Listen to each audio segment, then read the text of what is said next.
Yeah, 6 days a week. Yeah, I have Sundays off, kind of. Muted, as always. I do this every week. Oof. Holy crap now. Hi guys, sorry for Ursi my just said I'm the voice. best person ever. That was what you missed out. Don't worry. Hi guys. Now they're gonna say muted for 30 seconds. But yeah, hi guys, welcome in. Sorry about my voice, because I am sick. I'm sick, so I'm sorry about the voice. I do want to our great co-host, Raven S.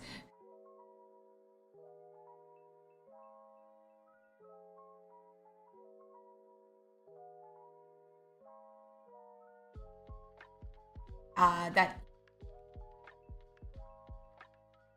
and street have this correct. You guys did not hear my but he streams 6 days. Guess what? I forced him to stay on Sunday, so you guys.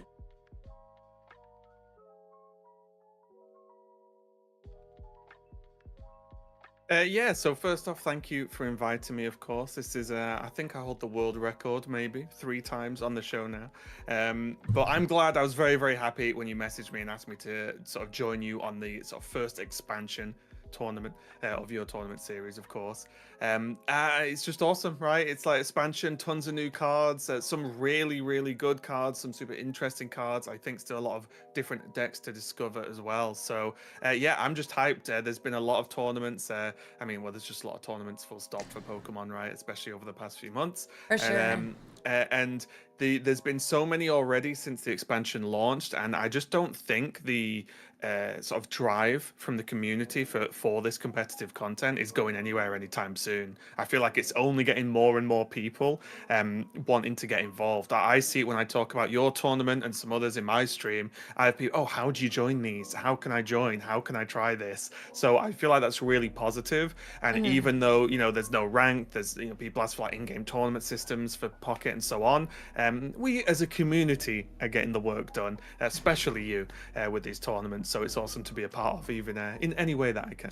I appreciate it. I think you are the top number of times on to Ursiiday Pokemon Pocket Weekly, but I think it's awesome what the community is doing, backing these the competitive scenes, the different tournaments.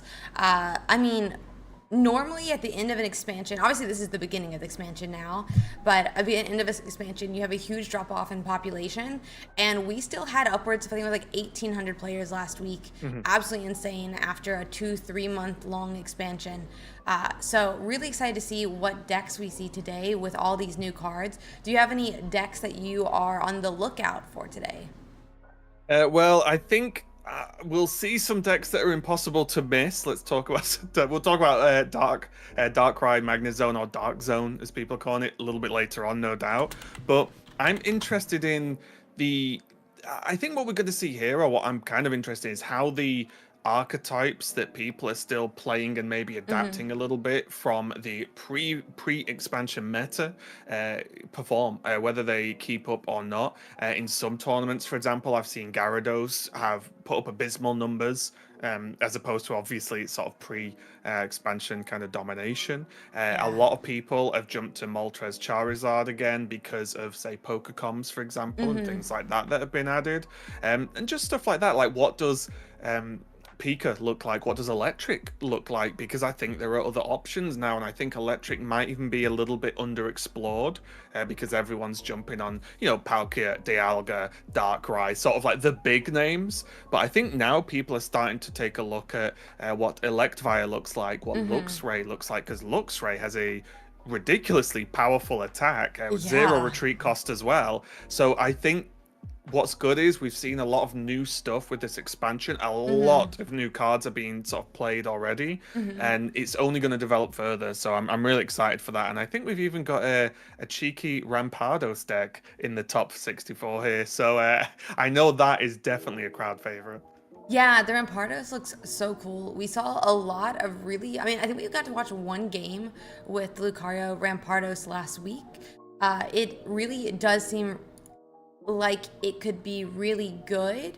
Um, one second. But I don't know. I was talking to some of the Darkrai players last night. They were saying Mhm. I went against a couple Rampardos Lucarios, and I think they should have beat me, but Right. they misplayed. And I mean, that's completely understandable. We're in a completely new set. These are a lot of new cards. But I guess what I'm trying to point out with that is that even what we see happen today does not mean that's how the meta is going to shape out, because we're still learning the cards. We're still learning how to play them. We're learning our new matchups. But I really do think the Rampardos Lucario could be really interesting, because with only one Lucario, you one shot the Darkrai, you one shot anyone that's 150, and every single one of them is a 1 point attacker. I'm kind of Mhm. curious to see if we'll see a fighting 1 point attacker win our tournament today, just like it did week one of Mystical Island, because that would be really interesting of a, like, I don't know the word for it, not full circle, but Outcome. yeah, like outcome, a pattern. Mhm. Who knows what Mm. we'll see. Um, Well, I'm also very interested as well, as I think there's a lot more to look at going forward with deck building, mhm, and obviously because the expansion's not been out long, there's definitely an element of, oh wait, people found this good deck. Well, I've not got much time to practice, prepare, or build decks or whatever in that way mhm. because the tournament is relatively soon after the expansion, just a few days, Yeah, for obviously. sure. There's a huge element of this, for just taking the Darkrai deck as an example. It's like, oh, people have found this Darkrai deck with Magnezone. It's doing well. Well, I'll just take that because it seems to be doing well, and I don't want to like play in this tournament with a deck that I've tested for a day or so, and I hope it's going to perform right. Mhm, It's like people sort of jump into the old reliables, but I can definitely see like what does the meta look like next week when people are expecting Darkrai Magnezone, and do they, when they're expecting that play style, can people build to beat that as well as beating other things? One thing I do look forward to is the potential dominance of Skarmory in the near future.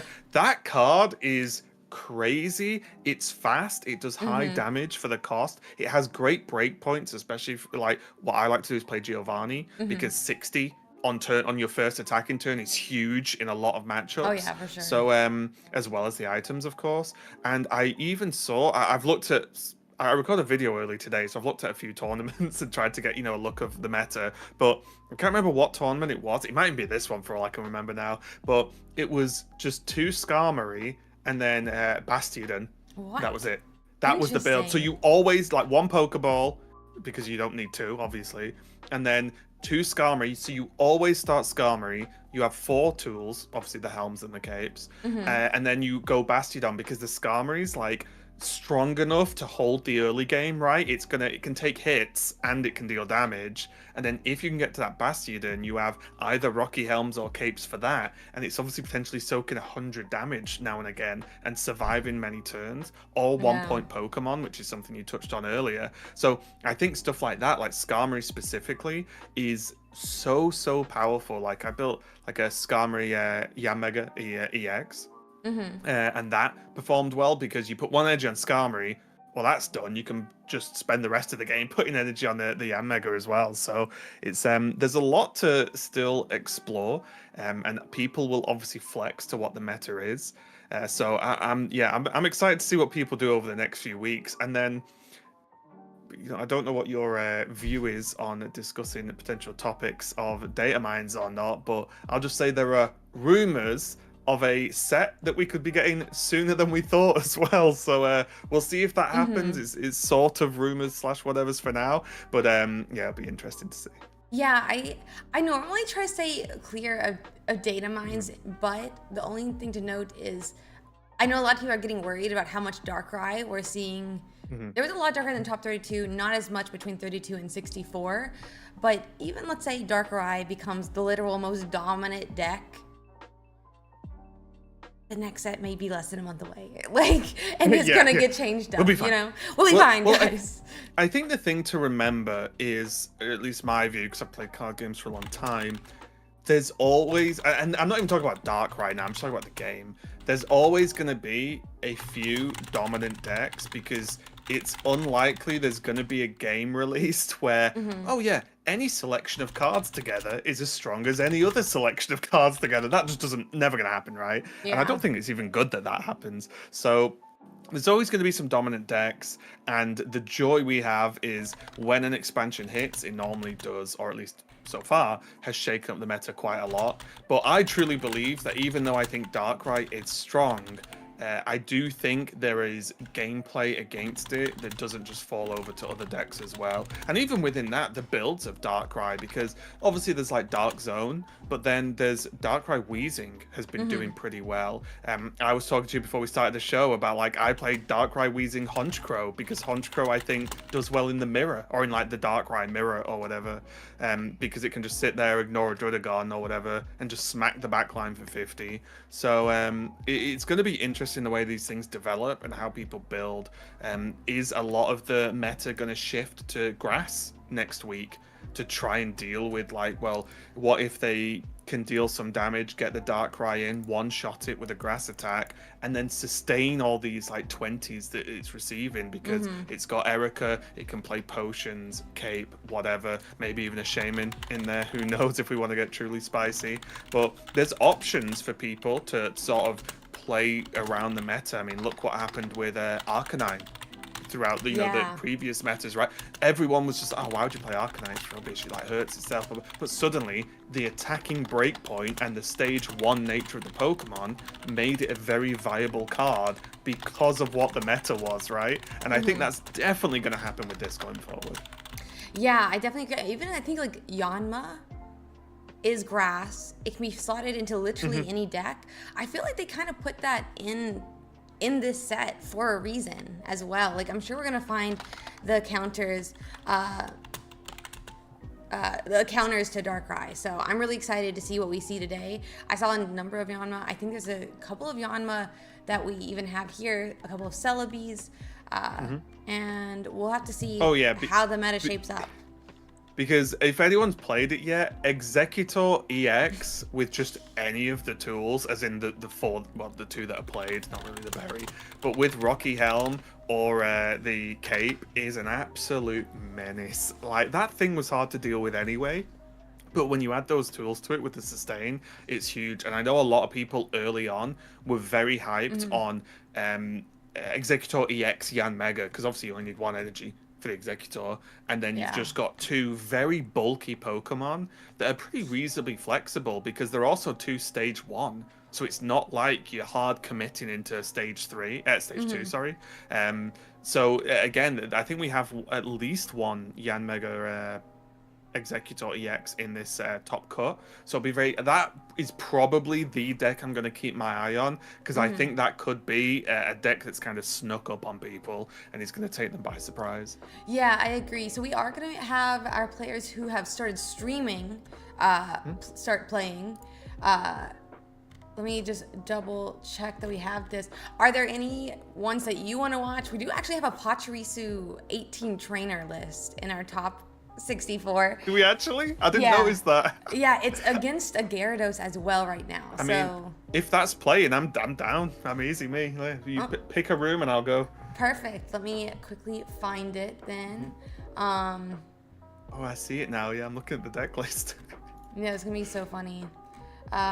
Let's see here. I think let's watch channel 5 if we want to hop in Okay. there. Perfect. Okay, I'm gonna get it up, but they should be starting here very shortly. They're searching for their games, and let me see if I can get us set up before they start. Yeah, it looks like they are just about to go in, so I can provide initial radio commentary if needed. Perfect, perfect. Yeah, I think this is the. Let's have a quick look. I'm gonna guess this. Yeah, this is the Pachirisu side we're gonna be looking at here. So it is just Pachirisu, and yeah, 18 trainers. Just to give some highlights, it's 2 Rocky helmets, 2 giant capes, 1 Lumberry, Interesting. 2 potions, 1 blue, 2 Cyrus, and 2 Sabrina, and 2 Giovanni. So So yeah, crazy. there no need for fossils in nowadays with with the extra cards we've gotten. So interesting. I mean, they can fit in so many different cards though now Yeah, with that. So I'm just gonna I'm a little bit hurt. There's not the Oh my, oh, I've gone blank on the card. What's the new red card? What? Mars. I love. Mars, of course. Yeah, I'm I'm surprised they've not slipped a Mars in because even though I wasn't a fan of red card, I think especially with double Pachirisu as your only Pokemon, because when one gets knocked out, your opponent needs 1 prize point, right? Like that's just always going to happen. yeah, I'm very surprised true. bringing your opponent down to 1 card. I think it could have made the 18, well, 1 in 18 slots here. Yeah, I mean, the 18 slots, we do have the game officially up and live. But yeah, when you think with 18 slots for trainers, you could have at least 1 Mars. Yeah. I definitely, I'm a red card believer. I know you are not. But Mars, minus the fact, I guess it's a supporter, is a better card, you know? Oh, wow. And we're Oh, yeah. immediately getting 3 water energies onto Oh that no. magic harp. Yeah, Ouch. this is a bit tricky because unlike the favored matchups historically with Electric versus, this Gyarados, well, Pachirisu can't snipe, so there's no way to deal damage onto the bench.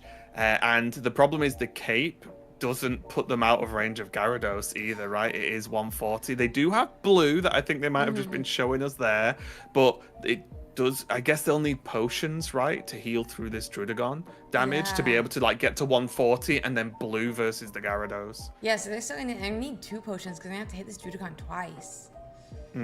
Unless they just say, "We'll eat this." Oh, Oh! never mind. Yeah, because they have Ouch. the energy to retreat because of the Misty, right? Because they already had one on Drudagon, so 1 more to retreat is game. But there's also an element there, even though that didn't look like the best game in the world, where if that's a little bit slower and they get hold of the second Pachirisu, then you can just sack the first one to Gyarados and then set the next one up with Cape Blue hit for 100 and then go again because it won't get knocked out from the Gyarados return swing, right? Yeah, I completely agree. I guess with that, that's like kind of the only way to survive. But we'll have to see if they're able to do better without the Misty. Obvious, or maybe they'll have the same Misty. Who knows? But And I the really quick concede is why I feel like I would not play this deck just because like it feels very vulnerable. Like I don't really see a lot of Zebstrika now. Actually, you said you were going through some of the tournaments of the electric decks you saw. Did you see any of them still running bench snipe? not really. A lot of them seem to actually lean even more EX with like 2 Pachirisu, 2 Pika, 2 Zapdos, and then like a one of, maybe like Dedenne or something like that. Just a quick update as well on the other side of this list. The Gyarados list, you don't need to open any expansion packs for this one. It's 2 Greninjas, 2 Gyarados, 2 Drudagon, and then the trainers, apart from the 4 usuals, are 2 Leaf, 1 Misty, 1 Sabrina. So extremely standard, like no craziness going on with this Gyarados list at all. But here's the power, right? Sabrina into this Magikarp in, and this could just be just as quick another game go the other way. Yeah, opposite direction this time, but kind of nice to see. I mean, a little bit of a back and forth, maybe. I guess it could still be good. Yeah, that sounds like a very, I mean, I guess one card off the standard list of what Gyarados was even in Mystical Island. It was, I guess, two Misties instead.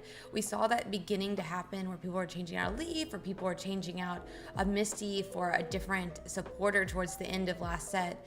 But I will say as well, like this is extreme nitpickiness, but I don't think that tool needed to be attached that turn, right? The knockout on the Magikarp happens no matter what. yeah. And then the I'm not saying it's gonna not lose the game because they equip Rocky Helm here, but like there are worlds where if a cape's drawn next, maybe you wanted a cape on a solo Pachirisu instead, right? And worst case, you've got the Rocky Helmet anyway. There's no red card in your opponent's deck, so that's your hand is your hand. So I did wonder whether that Rocky Helmet was a little bit overzealous. Not the end of the world, but just something to think about maybe. Yeah, I can see that for sure. Like it definitely, like, there's no reason to give out that information that early in. I want, and you couldn't evolve to Greninja that turn. I mean, if in some world Frogadier did attack into Pachirisu and it put 20 damage on it, I guess it would put like a Greninja in range of being one hit KO'd, but it was still a Froakie as well. Yeah.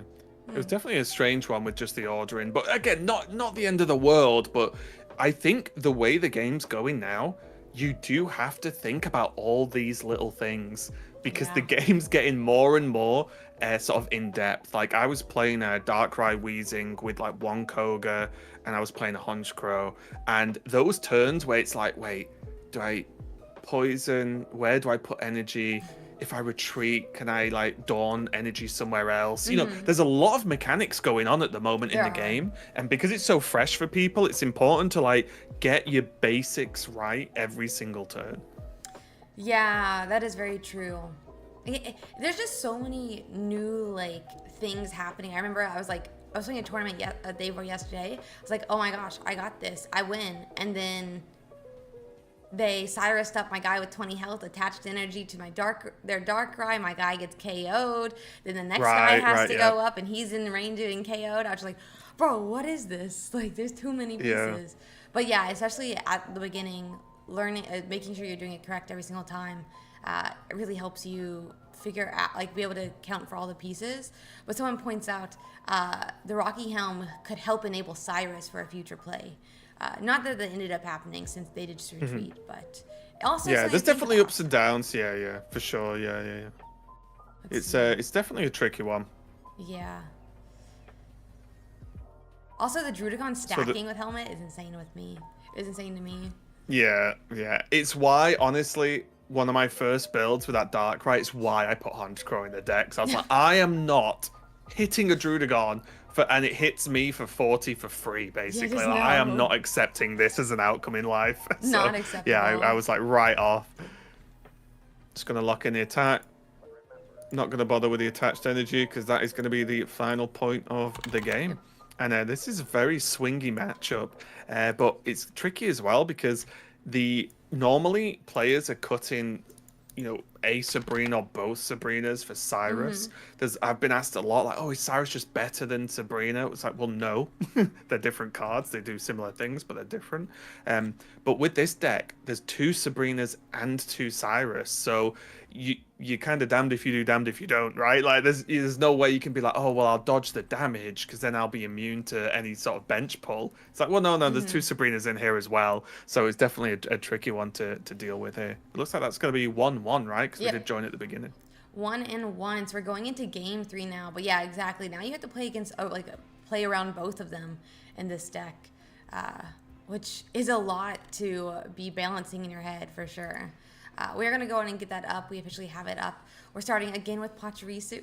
Who would have guessed? Yeah, they are going... Oh, they're going second as well, and there's a Sabrina in hand. This Gyarados needs to hit... Yeah, this Gyarados needs to hit the board soon if it's there, right? Like, this Magikarp needs to evolve into a big boy. Yeah, no, he needs to evolve fast. I guess the saving grace is Drudicon doesn't get one shot, but still... In a situation like this, it's a rough spot to be in. Nina, thank you so much for that raid. I really do appreciate that, buddy. Thank you so much. Um, let's see here. Okay. So we go for the Rocky helmet again. Mm-hmm. Yeah, this Gyarados. And is it going to be a repeat of game one? That would be an interesting one for sure. Nope. No, it's not. Okay, that's fine then. Magikarp going at a regular pace. Frogadier is going to come down and at least stand there and watch. This also, with the natural energy equip, this is basically the Gyarados player just saying, okay, take the Frogadier, take the Druddigon, I've got Gyarados live. But this Pachirisu is so fast now because it can just chomp the Frogadier, and then with the Sabrina in hand, Sabrina hit the Gyarados, and then Cyrus can come in at some point, right? And actually pull the Gyarados back if that's going to happen. And again, that's the sort of deadly side of this deck, is that because there's 18 trainer cards available, it means that you can actually just fit the double Sabrina, double Cyrus in. So the Gyarados player here must be terrified. But second Druddigon's come down now, so there's at least some defense against a potential another Sabrina. Yeah, I think Pachirisu, especially because it can essentially do the same damage as a Pikachu with way less setup. Because Pikachu does demand it have like 3 different electric Pokemon on the bench as well. Like Pachirisu is so much faster and only needing a tool and its energies. So kind of crazy to see, but it does kind of look like Gyarados is potentially going to be online in time. Are we retreating back? No. Okay, we are retreating back. I think this retreat back is kind of bad. I don't know. But, like, the problem is there's now damage on the other Druddigon. Let's say we put damage on this Druddigon. Did they swap out a leaf in this one or a Misty? Swapped out a Misty. So there's still a second leaf to retreat. Oh, wait, we early Cyrus'd. I don't know about that. No, that was Sabrina. Oh, that was a Sabrina? I don't know about that, that was a Sabrina. Yeah, because then, now there's, maybe there's 2 Sabrinas in hand. Oh, no, because they've already used, right? Yeah, already used a Sabrina. So, so the problem is I guess they're just saying, well, there's no difference now because, oh, wait, hang on. Oh. The problem is they had put damage on both Druddigons. Then when you knock out the other Druddigon, Gyarados comes up, takes out one Pachirisu. You just Cyrus around it to the hurt Druddigon, pull it up, and knock it out for the win, right? I mean... Yeah, this was... I'm trying to think if there was a different... Because I don't even know if the Sabrina back into the 20 health Druddigon was correct either. Like, I'm not... I think there were multiple layers of, like, strange things going on at this point from both players, but I maybe need to watch it back. They do, however, have Cape and Blue, and I will triple check. Yeah, there is no Giovanni in this list. And I guess we still win then. Or potentially still win. It's kind of clutch. Well, they could retreat, right? At least in their mind, right? Yeah. Oh, it's very likely they get Cyrus, but it's 100% chance they lose next turn, right? Yeah, for sure. Exactly. Very true. But this is looking grim, and it looks like, this... people said blue, bad card, unplayable. Well, not if you can make it work like this, because this is very smart deck building, I would say. Because I think there is only... I can double check, I think. I think I said... Oh, I clicked the wrong deck now. I think I said there was only 1 blue in the deck. There's 1 blue in the deck, so it is just a sort of tech option for very specific breakpoints and matchups. But yeah, I like it a lot, and that's going to be not only the victory in this game, but the victory in the whole series is Odin Zander moves on. Yeah. Huge. That means Pachirisu is going to be a top 32 deck. My gosh.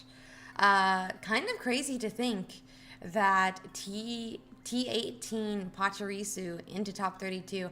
I don't think we've ever had a T18 Articuno.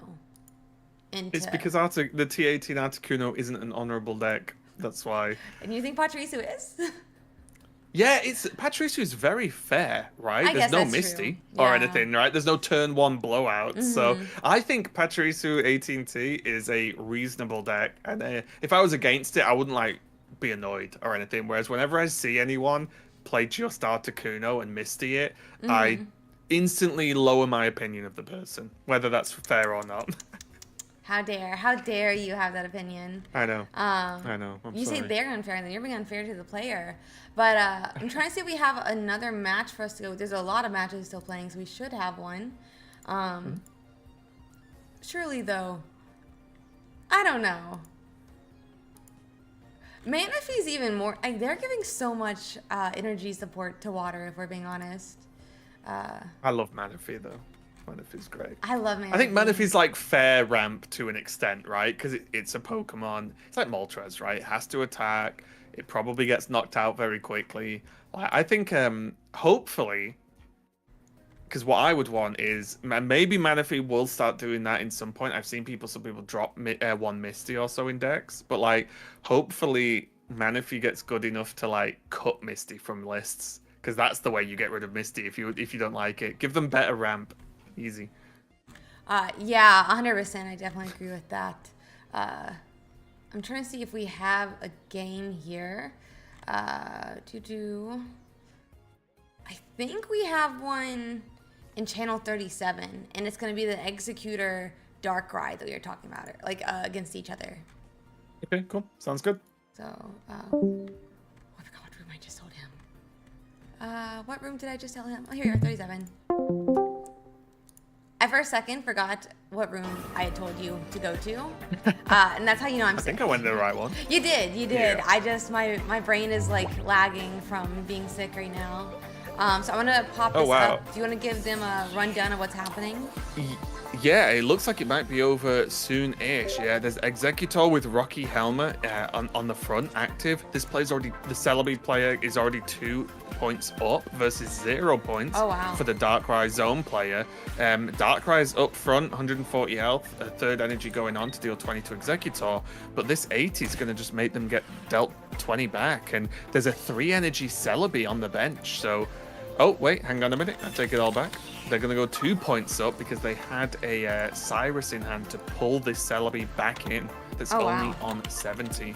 A nice ordering there as well, dealing the 20 damage to the Executor first, then Cyrus in the Celebi. Sort of touched on what we were on about earlier with like learning these sort of the actual mechanics and play patterns of the new set. But this Executor is still a bit of a menace. Yeah, and we have that Especially game up flip now. Heads. Yeah, definitely if we can flip heads, it's going to be a huge menace here. Let's see. That was actually a great play, knocking out that Celebi, though, and taking those 2 points from Merker. It's going to be, what, at least 2 hits before we could even see a knockout on this Executor? But we're going to get that heads. It's going to be an early 100 damage. My gosh. Yeah, that is a lot. Yeah, that is a lot. Big Boy Snap is also running a Cyrus, so if this Darkrai does try to retreat back to the bench, which I'm not really sure what we're going to be retreating to, we could see it still pulled back and active, and at 40 health, Executor doesn't even need to hit another heads. Yeah, it's there are options in this Darkrai deck with capes, of course. The player does run 2 capes, so there is the sort of long shot of putting a cape onto the damaged Darkrai so it doesn't always go down to Executor, right? Because that naturally does 40, so that would just be broken to Cyrus no matter what. Although they did not put one on the Darkrai, so currently that is extremely susceptible to a Cyrus if it's available. Yeah, I think putting one of these capes onto that Darkrai was something we probably should have done. So, but if we don't have Cyrus, who cares? Let's see here. We hit... Okay, so we don't have Cyrus. We're going to just go for the coin flip. The only problem with this is that... Though I guess there's not energy enough, like, to do it. Executor would technically be in range of a Darkrai this turn. If we had used a Leaf to retreat instead. Yeah, luckily... that's not the case because there's 1 energy on each Darkrai. I even wonder if was it a mistake to put an energy on the 140 Darkrai? I kind of feel like because of this outcome. I feel like so, yeah, because the problem would be, right, is that if you got Cyrused up and the other Darkrai goes up, or, you know, and you already lose anyway. So maybe Yeah, we shouldn't have split the energies. yeah, it's tricky, isn't it? The good thing is now though, with 80 HP on the Executor, is that the Executor can't knock out this Darkrai, right? So maybe the player just had the plan locked in, right? Of just like, I'll put the Druidagon out there, it shouldn't die, and then I'll pull it back, then put the big Darkrai. That shouldn't go down either. And the interesting thing here, we've just seen a potion. Is there going to be an Oh, Erica? There's a second potion. so that will save it. That should save it. Yeah, so now I don't think Darkrai is going to be running into Giovanni here. Yeah, no Giovanni, so it can't even be knocked out by the Magnezone. Yeah, this is huge. Base 60 on there as well. Oh yeah, I am very silly as well. I completely forgot the cape on the Darkrai. I need to drill this into my brain. It's weak to grass, right? So the cape wouldn't do Yeah, anything. it doesn't matter. Yeah. The amount of times I've made that mistake in the past couple of days because I played so much Dark previous to this Yeah, where it's set weak to that my Psychic. brain just goes Dark fighting, you know, like that. It just automates to that every time. So of course the cape wouldn't really have made a difference because without Yeah. potions you wouldn't be able to push yourself further up. So that is 100% my bad. Still getting used to the set. Yeah, I mean, I forgot as well. And I was the one earlier saying that Yanma can knock out Darkrai, so let's Yeah, see here.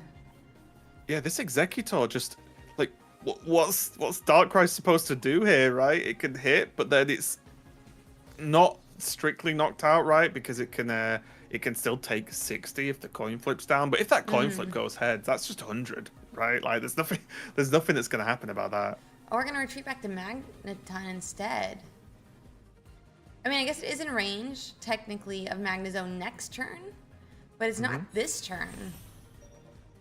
Magnezone, I think we've already this had just hand attach. this removes the next turn loss potential True. because a heads doesn't knock out the Magnezone, right? Yeah. Just flat doesn't happen.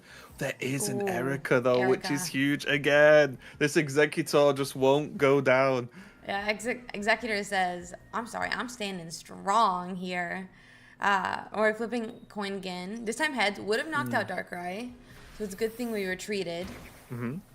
Also, very importantly, because the Magnezone's only on 2 energy, it is going to need this dark energy, right? From the pool. So there can't be an equip on the Darkrai for the 20. Then the Exactly. Magnezone attacks for 130 total. Not that it maybe wouldn't probably make a big difference here, but something to bear in mind if you are going to play this deck, you need to constantly be lining up where your energy is going to go. Because if you mess it up a little bit, you could miss out on some damage. Obviously, this play was sort of pushed into evolving into Magnezone to be that early, just to be able to potentially survive this hit.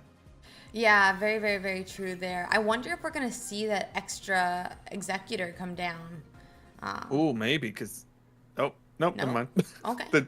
It's unlucky that they've not drawn it, right? Because imagine a retreat into that would be pretty big. Yeah, for sure. And that's going to be a KO. And they got it. Woo! yeah. That's going to be that game going to a big boy... what was it? Big Boy Snap. someone? Big Boy Snap. What Wonder a if he's name. Snap And player. what a play. Yeah, maybe. Well, it explains why they're playing Pocket. But yeah, so really good game there. And it sort of goes on what I was talking about a little bit earlier, where Executor with items just seems unfair at times because that's doing so much damage with that Rocky Helm. And it's not like there are really any decks that are just really one-shotting Executor outside like Charizard and stuff, right? But outside of that, well, you take in the 20 at some point, and then you've Yeah. got to deal with the fact it can heal so much with Erica and potions. And I do love the like what's I think is like double Erica, double potion in this deck because that's the strength of grass, right? Yeah, for sustain, sure. sustain, sustain, especially when Darkrai is as popular as it is. Completely agreed. I mean, the sustain of grass type is absolutely insane. It makes sense to me that we didn't really see any like grass supporters this turn because we're already able to do 90 some turns, and if you are running Venusaur, that's 120 heals. Like, Yeah. it's the potential for healing in grass. I guess even 130 if you have Shaman now. but Yeah, I it think, is insane. funnily enough, I think the only thing stopping Venusaur dominating Mm-hmm. this meta because of Darkrai is specifically Magnezone, right? Because it doesn't get knocked out to Yeah. one Venusaur hit, or even a Venusaur hit with like Giovanni or something. So Mm-hmm. that's the only thing. It can like tank a Venusaur and then hit 110, right? So I think like Magnezone is the thing that's keeping this deck on track. Yeah, I think that is true. I would love to see Venusaur though, especially now that we have Mhm. a Pokemon communicator. Oh yeah. But you're right. The Magnezone does so much for this deck. Like the Magnezone, I guess, could be put into any deck since it like powers itself up to Yeah. some extent. Yeah. But it Yeah. definitely does help the Darkrai list for sure. We do finally see a Oh, Darkrai come 100%. down. And the Druidigon now as Yeah. well. There's no world The where we knock out Executor. He's 50. Yeah. Okay. Yeah. And also, do you want to take the 20 damage from the helmet, right? Like, that's also a little bit spicy. Yeah, agreed. Very spicy here. It looks like we're choosing, though, to put this... Oh, Hold. Hold. let's see here. Leaf. Okay. Oh.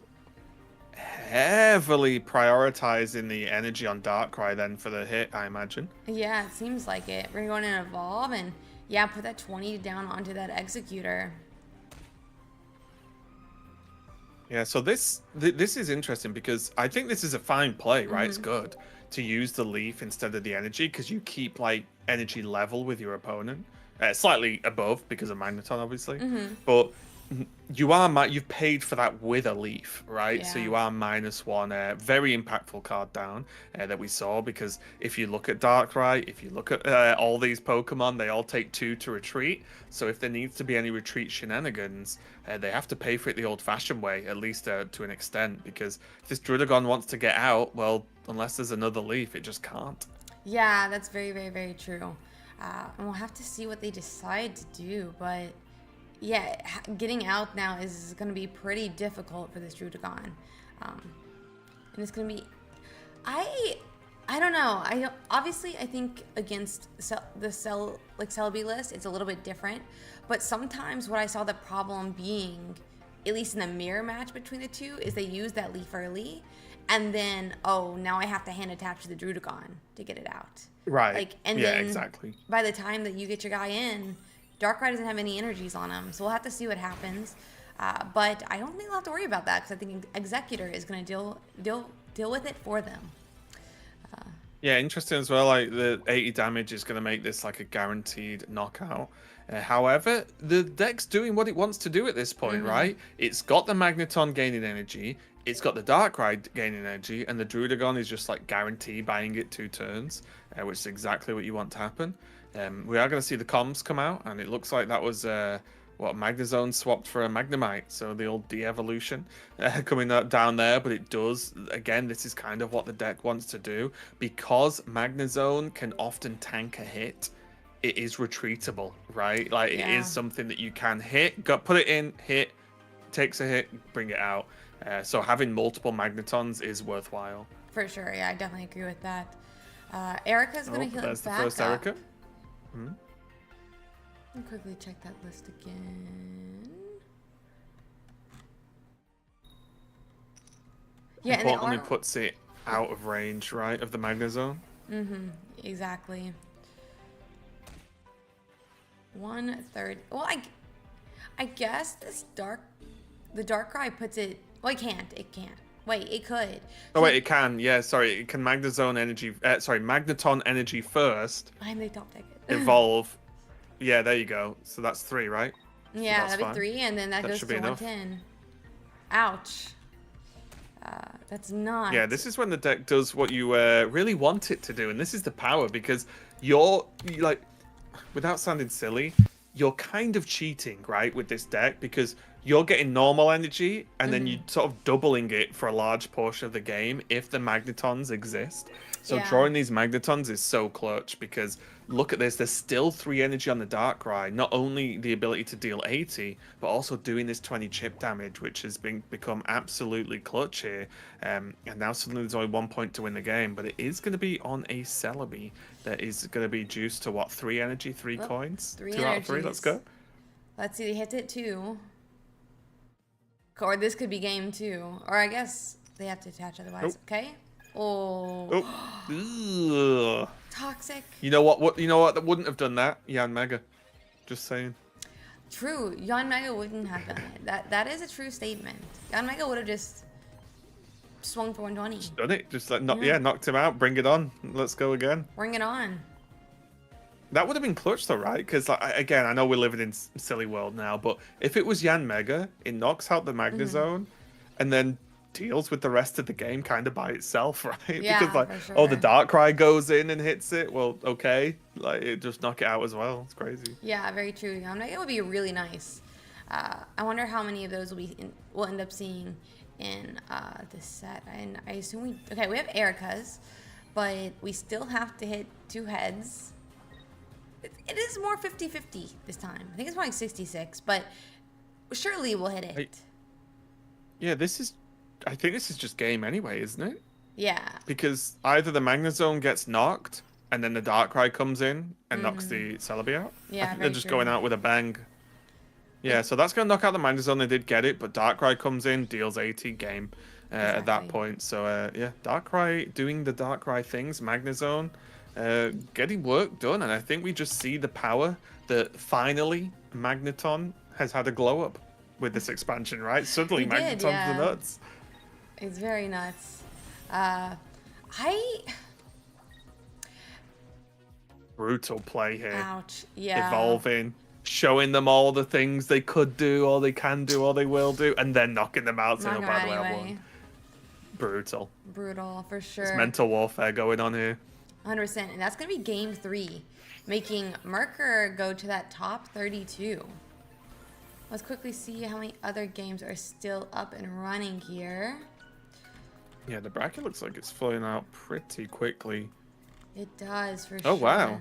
We have There's a portion of the bracket where it was 2 matches sort of below each other, where it was a Charizard Moltres versus Palkia Vaporeon, and then Charizard Moltres versus Darkrai Magneton. interesting. Both Charizard Moltres won. Really? So Let's there's, go. yeah, they both won the 2 popular matchups with the Palkia and the Darkrai. Wait, does that mean so, this can be unfortunately Charizard for versus Charizard? there's going to be a mirror. No! Yeah, for a start, which is bad, yeah. But I just saw it there. I was like, wait, 2 Charizard mirror? What did they play? And they played the 2 most popular decks, so it's kind of interesting. That's so A few sad. I love Charizards have made Charizard. it through, actually. Yeah, we It's do like, what, actually have a 1, number. 2, 3, 4, 5? Huh. Yeah, 1. That's not bad at all, so far. Yeah, and then when a pair of them have to do mirror match, though, how sad. Yeah. Luckily, the That is rest are. brutal as well. Yeah, very brutal. Oh, never mind. One has a Shaman. It's all good. What? It's Charizard Moltres Shaman. What? I respect it. Yeah, Kytheon, player from Japan, I think, in the mirror. That's insane, but in a good way. That is Like a good insane. That is hilarious. Yeah, for Anyone sure. who brings Shaman, I respect. What? Why? Is because at its core, the card is kind of good, right? Because Yeah. the heal 10 is a big deal, especially with Cyrus, especially if you get it down early and it can just keep healing 10 over and over again. And a lot of people aren't playing Sabrina right now. I would be interested to see how they play Shaman. The big drawback is if it's your only basic at the start of the game, then you cry, obviously. But I wonder if that's like saved potentially for a specific moment where you want the heal. Because Okay. I think there's also an element where sitting it on your bench straight away just gives your opponent time to build a plan, right? Whereas Yeah. if you hold it in hand and say, okay, this 10 is now going to push me out of range of an attack, boom, Shaman goes down, heals. It's an interesting card to watch, I think, that's all. I'm not saying it's the best, but it's interesting. We'll have to Brave see. to put it in Charizard Moltres, though. Yeah, I mean, I guess it does kind of help with Spirit Tomb and also even like the Darkrai's to some extent, because otherwise you have to fit in Potion, and Darkrai can still do it every single turn, and you can only Right. Potion twice maximum. Trying to see who we might try to watch super quick, but I'm not sure. There's like 3 games I think still running. So I'm trying to see how much longer they are. It looks like a game 2 just finished at 55 in JG's chat. So that would be, let's see what channel that would be in. One second. Channel 32. Wanna hop there? 32. Got it. Yep. Perfect. Why don't you do the good old radio broadcast and Do the I'll get thing. it set up. Yeah. Okay, so it's going to be Darkrai, Weavile, and Spiritomb. Currently a Darkrai on the board. Sorry, in the bench. Full health with a Rocky Helm, and Spiritomb on site, clipping away at this Druddigon. What is this? It's Gyarados, Druddigon, Greninja, and a Magikarp on the bench with Druddigon up front. So Spiritomb's going to be just chipping away. However, obviously, you can argue who's the real winner in this outcome if Spiritomb's dealing 10 to everything, but Druddigon's dealing 20 to Spiritomb. So we'll see what happens there. But yeah, not looking too bad because obviously the 20 damage from the Darkrai poke as well on the Druddigon is going to be pretty nice. Yeah, that is gonna be. We have it up now. They don't normally, at least, run any sort of potion in Gyarados, and I'm not seeing any in the list here. So potentially, even if we do lose the Spiritomb in 2 swings of this, we could knock out the Magikarp. So, but we're not going to. We're gonna XP back. Do we have Cyrus? Maybe. No. Or is this just like maximum pressure here of just saying, well, Spiritomb's not going to knock anything out, right? True. Especially if there's a Gyarados. The idea might just be the quicker this happens, like there's no energy on the Greninja, so that's only dealing 20 maximum. So if they bring Greninja in, you can potentially 2-shot it if there's any kind of damage buff, or at worst 3-shot, and then just try and pile on the pressure. And as you said, if they get hold of a Cyrus, then that Magikarp can get pulled in for a Darkrai attack as well. So I kind of like this. I like if your opponent's trying to set up and you've already got like an aggressive play, I like kind of just going in and saying, well, the second you don't have the exact card you need, you're in big trouble. Yeah, that is really true. I mean, getting this early pressure out, I think is really good. I did play a little bit of Weavile Darkrai earlier this week, and I did feel like when I went against Gyarados that if they set up Gyarados, I can't do anything. Yeah, I'm actually not the biggest fan of Weavile Darkrai combo. I think they both go in different decks. Well, Darkrai can go in a few decks, obviously, deck, but honestly, I feel like with Weavile, you want to go full nuts aggro, right? Like you want like you Farfetch'd in there, Weavile, like whatever. And I think that would suits it a little bit more because you don't want to start Darkrai, in the Weavile deck, but also the Sneasler is like not that great at the start anyway. So it's just there's some like clunky things in the deck, and it's this build up to deal what 70? Is it 70? Yeah, 70. So like it's not like 70 is the biggest number in the world from an EX poke. It's just 1 energy, so it's good, but like it's not the best. So I feel like I've not experimented yet, but I think it'll be good if like Weavile went in hyper aggro and then Darkrai does its Darkrai thing separately. Another energy on here, so that's going to be up to 100 damage on this Greninja, just to maximize damage there. And now if this Greninja attacks, not that it's going to, it's got no energy, but it would just go down to Rocky Helm. It's too bad I don't have Cyrus here, but yeah, I can totally see that with the Weavile wanting it to be in a more like hyper aggro list. We are digging a little bit deeper for that Gyarados. We definitely need the Gyarados here. I actually I like this even more because again, it's what you said earlier. They could just retreat this Darkrai and Spiritomb the Greninja, right? Because that's just on 10 now. Oh, never mind. I forgot it was on 20. Good play from both players, actually, right? Honestly. Like setting up the Spiritomb potential, so then Greninja has to Shuriken the Spiritomb and not the Darkrai. Maybe that doesn't make a difference, but we'll see. So nice back and forth. Yeah, nice little back and forth here. I'm trying to see how much health is left on the Garrett. Garrett's at 170 A health lot. left. I don't think there's any Yeah. way we win this game. I think the Darkrai just gets slapped, yeah. Yeah. Especially now that we're So it one and has one, like maybe if we could find like a spirit yeah. tomb, but that's not This very is likely. yeah, this is the issue, right? Because even if you retreated into the Sneasel, it just doesn't the Sneasel just goes down, right? It just doesn't really matter. And then the Gyarados just chomps whatever. I'm guessing, well, I've not checked actually. I wonder if there's a no, okay, there's not. I was Yeah. gonna say maybe there's a cape in the deck. They could have retreated and gone that way, but yeah, it just doesn't matter. A little bit unfortunate there, as he's going to concede. But that is one of the weaknesses of Darkrai. I think people are, again, just oh, it's so strong, it's OP, whatever. Mm-hmm. It is only 140 health and Yeah. it's worth 2 points, right? It's not the biggest Pokemon in the world. It's very manageable. It's just accessing it is more of the big question, right? Can you get there and Mm-hmm. get it knocked out is the key. Yeah, there's a lot of Pokemon that swing for 140. We have one game left going, but I don't know if we'd be able to have time to watch it. It's already been Mhm. playing for 7 minutes. So, should we try to hop in? We can hop in. We can look at the bracket. It's your choice. You're running the show. Let's try to hop to channel 3 and see if we can get it, Okay. and if not, we can look at the bracket. Sure. How does our game look? Oh, we look okay. 1 point Oh, up. nice. Okay. The Dark Zone deck is 1 point up right now, with a Magnemite about to go down in the active, but there is a Druddigon on the bench. Palkia, double Palkia on Oh, board, wow. and Manaphy as well. It looks like the Manaphy got to go off a little bit. Somehow, or maybe a Misty. I'm not 100% sure, of course, but Mm-hmm. the bench Palkia 3 energy, active Palkia 1 energy right now. Oh, wow. Yeah, I mean, that sounds like a pretty nice setup for Illusion then with that, with the Palkia in the active and on the bench. I, for a moment, listening to energy, thought that the Palkia must have attacked, but it can't have because it's not, nothing's knocked out for There's no Illusion. cleave. Yeah, yeah, Yeah. yeah.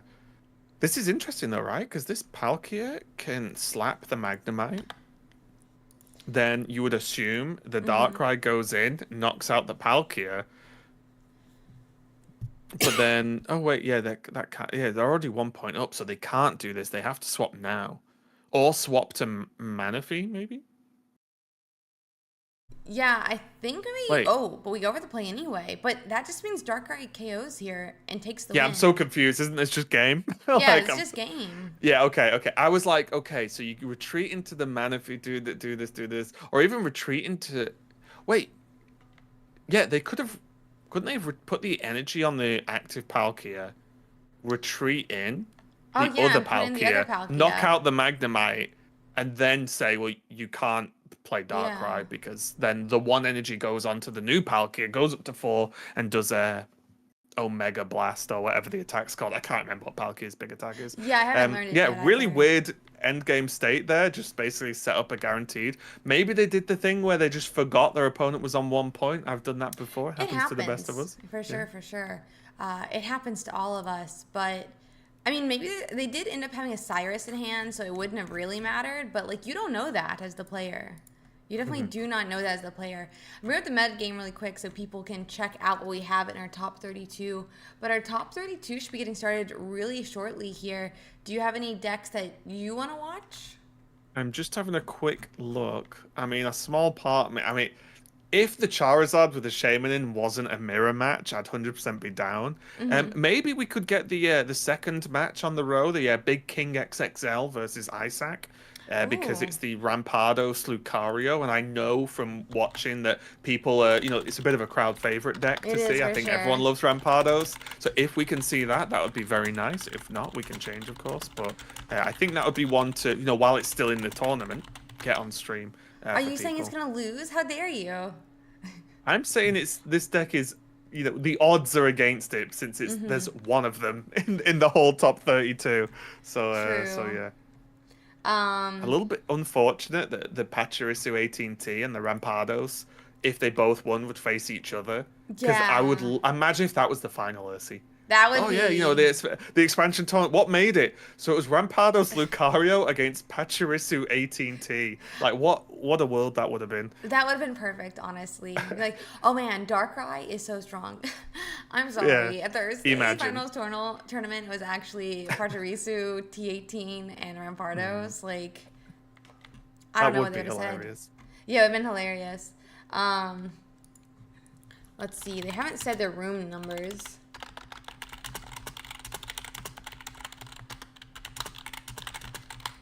Mm, Oh, I haven't soon. actually sent the message. I'm a dummy. Why aren't they playing yet? Yeah, it's Well, me. Well, turns out the they were boss didn't say listening. so. Yeah, Yeah. Okay, perfect. Why don't you want to watch from the Rampardo side? okay, yeah, So we'll be going to channel 8 then. sure. Perfect. We're going to let them get set up and ready, but we'll go on and get their game going. Let's see here. And it's going to You be... probably won't show this on stream, but the deck name for this Oh, made me no. chuckle. I think it's Dinosaur Goes Burr, I like that. which you know what? Fair enough. Yeah, you can't argue with that. It does what it says on the tin. So yeah, I like that a lot. Honestly, peak name. Peak name. Hmm. I like that a lot. We are getting into it. Too bad that we can't show the deck names without it showing like their Mm-hmm. passwords, but that's a good deck name. I love when people put a lot of effort into what they name their deck. And here we go. Yeah, we're I'm hopping excited into for this it. one. I do think the fossil Pokemon from this set are very interesting, both Rampardos and Bastiodon. They both are obviously the polar opposites of each other, Mm-hmm. but very cool if you can get them to work. We are going to see the Hitmonchan open. Again, we live in a world where Hitmonchan's back. When people were talking about, oh, is the game going to power creep the old cards? Hitmonchan is being played. We're fine. It's all good. Going up Honestly. against Manaphy in the active, though.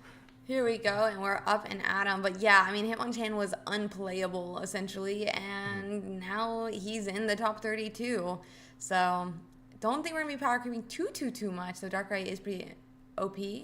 Um, Wait, but wait, what are we coin flipping? I Oh, am. we tried to Misty the Manaphy. I guess it's okay. I guess. Is it?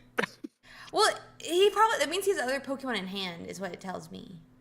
I So hope so. That's all. Yeah, I hope yeah. so. So the idea would be he misties the man if he gets energy, and then he decides to play his other water Pokemon. Otherwise, there's no reason to put his other Pokemon down. Mhm. Oh wait, yes, yeah, because the Rampardos player does have Sabrina in their Mm. deck, so that makes sense. Okay, yes, I was just concerned as a You just fellow don't like Manaphy Misty. You enjoyer. just don't like Yeah, Misty. I was worried for Manaphy, honestly. I feel like they were going to get let down Oh by not no, being able to Oceanic Gift anyone. sad. Uh, yeah. How do you feel right now? I mean, we got your favorite card Manaphy and your least favorite card Misty, but it does look like two Palkias down just like Ooh, that. this is kind of the dream, right? Like, Mm-hmm. just being able to hit twice because you might, yes, it's one energy on a Pokemon twice to an extent, Yeah. right? But it's still just so much flex, right, in terms of ramp. Like, you've now got like triple the energy your opponent has available to you. Obviously, with Yeah. Vaporeon, that can definitely have an even bigger impact. But just having access to, oh, it can make retreating a bit easier. Now, if these Palkias get pulled in for some reason, they can do something early. Mm-hmm. So yeah, really, really nice overall. The cape as well being clutch, something that happens a lot, and why I like cape in any Manaphy deck is if this gets you two more energy, you are so far ahead in the game. It So really yeah, I think is. cape is so good. Cranidos was 50 for one energy? Oh yeah, What? Chronodos is kind of nuts. Yeah, What? very aggro. Yeah, very strong. So yeah, the cape didn't help with the Manaphy, of course, in this scenario. Yeah, Excuse me. But in general, it does get you that extra sort of push, right? exactly. To be allowed to survive. Still, it's Here it really is again. good. And now it's time for Misty. Will Misty, follow up? Let's see. Oh, one? Two? No, just one. Hey, one's better than none. One is better than none. That's my saying, yeah. Even with Moltres, that's what you're saying. Is it interesting there as well? Because if they did get two, I do think they would have done Dimensional Storm, or would I think so too. I'm making up the name of the attack, I think. But just if you get that Cranidos out, that's the only thing that's scary in the deck to a Palkia, right? Like you're Yeah. not really bothered about a Hitmonchan, you're not really bothered even about a Lucario to an extent. Mm-hmm. Oh, oh my, okay. Well, there's one. Now this is looking dangerous. I have a question. Do you research first or communicator first? I think I research first because if you draw the cards you need anyway, you can maybe have a better outcome of what the communicator is going to be, right? Mm-hmm. Like you actually have a maybe a more refined clue of whether you even want to use the card.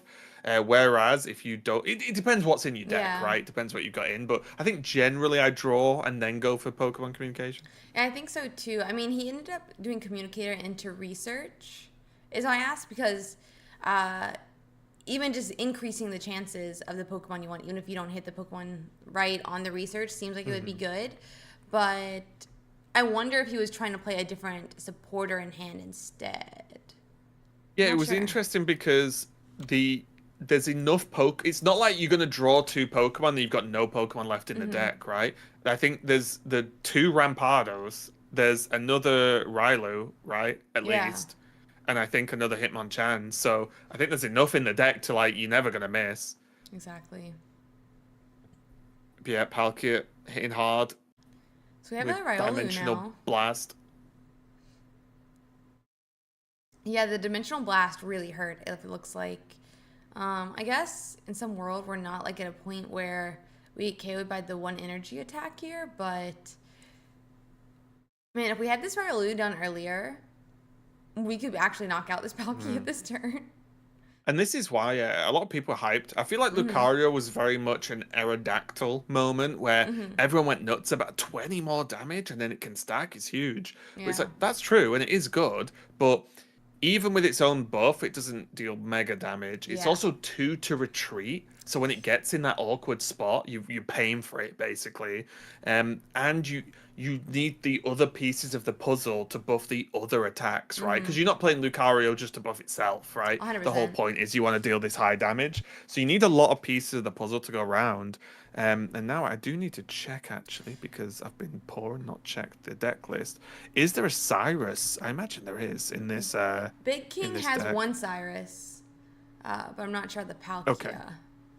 Well, that's good then. Just it because that's like the counter, right? Like Mm-hmm. this is why the damage on this Palkia is relevant because a Cyrus draw at any point wins the game. And this is gonna be a game. And yeah, so does that. Well, fair enough. Let's Oh, see it's here. so much damage. Yeah. We're gonna do Oh, 170. We could have even hit the cape.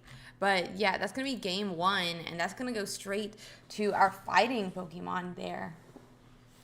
yeah, it's huge, and I think it also shows the power Mm-hmm. of the there's a few things actually. One, the power of non-EX decks, right? Because there's so much time. Like, okay, you knocked out this Pokemon. There's still two more attacks at least you've got to do, generally speaking. Yeah. But also the power of just having these cheap attacks, and even if you go in first, you can get work done. Because I think I was listening to I think I can't remember. I was watching someone and they were Mm-hmm. talking about like because I've talked about it a lot before this expansion was people wanted like the game changed so that if you go first you get a big buff because it Yeah. was weaker, but they didn't realize that well if they release a few Pokemon that are good going first, as in that one energy Yeah. high attackers or evolvers or whatever, kind of like Weezing or whatever. It's like well the game will shift, like the balance of first and second will shift, and I think we've seen that happening a lot more this expansion. With the likes of these sort of Pokemon that can evolve and deal high damage early, like Cranidos.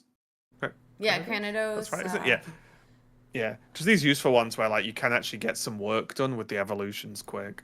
Even Weavile with the one Yeah, energy, yeah. like that's all you need. Like it seems pretty good going first. I thought it was really funny when people are acted really surprised. Oh man, we finally have a good card going for. I'm like, guys, we've had Executor, we've had Wheezing. Come Exactly. on, Yeah, yeah, yeah. Some don't very good discard them cards. or don't disgrace them. Don't whatever the Hmm. word is there. Um, Discount. discount them. Thank you. English is my first language, and I can't even speak it. Same. Let's And I've been see. paid to speak it for years. Oh no. Dun Yeah, dun dun. yeah. Uh, Joke's on them, right? I mean, it works out. It works out. We do have What? Luke. What? Oh, Yeah, this is working out. Double yeah. Lucario on curve. This Hitmonchan has put like glass on his gloves or something Yeah, for because this is real. gonna hurt. Just a casual 170, well, one cost 70 going in there to Palkia, and suddenly Palkia's Yeah. like, wait a minute, I'm a god. This guy's just a guy with some gloves that punches me. What's going on? This isn't fair. Wait, I'm the god of time, but he's Yeah. moving too fast. Mm. Palkia's space, right? Wait, is he? I thought he was time.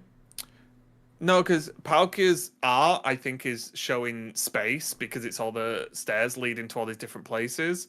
And doesn't isn't Dialga's time because it's like the fast forward of like millennia as the Is that world's what it's growing. supposed to And be? Because I feel I like, think, well, maybe I've made that up. I thought so, but art yeah, you can interpret art many ways, I guess. I think you are correct because people told me that like Dialga is the dial of time, and Oh, okay, yeah, yeah, yeah. PA is like space. But the thing is that to me, Dialga's image like he's looking out at space. Oh, So I don't, yeah, okay, I don't yeah, understand. I sure, don't sure, sure. I can understand see that it. Yeah, part. yeah, yeah. And at least like the stairway of like time, right? I don't know. Like you're seeing Hmm. all the. I don't know. I don't. I have mixed feelings about the art. It's okay. We're putting up an EV to be sacrificed. Jeez. Ouch. Oh, Yeah, and that is weakness. grim. Yeah, yeah, exactly. That's what I said. I That didn't even is think about that one. grim. Very That EV grim. is knocked out in the next game as well. It's just not going to recover in time. Yeah. This is What? hilarious. It's like Hitmonchan and his two coaches outside the I ring. mean, it kind of is. Oh no. We're really looking for that fossil though, I think. I mean, because Hitmonchan can do Mhm. 70, but our Palkia is 80. And he'll be able to. Oh, and he's set up for 170 now, actually. He just had a cape.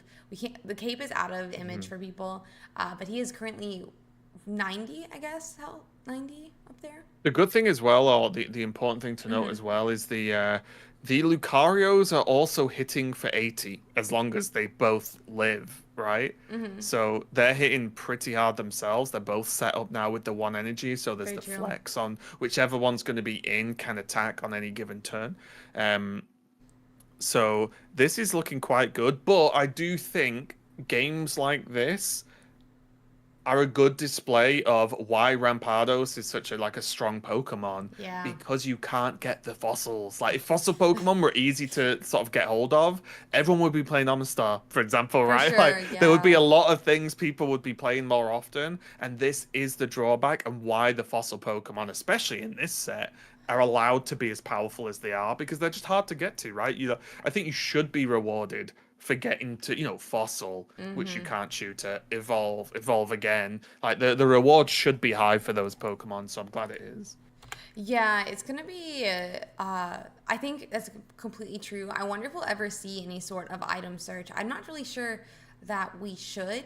But that being said, as you Well, even people have pointed out, requested fossil tutor with as a supporter or something to like draw a interesting. fossil from your deck, but even that might be too strong.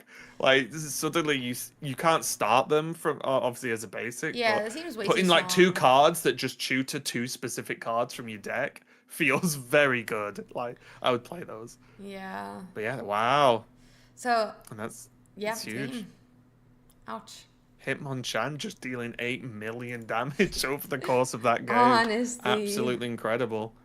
And that's, I mean, that's game two. That's a swift Yeah, 2 and yeah, that's 0. match. Yeah. Swift 2 and 0. Let me see if we have any other interesting ones. It does look like the T18 did get knocked out by Renzo Chase, and another 2 and 0 there.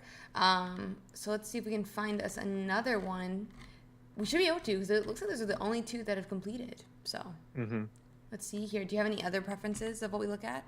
Just having a little look now. See if Let's see anything here. sticks out. I'm bringing it up for chat to see with us as well. I would love to see Kytheon for sure and how they end up doing. They're currently 1-1 in that set, but we can always. The mirror match is not the most fun to watch. I actually, Yeah, in hindsight, think Shaman could be good in it because mm, I don't know how much Charizard you've played, but when it's just Charizard versus Charizard, it's like, okay, my Moltres is going to attack your Moltres first, But if you have potion, then Right. now I have to Yeah, hit yeah, three yeah, times and yeah, you only hit yeah. me two times. But Shaman's the automatic potion to some extent. There is the Nambon versus Wizzy, which is Pika Patchy EX versus Darkrai Mhm. Magnezone. Yeah, spoiler alert, everyone. There's probably going to be a lot of Darkrai Magnezone games we're going to cover because that's just a lot of this group right now. Yeah. But that is something like seeing how Pika and Patchy EX work together Mhm. could be interesting if that match is going. There's also, let me check this There is here. one Yon Mega versus Oh, a Darkrai as wait. well. Yeah, there's also the bottom match, which I didn't even notice, is Oh. Magnezone Mew Skarmory, Huh. which sign me up for a Skarmory deck. So like that's if that's available, I'm sure people would love to see that It just because I would love ended. to see that. Who And won? Don't touch that one. Charizard won. Oh, I'm sick of You're it. Okay, you right, won I'm in out. I'm Skarmory. going home. You're going home now. Yeah. So Yon Mega or Yeah, let's go for okay, Yamaga. it's Yeah, Yon is it Mega the then. Terrablitz versus Hideout? I think I is that one? believe so. Let me double check. Where did the Yon Mega? Yeah, Yeah, I think it Terrabliss is. is the one that I'm looking at. Let's see if I can find it. There's 0 and 0, so Hmm. let's see. Stream channel 4. Let's go. Okay. Stream channel 4. Okay, and this is their game 1, according to them. So even though this one looks like it is ended, Yon Mega takes game 1, and then we'll be getting into game 2 here. Oh yeah, literally just literally just finished. I did hit him with the old deafen as well. Just so they Oh. might have jumped a mile as you started speaking Oh there, no. Oops, it is. which would have made me laugh. Well, that's what they get for not muting themselves, not Yeah. deafening themselves, right? So it's For the sure. punishment. It happens. Especially with my voice right now, they'd be like, who's here? It's not Ursi. Honestly, when we first called before the show started, when the first word you said, just for a second, I was like, "Is someone else? Is someone just talking? Like someone else like at your place, just saying, oh, I'll jump on the mic for a minute." No, I You, just, especially early on, you did not sound like yourself in any way. It was weird. You yeah, sound a bit better now. I think my voice cords are like warming up, but Hmm. I had not talked at all. So like dead voice plus not having spoken yet was not a good look. Not a good look. They are searching though for their game here, and we'll be having it up really shortly. I'm hopeful for Yanma. I'm hopeful. Yeah, I think the card's cool. I hope we see a few, not loads, but a few more of these cards where you make a decision on the card if you want to like tech in Mm-hmm. potentially a type of card like Pokemon in the deck that doesn't normally go because it's got neutral energy, of course. Yeah. So it's cool that like, oh, I want a hard hitter that's grass because that's one of my that can cover my weakness of the rest of my deck. So Mm-hmm. that's pretty cool. And my issue was I ran Yam Mega Skarmory and decided, well, if I run into Electric, I'm dead.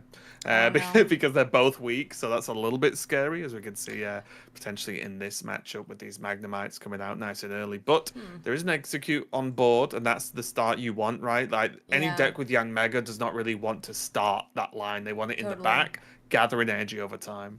I completely agree. Yeah, and that executor is there to tank. So luckily they are starting with that execute. They don't actually have a second attacker though. No Celebies in this list. Just that Yon Mega and Executor EX. So we'll have to Yeah, see how this plays it out. gets tricky, doesn't it? Because like naturally, I'd be like, oh, you could probably fit one Celebi in, but then suddenly your opens become less consistent. Then you Mm-hmm. draw your Pokeball. If you've got Yanmega in your hand and you want Yanma, the Pokeball can hit Celebi, and then you're like, oh no, I can't, can't start building it because there's Yeah, no, unlike some other decks that run Yanmega, there's no energy cheat in this deck, right? It is just very true. attaching energy. So if you don't get Yanma down on like ready for your second energy of the day, I guess, Mm-hmm. then you are just losing out. You're delaying the game by turn and a turn and a turn, which is very difficult. Yeah, completely true. Once you start delaying those turns and you have to start putting energies on Executor, I think that's just game, sadly. Sadly, Yeah, that'll just be that's when game. you sit and tell yourself it's fine. I'll use the energy for a retreat later, I'm gonna and you just retreat sort of like try him. and convince yourself whilst you're rocking in your chair that everything's going okay. Everything's fine. I'm fourth energy on my Executor EX. I got this. I got this. I'm A fine. fifth might be useful later as well. It's like so That's that's getting two worse and retreats. That's worse. two retreats if they Cyrus me. Uh, but really early energy onto that. Oh, I mean, really early Magneton and energy onto that Darkrai executes on a clock, even if Magnezone doesn't come out. So hopefully we'll see a Yanma very soon. But Executor EX appears. Yeah, that's going to be good for them. But the engine's up, right, for Mm-hmm. this, and this is going to be a bit scary because everything's just going super well, whereas this is just about okay. The Yanma coming down, Mm-hmm. receiving that energy. Rocky Helm going on to this Executor. There It's interesting. Does is. this? I need to. Sorry, you talk. I'll check the deck. This is a one Sabrina list, so I was gonna say one hide outside, so he could still Sabrina around, but I guess you have to Leaf and Sabrina here, right? To be able to attack with Magnezone Mhm. or the Darkrai. So I think we're safe to at least evolve if we can find the evolution. This is the variant of the Darkrai list where we're running one giant cape and two leaves instead of two capes and one leaf. So those are the Yeah, I two was just lists that I've looking seen. as well, where this is the double. Excuse me. Sorry. Double Rocky Helm and Mm, no capes, uh, which is huge because the helm's really good in some matchups, but being able to, you know, when you sometimes have to Erica for not 50, and it's like, well, I've got to do this because it is what it is. You know, you're missing mm-hmm. some heal. The cape makes you feel so much better about that because suddenly your Ericas are almost always getting max value. Very true. Yeah, Cape is also so much value with that Erica, like you're saying. Uh, so, I mean, too bad we can't run Cape here, but I guess it'll be nice into the Magnezone, who's 140. Then Yanma Hmm. can still finish it off for a 120. Yeah, So that works with math there. I'm trying to think what else. that's my one weakness, maths. Oh no, it's my weakness too. I can't do it. Uh, let's see. Yeah, Darkrai is not terrible for sure. People were wrong about the spoiler. Uh, let's see here. So we do hit Pokemon Communicator. To note, there is one Pokemon in hand, uh, but we could still run into two Yanmegas, an Execute, and an Executor EX if we decide to use that Hmm. Communicator. So it doesn't seem great odds to be using it just yet. I think that would. Let's have a quick look again. The amount of deck lists. I think I would go for it Mm-hmm. in this scenario because Hideout is running one Sabrina. So Yeah. in this scenario, well, I would either go for it or try and play the other Pokemon. Mm-hmm. Just so because if Sabrina comes down, wait, maybe it's fine. I take it back because they can't Sabrina and retreat this Yeah. Druddigon at this point, right? Very true. So Very it's true. maybe okay, but I'd really consider it because I Mm-hmm. think you really want the health of the Yan Mega to like really secure it, because it's so tanky for its cost. Yeah, I think Okay, just gonna deal both 40. both players are kind of in a situation where they probably want a Sabrina in the near future, but they can't because they also have to retreat. If only we had three energies on our Executor EX, that wouldn't be the case. Well, there you go. See, yeah, it'll all be fine. Yeah, it wouldn't be the case if we just had those extra energies on our Executor Yeah, EX. Um, just cut the Yan Megas. Fine, no yeah, just problem. cut the Just Megas. Executor easy. Easy. I mean, does Baby Executor knock out Darkrai? It does, doesn't Well, it? I mean, yeah, it can. What was I looking at? I was looking at a list the other day. What was it? It was regular. It was a full non-EX list, Hmm. and it was executors and something else. I can't remember what, but it was full. I think it was full grass, and it actually looked quite good. Again, because then like the tankiness of the executors to an extent, obviously, without them being EX, so then you can just shove Mm-hmm. more and more of them out and still hang on Interesting. in the game. So it was pretty cool to look at. Maybe those things develop over the next few weeks. Tell you what though, Hideout, they definitely take their time over these Oh, plays, don't they? we are going for the Sabrina.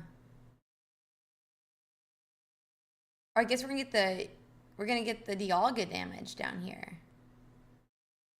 The Darkrai, yeah. Sorry, Darkrai. It's okay, you Uh, sick. It's the easy excuse. Yeah, my brain is melting. My brain is melting. Don't blame me. So they get the attach off, and they're going to end. We It's probably, strange though, right? Because this retreat. Oh, wait. They run a Cyrus as well, right? So have they yeah. Sabrinaed it in to hit it so that even if it retreats, they might have Cyrus in hand to then pull it back and then knock it out, potentially. Maybe not exactly next Mm-hmm. turn, but just have the ability to pressure. Because even though Executor's a pain, I think only Executor is manageable, whereas it's the Yan Mega that you're really afraid of with this deck. Yeah, I completely agree. And we don't have any potions in. Oh my god, I have the names flipped, by the way. Um, but Oh, uh, I just saw it um, on stream. Yeah, Terror on the bottom, Hideout on the top. Yeah, yeah. yeah, it's my bad on here. But I definitely agree there. We don't have any potions, that's the only problem. So we do have to commit, what was that, a whole Erica to heal 20 health, which is not a great feeling for Terra Blitz here. But we do knock out the Drudagon. Let's see. So we had our first point for Terra Blitz. Mm-hmm.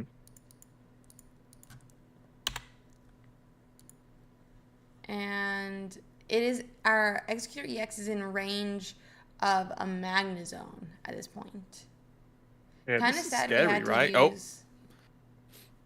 and there goes a Magneton going in as Mm-hmm. well. So I imagine there's a Magnezone there. This is Same. pretty good as well because the double Darkrais become like retreatable, right? Once you've got two at two energy, you can like use them, like maybe hit in, use it to retreat, and then you've got the next one to swap in and sort of spread some of the damage around a little bit.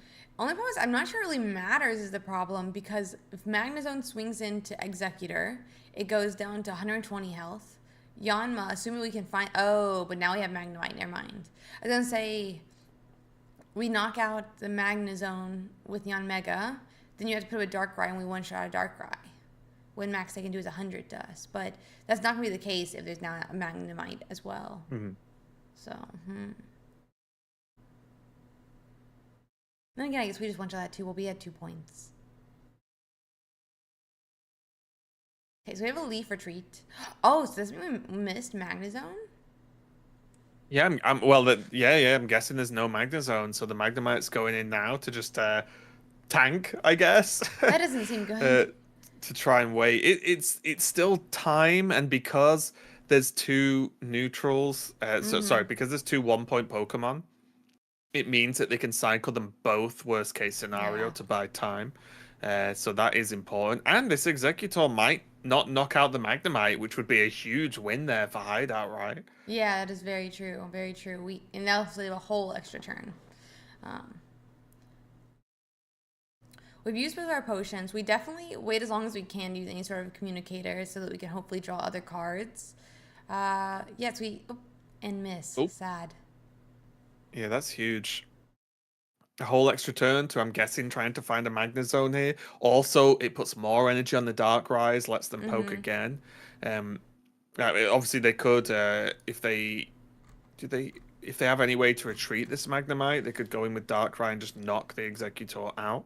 There's an interesting mind game though of, I guess it doesn't matter. I'm trying to think if there's a world that Terra would hide having Yan Mega. Mm-hmm. And now that Yanmega's full health, sorry, Yanma's full health, and they've seen a Sabrina played. I don't know if like Hideout would think, oh, maybe they're holding the Yan Mega, so they'll to make them try and leave a Darkrai in, and then they swing Yeah. in and get him. But I don't know if like if they played Yan Mega, is that going to make that much of a difference, right? So I'm not sure if that's the case, but it's something to think about. Okay, so this cape does protect Magnezone from being one hit KO'd by Yanmega, though, Hmm. which is an interesting thought. We do still Yeah, have. this is. Go on. Do we have Sabrina in this list? As I was trying to figure out real quick. Like on Terra Blitz's side? I don't think Terra's running it. I'm No, not only 100% Osiris. sure. Okay. Yeah, I think Hideout's running it. Oh, we top deck it. Okay, well, Nice. that's good. But the problem is the Darkrais aren't damaged, and Yan Yeah. Mega is weak to Magnezone. So Oh Yan Mega's no. gonna take a heck of a hit. It'll be able to survive, right, on like 10 health. No. Cause the Darkrai, right? Oh wait, sorry, yeah, sorry. I was just purely staring at the Magnezone attack. Yeah, Yeah. the Magnezone will deal 130. Darkrai will deal 20. Of course, you're exactly right. So this is just great. It's just too little, too late, isn't it? Yeah, it Like the feels. the Yan Mega couldn't get going, and zero damage on the Darkrai. So Mm-hmm. a potential like Cyrus, you can't even try and like cheese the game, right? Yeah, it's just It's so rough. sad. I mean, I guess is where we wonder if you think Cape is better. Like we were talking earlier, right?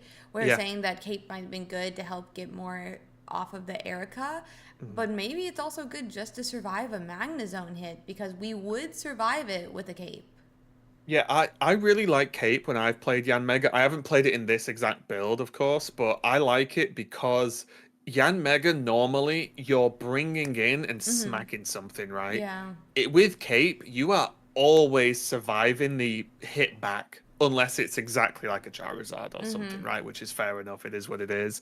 But generally, you're always surviving one more hit with a Cape, so then you can hit again. So I really like Cape for Yan Mega in general because I think it pushes him from good health to great health. Yeah. But yeah, that was a rough one. But again, just shows the sort of power of having that Magnezone available to sort of cover the bases, be a very high health Pokemon that is a non-EX as well, which is huge, right?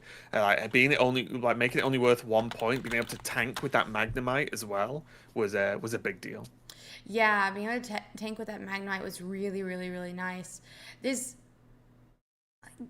yeah, I mean, even if we knocked out Magnemite, I guess there was really nothing we could have done at that stage. So, Yeah, it still creates it creates the delay turn where there's never damage going on the Darkrai's, and without the damage on the Darkrai's, there's no pulling them in, right? So yeah, it was real tricky one. They clearly need to put Spiritomb in this deck. obviously. But I kind of almost feel like people are overplaying Cyrus. And this, like, in my opinion, kind of like shows it, right? Like, I guess Hmm. we could have Cyrused the little Magnemite who had 20 health. Doesn't really do anything. But, like, let's say Hmm. we did knock out the Magnemite and we couldn't knock out the Magnezone. We could have still used the Sabrina. Oh, Sometimes, 100%. like, Yeah.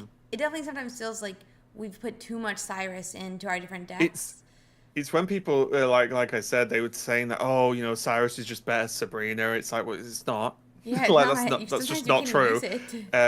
And I definitely, outside of certain very specific decks, I would Hmm. never run two Yeah. because they become so awkward sometimes. I like one and one, honestly, one Cyrus, one Sabrina for like an average deck if you want bench bounce.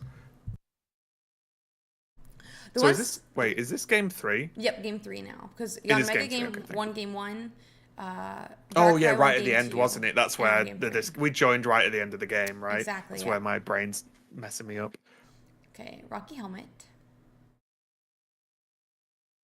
It would be interesting if Rocky Helmet wasn't damage of attacks, and then the rough skin would trigger Rocky Helmet. That would have been so funny, but they Oh wouldn't yeah, it was decide. just damage. Yeah, it was just Yeah, damage. yeah, yeah, that would be crazy. Yeah. Um, oh, the one synergy I Although, really do like with Cyrus though is Greninja, because the mm, Greninja ping you can pick whoever you want to Cyrus up same turn. yeah, yeah, that's really strong for sure. Let's I see. will say though, I'm disappointed. There's not enough Bidoofs on in this game so far for me. Yeah, where's Bidoof that Hyper laughs at Fang? Druddigon. It True. laughs at Druddigon. Laughs. See, Druddigon's Slayer. Honestly, have you watched the Pokemon video for Bidoof? I think it's like Bidoof saves the day. I don't think I have, but I've heard about it. You have I've to not watch seen it it. yet though. It's so Okay, good. I'll watch it after the show. Good. 100%. But it's if I started anyone watching the Bidoof documentary videos. Have you seen those? a Pokemon? No, I haven't. Oh, they're really good. Someone made like some short. They're like I think 3 minutes, 4 minutes long, Oh, but it's they're like sort of almost like David Attenborough documentary style, but on Pokemon. It that's looks great. funny. It looks like we're at 10 health right now on this. Hopefully we have. Okay, we have Executor EX this time, which is gonna be nice. Uh, Mhm. I want. We probably don't heal here. If we had a cape, maybe, but not here.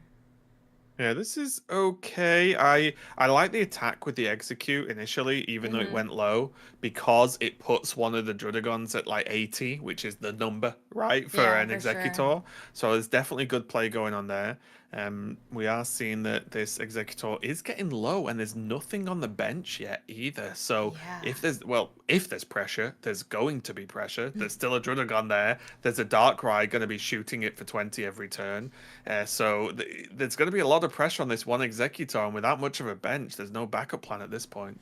Yeah, one problem with Pokemon, for those who don't know, if you lose all your Pokemon from your active spot and bench, game is over, even if we don't hit the 3 points. So we'll have to see here, but if this Executor could be KO'd, it's going to be end of game. Unless we can get a Yanma or another Execute onto the bench.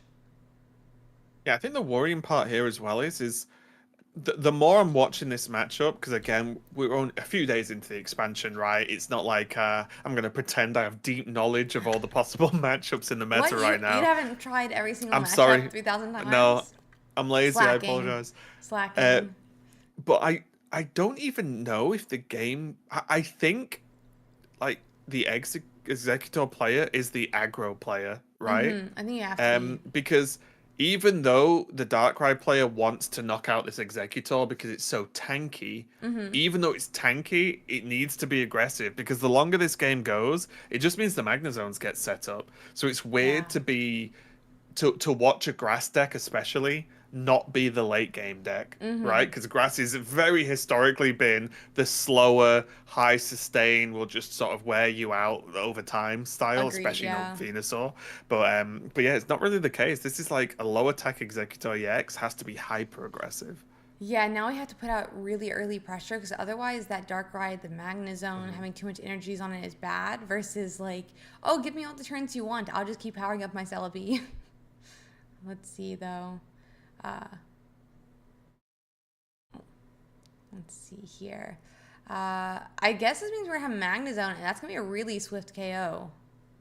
Yeah, if there's yeah, well, if now there is Magnezone, yeah, and I Yeah, think the instant hover concede because attach energy, shoot for 110. What's the answer, right? We're not going to say yeah, much because we can see the cards in the hand, of course, but it's there's you're in a feeling in a good position if you hide out right now, right? Because like that 100%. damage goes on, Yeah, 120 health, and there you go. Yeah, I didn't want to say too much about the hand, but the hand was not good on the bottom there. So yeah, big win there, and Darkrai continues to dominate so far. yeah. I was really hopeful. I'm gonna be honest. When we came in at the end of game one, and it seemed like we just steamrolled with the uh, on Mega, and like, okay, we're gonna 2-0 Darkrai. This is gonna be our finals. Let's do it. I'm down. But no, it doesn't seem to be the case. However, our top 16 is looking pretty diverse right now, in my opinion. I guess there is the one mirror match with Darkrai. I'm gonna state that there's still the one mirror match with Darkrai, but right, Yeah, still doesn't have the the Magna Zone six. or the Darkrai. So I think we're safe to at least evolve if we can find the Mm. evolution. This is we Oh, that do. really threw me off for a second then. Yeah, I was trying to figure out where that was coming from actually. We do have Darkrai Magnezone. I think there's what Mm. two, three, four, five. Okay, six Darkrai Magnezones. I say that in the top 16. But then Yeah. we do have that Rampardos Lucario that's still playing. We have an Executor Celebi. We have a Greninja. We have three Charizards, a Pikachu Pachirisu, Celebi Superior.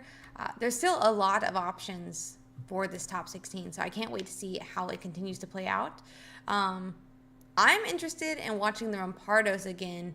Do you have any deck that you would like to see? And Kytheon did, just for the record, make it into the top 16 with that Shaman. Nice. Nice. Yeah, for me, honestly, the sort of highlights for now, Rampados, of course. Mm-hmm. And then there is the Shaman Charizard deck.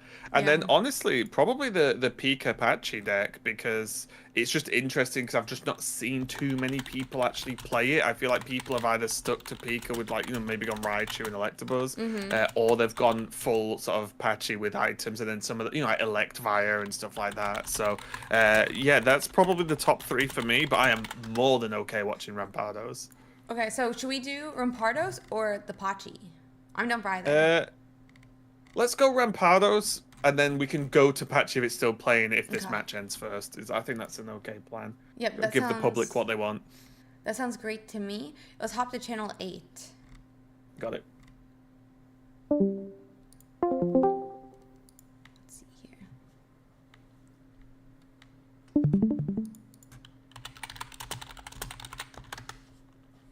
Okay, so I'm gonna get us all set up for our top 16, and they're getting into their games.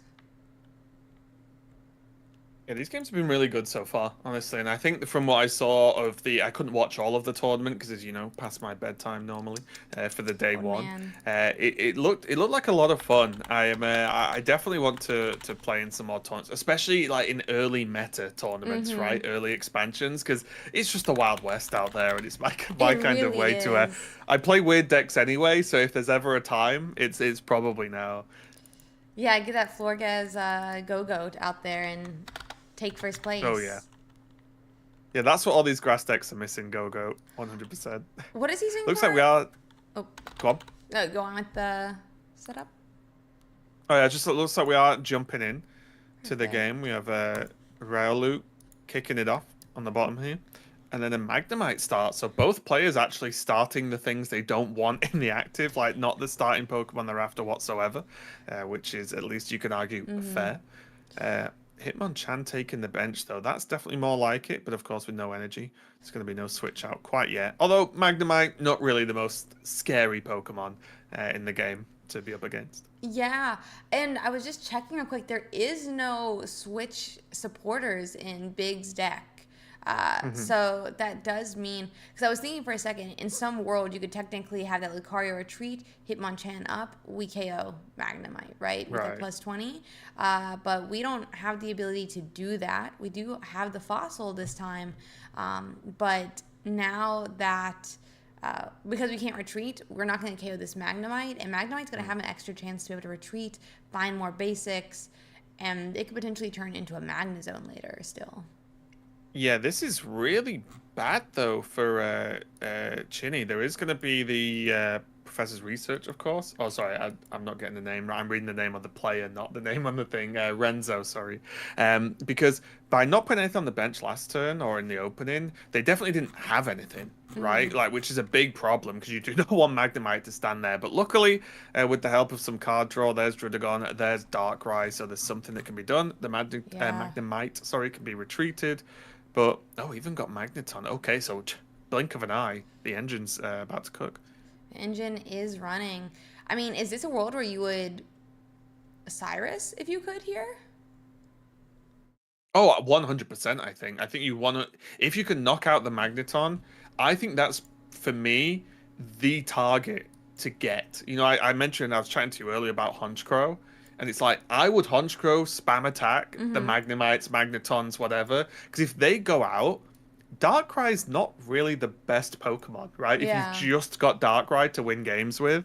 So I think it's the Magneton, Magnezone that's like doing a lot of the heavy lifting in this deck. So I would, yeah, 100% try and attack those. Obviously, only if you could kill them. You don't want them to retreat again. Or Yep. knock them out, sorry. And so we are going to Yeah. do just that.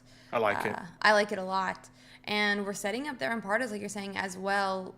This low energy cost deck, it's pretty nice for being able to switch back and forth, minus that Lucario, who And cost 2 to retreat.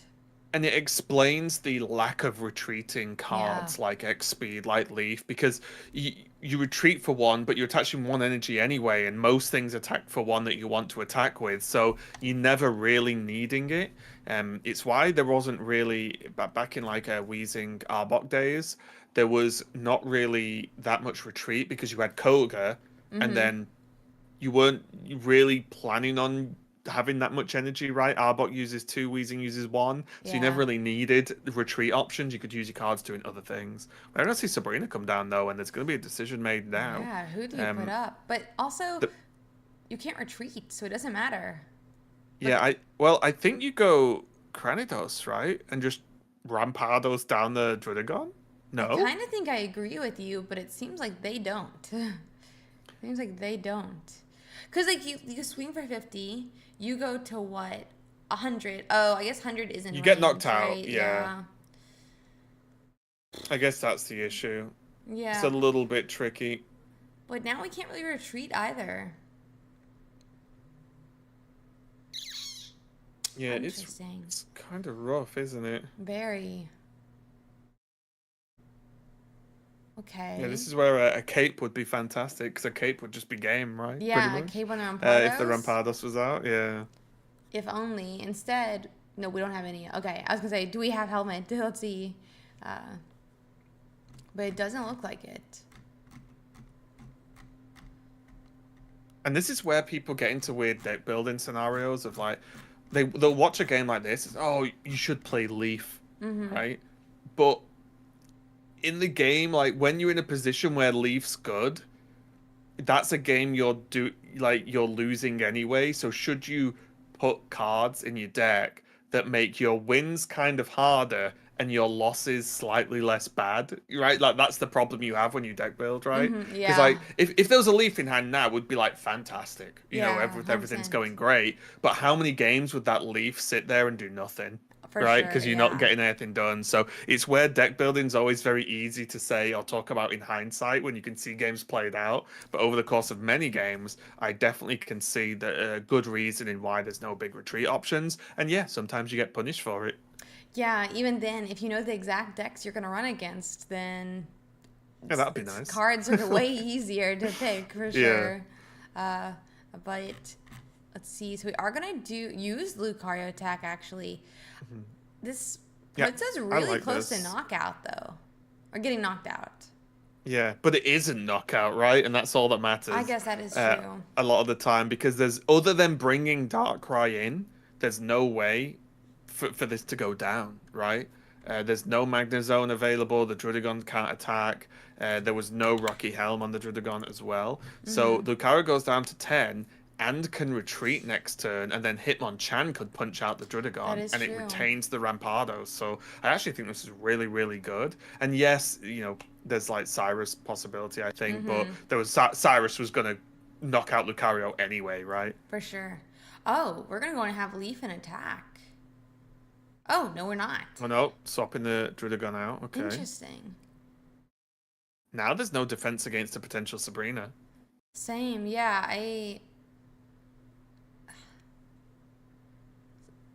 Hmm. I don't know. Do you? I think I Sabrina here, right? And you say, Uh, give me Drudagon or give I me. like Sabrina because you either deal you either set up damage on the Darkrai Mm-hmm. or you knock out the Drudigon, right? Yeah. Oh, sorry, you either knock out the Darkrai or knock out the Drudigon. So you'll know they'll put the Drudigon in, and then yeah, you Retreat can just put back. Hitmonchan because now Hitmonchan is still got what 1.5 turns sort Mm-hmm. of life, let's say, Yeah. whilst hitting very hard. So I like this a lot. Yeah, I think this Sabrina was quite nice actually. Yeah, and I I'm not like that sure if hand the attach. yeah, I'm not sure if the retreat. I guess the leaf was Mm-hmm. just saying I'm making you have Sabrina, right, to be good, Yeah. because they still needed defense for Darkrai. So Darkrai comes up now. I think. So I'm Hmm. guessing there's the Cyrus There must in hand, be. because if Well, not, you literally have lost, right? kind of, yeah, right? Like, I mean, he's swinging for 150, so I guess he does survive a hit. But Yeah, still, sure. like, at 0 points, that does not seem great. Because the Cyrus. weirdly enough, oh, okay, yeah, that's good. And then this is what you were talking about, right? With like Yeah, you would poke Cyrus, it. attach energy, not Lucario. They've got to put something else back in, then you get it hit Mm-hmm. it for 80. Yeah, this is nice. So the Cyrus makes this play very good indeed. So we're putting up Rampardos up, actually, though. Really? I'm I a think little this is fine, surprised by right? that. But the thing is, you put 80 into it, and now Rampardos doesn't survive 2 hits, where he would have before, right? Well, it wouldn't survive, right? Well, not survive 2 hits, but it takes 2 hits to knock it out. But if you put up Hitmonchan, let's say, right, then he knocks it out, goes to 2 points. You put up your Rampardos, swing for 130. They put 80 back into you. You get on 70 health, and then you knock him out. Oh, sure. Yeah, yeah. No, you're right. I'm trying to think of. Yeah, I'm trying to think of why that was the case. Actually, are they scared of? Wait, did you say they didn't run Sabrina? I know there's so many deck lists. I'm trying to keep up with. Let me Yeah, let check. me I check can real check. quick. We're running Oh, a it's Sabrina just and Cyrus on So both. were they scared of that? If they knock out the Hitmonchan, then they Sabrina into whatever to win, Maybe? right? But then they're still at 1 point, is the thing. No, they would have won, right? No, I mean, Because they're one Renzo's point at one now. point. When he took out the Lucario, he's at 1 point. Then, Yeah, then I they knock guess, out the yeah. Hitmonchan, and Yeah. then they can maybe, Sabrina, whatever. Obviously, it depends how the game plays out. That's true, yeah. But it's definitely tricky, though, making these decisions, because Rampardos is such a weird Pokemon, right? Because Mm-hmm. it deals self-damage on the knockout. A lot of the time, that doesn't matter. But in this scenario, it kind of gets a little bit weird with getting those numbers right. And also, with losing that Lucario, it meant that Rampardos does significantly less damage. Yeah. Oh, but we don't. Okay, we have a second Rampardos. I want to say that real quick. We have a second Rampardos now. Oh, wait. Wait, why did. So, yeah. Why?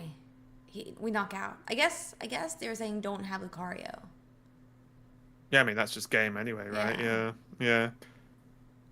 Okay. That's a tough one. Yeah, that is brutal. The second Lucario got the work done, and again, like it's just looking good. This deck, it feels very tricky, but weirdly enough, I feel Mm-hmm. like Hitmonchan really pulls the deck together, and those are not words I thought I would ever say. um, Yeah. because this is where I struggled building Lucario initially, Mm-hmm. where I was like, well, what do you put with Lucario? Because everything I tried didn't feel like it was doing work. And Yeah. then, oh, let's play Rampardos. Well, you still have to play something else because you can't just have Lucario as your Mm-hmm. basic, right? And then have it get knocked out.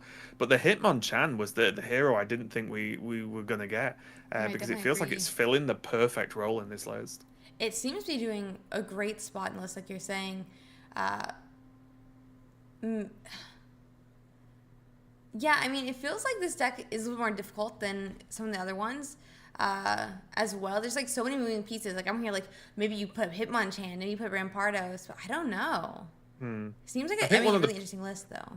one of the problems is as well when you're playing a tricky deck and then you're playing it against Darkrai, Yeah. you've got to add multiple levels of like, well, now they can do 20 damage to me. They can also Sabrina me and do 20 damage. They can also, Cyrus me and do 20 damage and then potentially hit something else like they did in that game.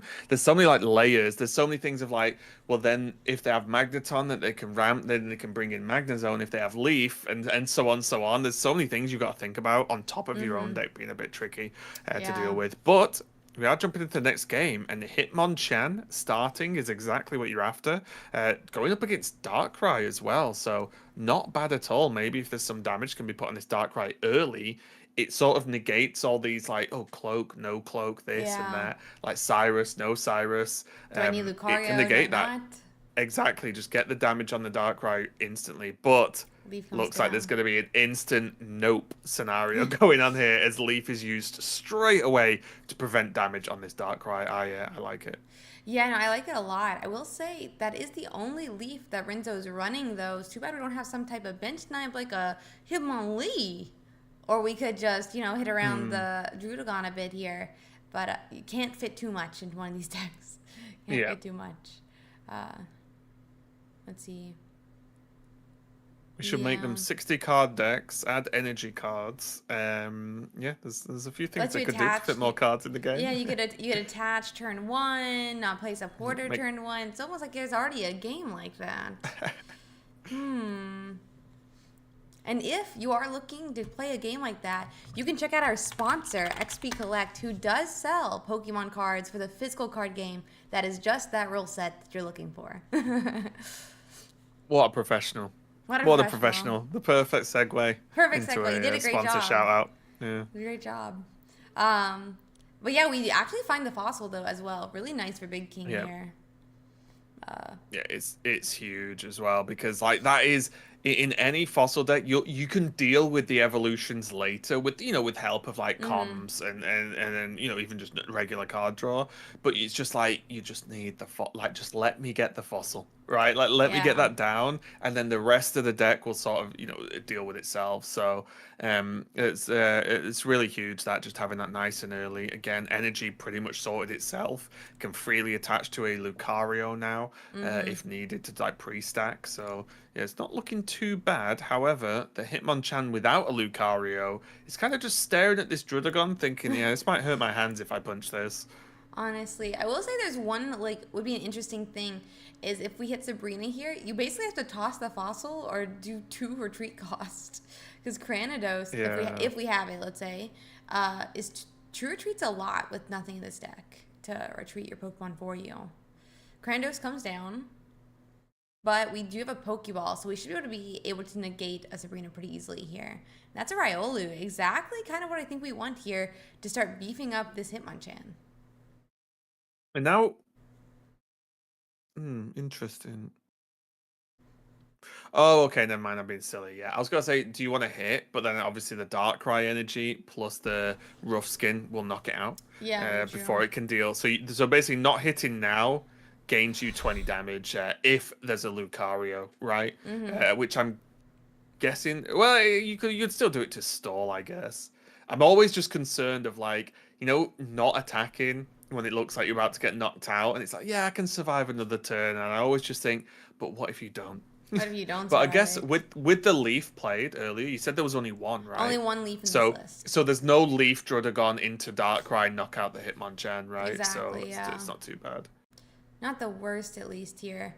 I mean, Darkrai can still just quietly poke from the bench. So if you don't want to take out the Drudicon, they're okay with it. Minus the fact you would need to go through 30 turns. And then you would just tie. Let's see here. Yeah, this is a little bit scary. Unlike the previous game, this Magneton, at least for now, looks like it's gonna just have free roam to set Mm-hmm. up, which is gonna be a little bit rough. Obviously, like Magnezone does get stomped um, by a Rampados. There you go. I just went blank on the Pokemon for a second, even though we've said it about 8,000 times today. It does get stomped, but like it's still just having that 110 shot, right, is really, really strong. Yeah, I agree. I mean, the 110 does so much to so many of these Pokemon. One problem, obviously, with these stage one pointers is they're basically all below 80 health. So Mhm. Hitmonchan gets KO'd. I guess Rampardos and Oh, Lucario's? Yeah, 100. Even Lucario gets one shot by that. But yeah. we have it come down. Our Hitmonchan could swing for 50 here. I don't think we're going to want. Oh, we're going to fight with Lucario. That's 60? Yeah. Yeah, well this is kind of interesting, right? Because with the leaf gone, this Drudagon's just living, right? Mm-hmm. I wonder if yeah, oh wait, this is very good, isn't it? Because is the plan here Lucario in, hit once, Lucario out, hit Monchan in, hit to knock out the Drudagon? Because otherwise the Hitmonchan just gets farmed by the Darkrai anyway. This keeps the It's true, Hitmonchan yeah. alive, and the Lucario lives through the Darkrai hit as well. I Huh. think that's the plan. Because this not if Hitmonchan punched the Drudagon, the Hitmonchan just gets knocked out, right? And it just sort of just is what it is, and then the Lucario has to sit in the active spot. Mm-hmm. When, Whereas maybe this okay, well they're gonna switch in anyway, so all that yeah. doesn't matter. But This yeah, could that was at least an option for a plan. would have been interesting. I kind of like that idea. Sadly, because of the Sabrina, we do have to give Hitmonchan. I think that's just going to be an attached to Darkrai and KO with the ping.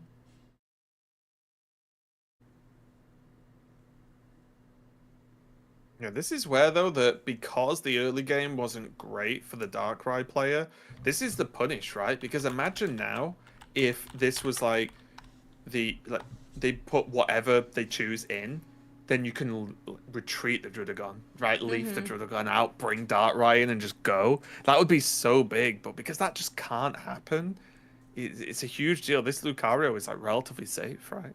Yeah, Lucario is pretty safe. I mean, we do knock out Drudogom, and then whatever else comes back and KOs it, though, right? And then Rampardos can't KO.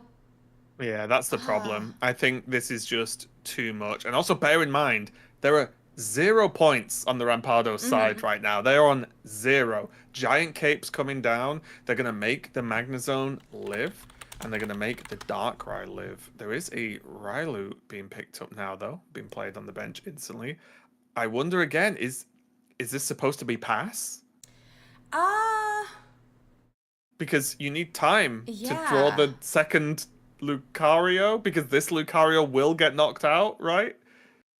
Maybe? I think that's the plan. Because if Lucario knocks out now, that sort of back and forth happens and it Mm-hmm. doesn't work, right? Because Rampados doesn't beat the Darkrai and then it all sort of flies Exactly, away. yeah. Same with the Magnezone. Is there somewhere where you swing with Lucario, let's put up Magnezone, you put up Rampardos, knock it out? No, then they knock out your Rampardos. Hmm. I don't know. So I Hmm. think this has to be because there's a Sabrina left, I think, right? For the Rampados I player. I think so, yeah. I think they have it So left. I think this plan is wait, get the second Lucario. Will that work? Oh well, there's the Sabrina. Oh, this is so hard. I think the Yeah. Darkrai is just in a good enough position due to Shock Horror, the Magnezone. Yeah, honestly. I think that's the problem. Sarah World just like retreat back Triolu and KO? No, If because there's no then Lucario, I think so. But the problem here is Magnezone, right? It doesn't go down to Rampados. let's see. Cape is a heck of a card. I'll tell you that. Yeah, Cape is too strong, it feels like. Not actually, but like Cape is definitely a really good card. Cape is definitely a very good card. Mhm. Hmm. I just like this definitely seems to like a prickly spot to be in. It's one of those scenarios that always makes me laugh where I think especially early on in this game, people who Yeah. didn't play Pokemon before, it's like, oh, Giovanni's not that good. It's only 10 damage. It's like, no. It's nothing to do with the number of damage. It's that Yeah. this damage is enough to knock out certain Pokemon with certain attacks, right? Yeah, it just Because brings you a if there was a threshold. just 10 more damage, this Magnezone can be dealt with. Mm-hmm. It's all about the thresholds, nothing to do with the actual tin, Exactly. it feels like. Uh, Well, Hitmonchan exists now. Does that help do we retreat this back? situation? I think I it mean, you does can't help. want the Lucario to go down, right? Yeah, Yeah, so we I think it's got to be, I think. would we Sabrina here and then force something else out, put damage on it, and but then I feel like we should have Sabrina first, actually, if that would have been the play.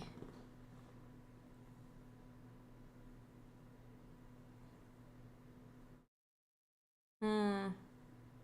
It's tough because Yeah. whatever the problem is the no point, right? Like there's the 0. If they were on 1 point, you can Sabrina. If they put in any of the Darkrai's to like retreat them out, you've Mm-hmm. then got Cyrus, and it's just game, Exactly. right? If they bring in the Magnezone, then you can hit the Magnezone that at least sets up Rampados to try and do something. But because you don't even have a single point yet, there's nothing to set up, right? It's actually painful. Yeah, I definitely 100% agree. We don't even have spot for another Rampardos. Like,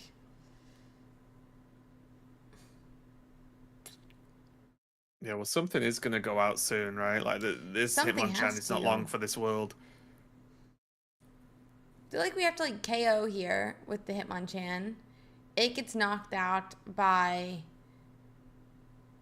Dude, if we had Cape as well, Rampardos could survive. Sorry, not to keep saying Cape. But It it's it's a weird stalemate though, isn't it? Because I don't think the Darkrai player wants to. Well, it's not really a stalemate because the Darkrai can infinitely kind of do 20 damage to an yeah. extent, right? But like, I don't think the Darkrai player really wants to do anything this turn apart from just equip energy, right? I Because why would think so. they? Yeah, they don't need to do anything. Minus the fact that we hit round 30. It's a like a double game loss, but uh, Sure. Other than the turn limit, yeah. yeah, but like we're halfway there. Three more energies just puts you in turn 19. Oh, why not?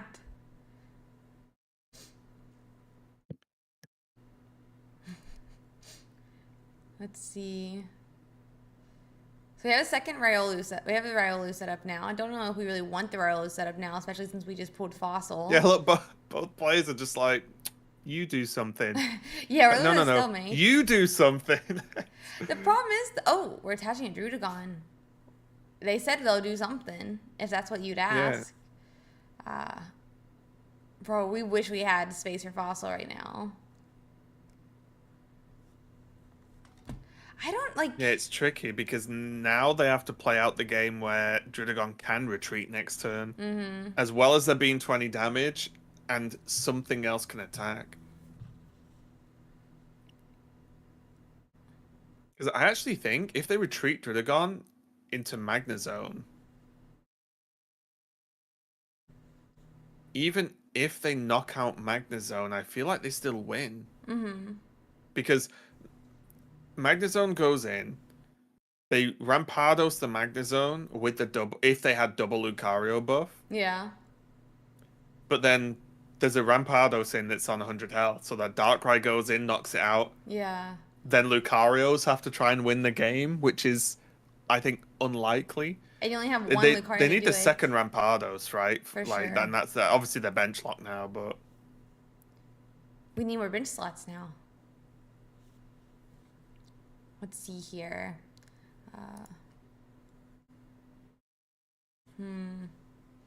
I don't really know like what the correct play is. I just kind of feel like we're at a stalemate where like neither player is going to. I feel like just Darkrai wins here, if I'm being honest. Oh my god, almost all the other games are done in top 16 as well. I'm not surprised. I'm not surprised. Yeah.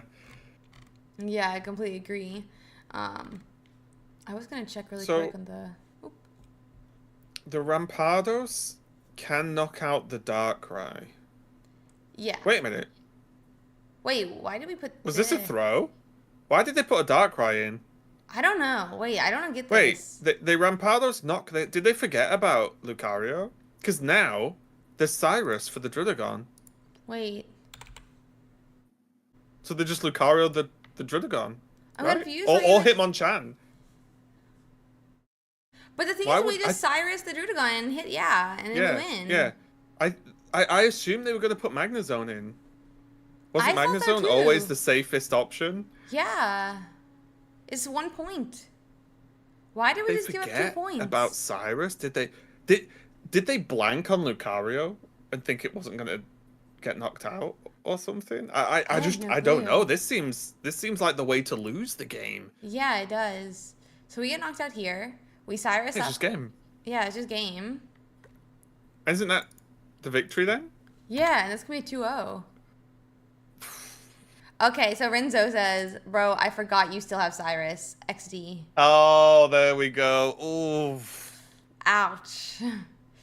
Even with that That's- though, I really think Magnezone was always fine to just sacrifice. Maybe I'm wrong. Yeah, I think that was always the play to do. Like, Yeah. Because if Magnezone goes, the way Magnezone gets knocked out is Rampardos has to knock it out in that one shot, right? So the Rampardos is down to 100, and I think that's if they have the set. Wait, hang on, yeah, that's fine. That gets knocked out. Rampardos will be on 100. You put in a Darkrai, and then you knock that out for free, basically. And then you've just got to contend with a Lucario and a Hitmonchan, which doesn't seem too bad as a full 160 health Darkrai. yeah, for sure. And they can't Cyrus they can Cyrus the Drudagon, but then they'll be on 2 points, not 3, right? So yeah, Yeah. that was after all those intricate points. What a rough way for it to end, because that just shows that if you're playing in a stressful environment, top cut of a tournament, of course, and the deck's complicated, and your opponent deck's also a bit complicated because you're tracking Lucario, you're tracking like Rampardo self damage, and so on. It stacks up, and the second you sort of lose focus, it's just going to be game, and in this instance, it's going to be match. So yeah, rough one, cool series to watch, but a rough ending for one of those players. Yeah, no, very rough ending. And Renzo, thank you so much for playing today. It happens to all of us. Sometimes the tournament, you're against yourself and your own stamina. It's tough. It's really hard. Yeah. Yeah. So it looks like Kytheon has survived the Darkrai, just to note. Let's have a look. He'll be into our top 8. And we also have a Gyarados versus a Charizard that's still playing. They just started their last game. Would you like to watch the Gyarados position or the Charizard position? Let's watch the Gyarados. Okay, let me... We'd watch the Charizard if it had a Shaman, but it does not. Sad. So there it is. Yeah, I want to watch that one next for sure. So let's hop to Sure. 31. 31. Got it. Oh. This doesn't look good for my Charizard player. Does not look good for my Charizard player. Oh, yeah. Oh, Charmander and a Dream. maybe we're okay. Maybe we're okay.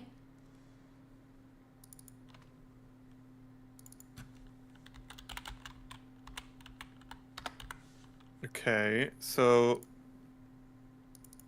this is not looking too great. There is the Moltres now on the bench, so not too bad. Unfortunately, though, it didn't look like there was an X speed or any way to get out right. So it's always a shame, and you know this more than most as a premium Charizard player. But it's rough when you've got to like attach the energy, wait a turn, then use that energy to retreat, right? As opposed to going X speed out and getting the Moltres cooking straight away. I completely And already agree. Frogadier on the bench. Froggedier's gonna be really nice, but where's that where's that Magikarp that we want? Are we potentially attaching to this Druddigon for a retreat? I don't hate it because this potential Greninja is already set up to an extent.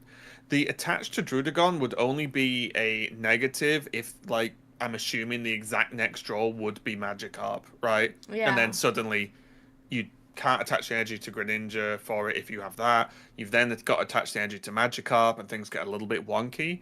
But I think if there's no Magikarp there, this is a fine route to take and just say, well, I have the option of flipping out, especially because you're expecting Moltres to come down now from the bench. So then there's an option to just say, okay, bring Druddigon back, get Frogadier starting to hit the Moltres and start to stack damage up. Yeah, I completely agree. Just to note real quick, because I was thinking, is there a world where we get Sabrina right now? Whir is not running Sabrina. He's running Cyrus. But, again, we mentioned this a little bit. Greninja could ping and Cyrus same turn. But that's 3 tails. Ouch. Yeah, and the problem is as well, there's nothing you can do about it, right? Yeah. If your opponent's got a Greninja and a Cyrus, it is what it is. So it's a little bit scary, unfortunately. We are now going to see if there's going to be a retreat option here. There's the Greninja. The energy's going to go on Greninja now. So we're under the assumption, of course, there's no Magikarp, because it probably would be played. It would be down, yeah. So this is just saying, again, this energy can always be on Greninja. Greninja can always attack. Now the option next turn will be, I guess the energy goes on Druddigon. It's a little bit rough. Yeah. But where do you like this? What would annoy you more, the damage from the Greninja on the Moltres or the Charmeleon if you were the Charizard player? I think Charmeleon, because the moment you put that damage on Charmeleon, Charizard gets one-shot by Gyarados. That being said, maybe it's better to put it on the Moltres because you don't get weakness into Moltres. So you need at least a shot into Moltres as well. So I'm not sure. Also, as well, just for this deck, so people know, no tools in this list. Double X speed, 1 Dawn, 1 Leaf, 2 Pokemon Communication, 2 Potions. Oh, wow. So there are potions. There's no capes, but potions are kind of capes in disguise. Yeah, very true. But there's no option of really going above and like up to that big 200 health number for the Charizard.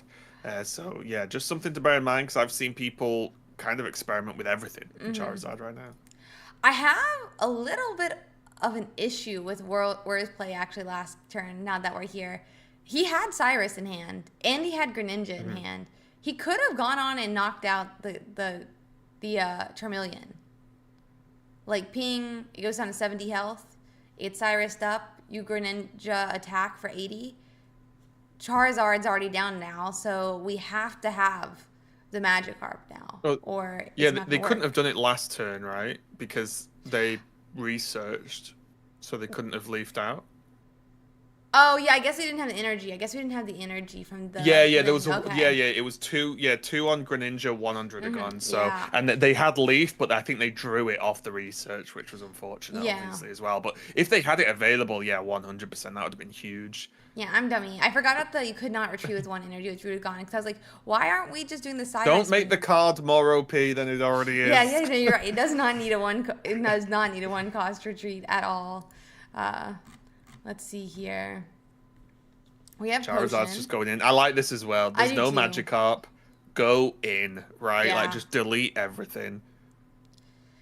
Presumably there would already been one down. We don't have Sabrina here, so we can't. Even if like Magikarp goes down next turn, would be in a bit of an issue spot. But Hmm. I guess one problem, however, is the fact we're at two energies now. Do we have Dawn? We do have a Dawn. Okay, Yeah, Dawn is in the in list. Drew's Yeah, list. so Yeah. I'm making an assumption that they have Dawn in hand. They've got what, five cards? They're gonna have six on the draw, Yeah. This is and they've 50%. made this.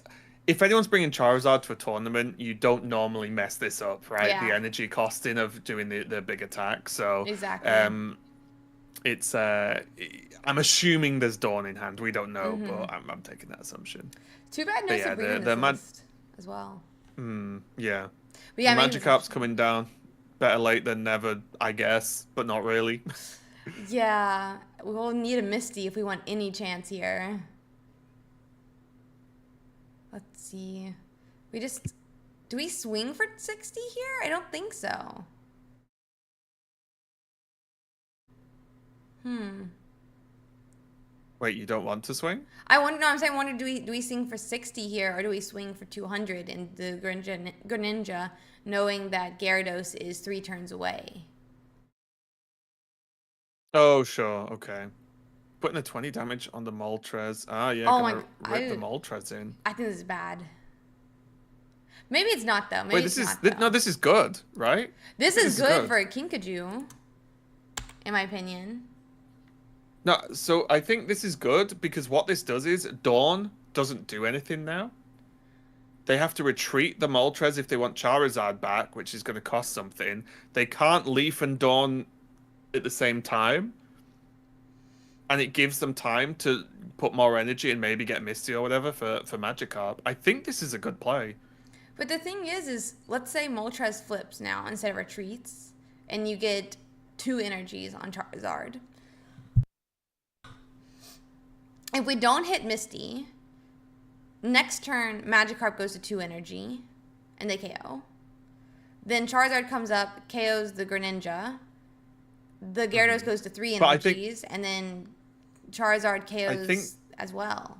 it would be the same problem though, because if they left the Charizard in and hit it, the Charizard knocks out the Greninja, and there would still need to be a Misty Gyarados, right? Or the Macarp just goes down.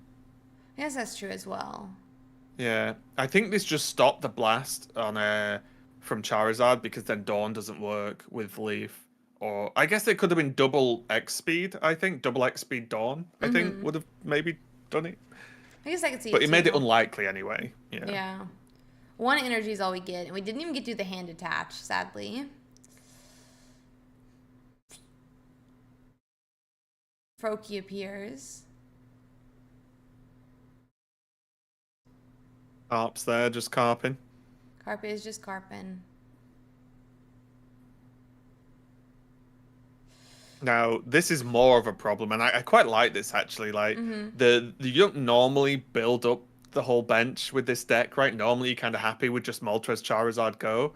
But now being able to jump into the other Moltres, know you can tank at least for a little bit Yeah. because there's no Gyarados down yet. The Greninja isn't having type advantage, so it's hitting for 80 maximum. It's still two-turn sort of kill scenario, but this Moltres ramps a little bit. Obviously, the ramp wasn't amazing, but still, it's ramp. So there was options there with this second Moltres.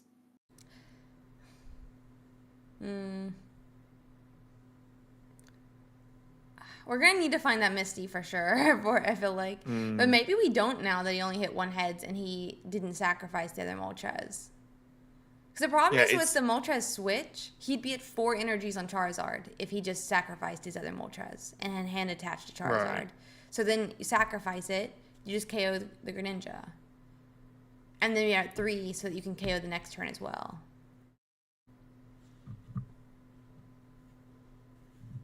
Yeah, this might have given them a little bit more time. The tricky one here is like you knock out the Moltres, then I genuinely think the plan is just hit Misty, right? Like it sounds a bit lame, honestly, but it is what it is. I think they're just playing to their outs. They are going to jump in with the Charizard now, and then just slash. Okay. Interesting. There's 30, 50. I think we just Wait, there's kind of like we lose wait. now. Was this wrong?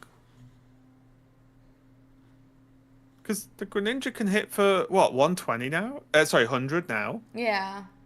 If they attach energy to this Frogadier and they have the other Greninja, which don't they just knock out the Charizard next turn? I think they do regardless, right?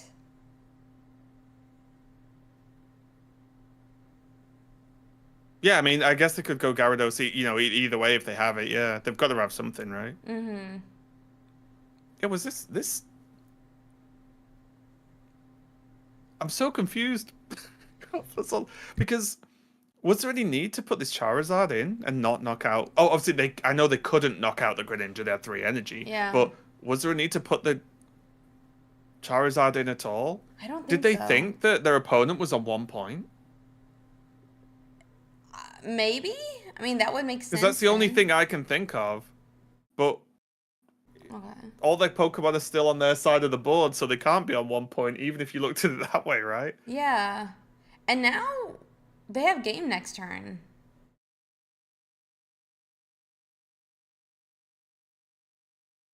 Yeah, the potions have been used. Because the Charizard was in earlier as well. Yeah. This game got really weird really fast, and I don't know if I'm just dumb or I'm just missing things, but I can't work out why they didn't just sack off the Moltres. No, I agree. I still can't work out why they didn't just sack the Moltres earlier. And just like Inferno Dance again and hand attach and... Because one of the problems is as well, the playing 2 routes is completely correct, but when we get to this stage of a game, it's like, oh, well, they probably won't have Greninja or one of 2 Charizards that are still in the deck of like 3 cards, or like it becomes so unlikely that they don't have one of these pieces. Sometimes you have to make a play where they say, okay, it's likely they have it, but if they don't, then I can win. It's fine. That is what it is. But it's like, well, when it's so likely of like this, I think they could have won that with double Greninjas, right? If they had that, they can win it with the Gyarados if they have that. So I feel like there was a lot of options there. So now they're putting in the Charmeleon. The Charizard's on 2 energy. This Charmeleon's, I'm guessing, going to be some kind of sacrifice. But isn't it likely the Moltres dies, though? The Moltres, yeah, is going to die this turn. More than likely, at least. I don't know. For relief. But this is... If there's a second Greninja, this is just game, right? Yeah, if there's a second Greninja, they get all 3 points. And they have it. And it's likely. Yeah, it's likely because they're so deep in the deck at this point. Yeah, This game blew my mind. I don't know what to think about life anymore. honestly, I'm so confused. I don't know what the answer to life is anymore now. I guess I never knew the answer, but I think what surprised me about this, and again, it's games like this I like to watch back, so I'll probably do that later or tomorrow just to make sure I wasn't going crazy. But I don't mind the whole, I've got a lot of big health EX Pokemon, so I'm going to keep them all alive so that you never get in points. But against Greninjas, well, if you're keeping them alive on 60-40 health, unless you're finishing the game now, which then it doesn't matter, well, they're just going to go hit, hit, hit. And you've already used 2 potions, so keeping them alive wasn't really achieving much if then it's just an extra target for Greninja to knock down. So it was a strange one, honestly. I don't know what to think about that one. However, Gyarados is winning, right? It's doing okay. Yeah. Not as many have made it to the top cut as it used to in the not too distant history there, but this one at least is doing all right for now. Yeah, I mean, we have at least one Gyarados in the final in our top 8 right now, so that's pretty nice job by them making it all the way here. I didn't check out the overall win rate of Gyarados, but I think it was like in the Hooglandia tournament yesterday. Gyarados had like a We have 30% win rate.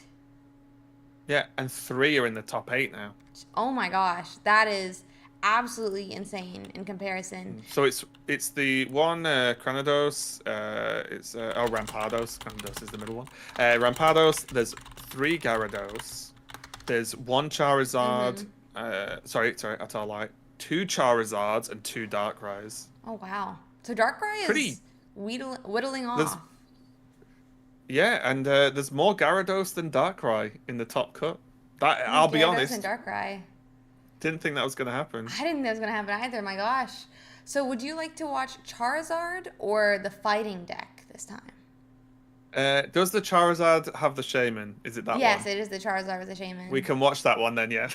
I just want to see the Shaman come into play. I support it. Especially because it's against Darkrai. So it's kind of a relevant matchup because Darkrai's poking for 20, Shaman's healing for 10. So it's something like, it's at least relevant to the matchup. It's not like a completely pointless thing. I completely agree. So let's hop into channel 14, and I think they should be getting started.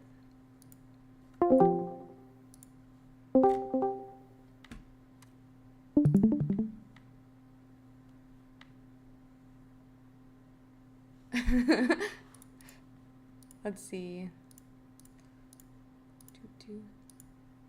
They are focused. You can't see this on stream, but we're seeing their view, the player's view, and it is just the announcements. They were very focused on the announcements. They were not just staring at a screen till it says you can play. I support it, honestly. Oh yeah, you're not gonna miss your match, are you? Not that way, you're not.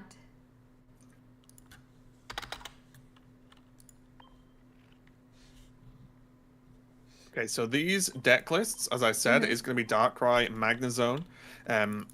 Just taking a quick look at the list. The Darkrai one, very standard. It's 1 Sabrina, 1 Cyrus, 2 Capes.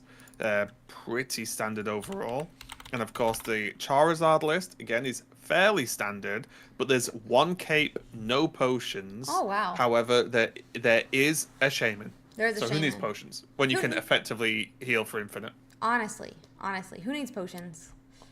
Also, just for us to remember, because it is going to be an important card, there is 1 Dawn in the list as well, which especially, I would say, in Charizard, it enables not only the plays we talked about in the previous game, but also the potential of doing the Moltres ramp Dawn to then attack for 70, which is pretty important as well. So, let's get into it. Completely agree.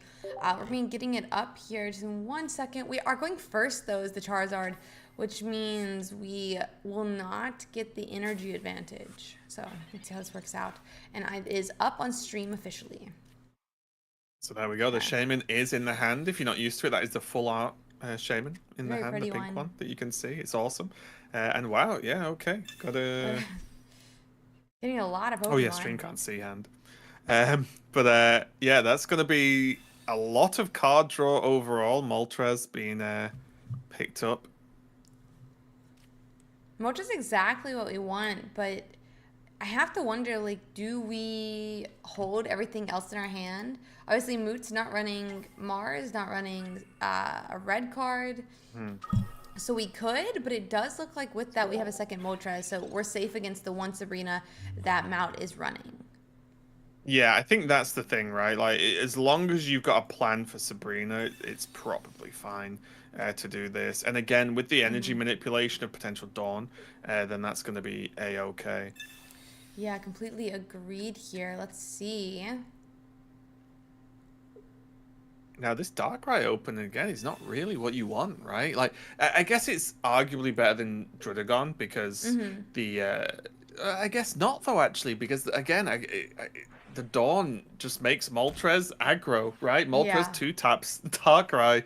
So they've got to be a little bit worried here, and this is exactly what the Charizard player will want to see, is they have the Charmander Moltres set up, they have Moltres in the right place, which is always useful, and there's worlds where it can get aggressive. Oh wow, pickup of the Charmander going down there, and here comes Familiar. Shaman, the hero of the day. Oh, that's nice damage you've got there. Let me just heal that for me. Yeah. Really nice that you made me useful there, Darkrai. Um, Yeah. You and fool. You played into Shaman's plan all along. The his real mastermind of the game. true, true. So you're getting Infernal Dance. How many heads will we get though here? Because we are getting close to, if we find Dawn, that Dawn play you talked about, if we can hit at least one head. So we do hit one. One. Okay. One's not exactly One's what all you you want, need. but it's all you need for sure. And if you're in this position again, or you play or you've played a lot of Charizard, if you're in this position, are you, say you have Dawn, are you always Dawning and just going hyper aggro on the Darkrai, just to try and push? I think if they don't hit Magneton, yeah. Okay. If they hit Magneton, no. You're scared. I'm scared, yeah, because of the, I mean, type advantage, but we're at 110 now. And if they don't have Magneton, we would be able to KO if they just retreat. Oh my gosh, we already hit Charizard. Maybe the game plan is just Charizard, though. It's tricky now, isn't it? Because you have those options, but the problem with it is you need to make the decision. It's like when you have a mystery box. Like, do you want to keep the prize you've won, or do you want the mystery box? Because if the Moltres can do the dance and ramp the Charizard a lot, well, generally, yeah, you want to do the Yeah. Charizard thing. But if Moltres whiffs, you would really wish if you had Dawn that you could just go aggro and hit instead. So really tough choice. It looks like they are just gonna dance. It does look we are dancing. I almost wonder though, because if they don't have another Pokemon to put down, we could just always chase it, right? Let's see here. Oh, okay, we got one. We got Okay, one. okay, one. Yeah, yeah, yeah. The rules, one better than none. It's all You good. don't seem to be very happy with your rolls right now. Yeah, this is okay. If they just had one more, though, they would have been in such a great position, right? Because they For could easily sure. retreat the Moltres into Charizard, blast the Darkrai away, and if that Darkrai's gone, the game becomes a lot easier. And Magneton is alive. We're gonna see a retreat. I hope we don't see a retreat back. We could. Shaman will The not. problem, it's really tricky though, right? Because obviously you don't really want the Darkrai to go down, but are you winning this game without a Magnezone? Yeah. Okay, Druidagon's a potential other option now. Okay, Yeah. because retreating into Magnezone feels like it could be very scary as well, because it will, or even Magneton at this point, obviously, because it could easily get wiped out. 100% agreed. Because you're gonna need a lot of poke into that Charizard to get it in range of an 80 attack. Uh, Especially with the giant cape that they're running. I wonder if they'll find it. It looks like we're just gonna swing though. Is it? Oh, Yeah, no, that was I'm a good down for draw. this. That's a very nice That was draw. a good draw. Shame in there going like, I can heal. Sitting in the I corner can doing heal. something. Yeah. Did we ever get to heal But this or it's no? got to be X Speed Charizard, right? It's got to be. I think it's XP Charizard here. But is that correct? Because XP Charizard, we knock it out. Magnezone comes in with 110 the next turn. You're at 3 energies.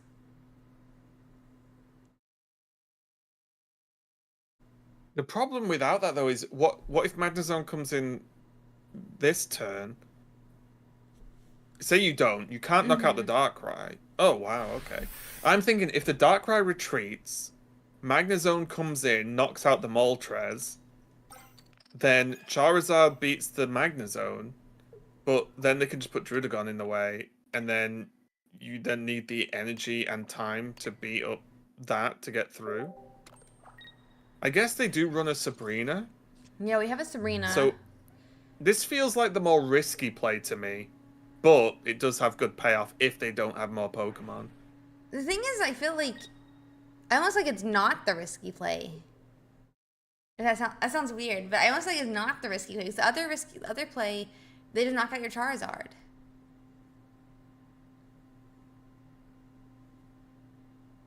Ah, But maybe but in this play they get to keep Darkrai, right? But your Charizard's 180 health. You come in, you swing onto the Magnezone, who hasn't had any damage onto the Charizard yet. Then, okay, or let's say True. do it on Well, on the Drudagon, we're safe now because of the Shaman. Yeah, Shaman's actually done work this Shaman's game done mega already. work. I'm so happy we saw it. Same. Oh, that's not good for the Charizard though, right? The second Drudagon is just a Yeah. pain. It basically negates Sabrina, right? In almost every way. Would put us to 140. We don't have any real healing. I think we just go to Charizard and start swinging, in my opinion. We can swing 3 times in a row. Who cares? I care, but who cares? We're gonna heal Wait, up. can they swing 3 times in a row? If they hand attach here. Oh, or not. Right? Well, that's like, Because they go to wait, 6, they go to 4, they go to 5, they go to 3, they go to 4, they swing. I'm just trying to, yeah, I'm They just could trying to think have. about self-damage on Drudagon, the damage from the Darkrai, then minusing the 10 off heal per turn from the Shaman. I'm trying to work out whether this ends up winning or losing, I don't know. Yeah, it's the big problem here.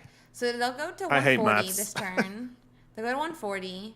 They go back up to 150. Oh, They put in and they just dump it in the Magnezone now?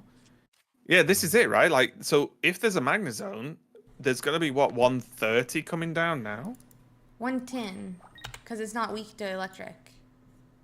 No, but the energy on the Darkrai to hit. Oh, yeah, because right? of how long we gave it. So that's going to put it, like, Charizard down to, knockout range from Darkrai, and then nothing can deal with Darkrai from this side now, right? Because the Moltres can't really Moltres deal can with it 2 too swing well. it, though, and he's at 140 health, but Cyrus is a problem. Yeah. Oh, this game. It got way more complicated this expansion. There's so many It's things good, to though. think about. It's good. I like it. Oh, it's good. I like it. It's just it hurts my brain sometimes. For sure. Yeah. Does Shaman do anything? I need more here? wrinkles on my brain I for don't this think game so. now. Let's see. I think this game's giving me wrinkles just on me. In my Honestly. brain. Okay, so he's at 30. You go to 40. Yeah, click Shaman. Yeah, that's always that's the thing we always do. Just click it. That's fine. Click it. No problem.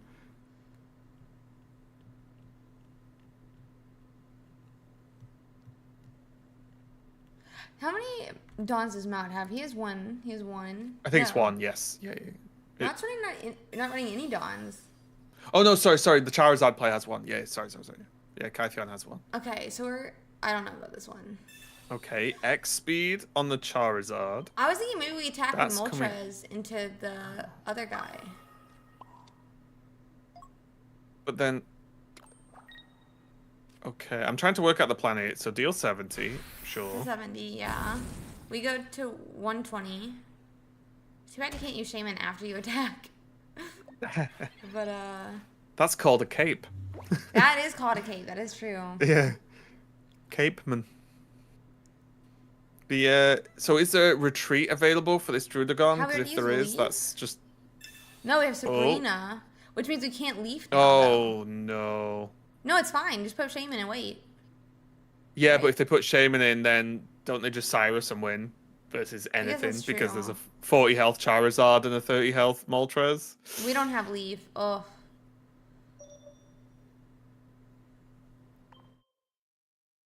This is what I was a little bit worried about with the Darkrai sticking around, because there's another Pokemon to get through for points.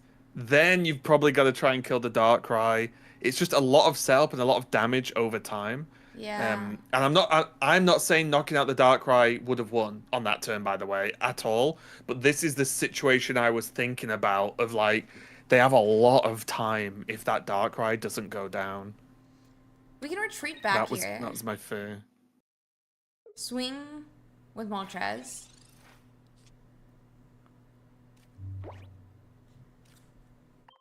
They do have Cyrus. They have very little cards left in hand. Why don't we have Red Card or a Mars?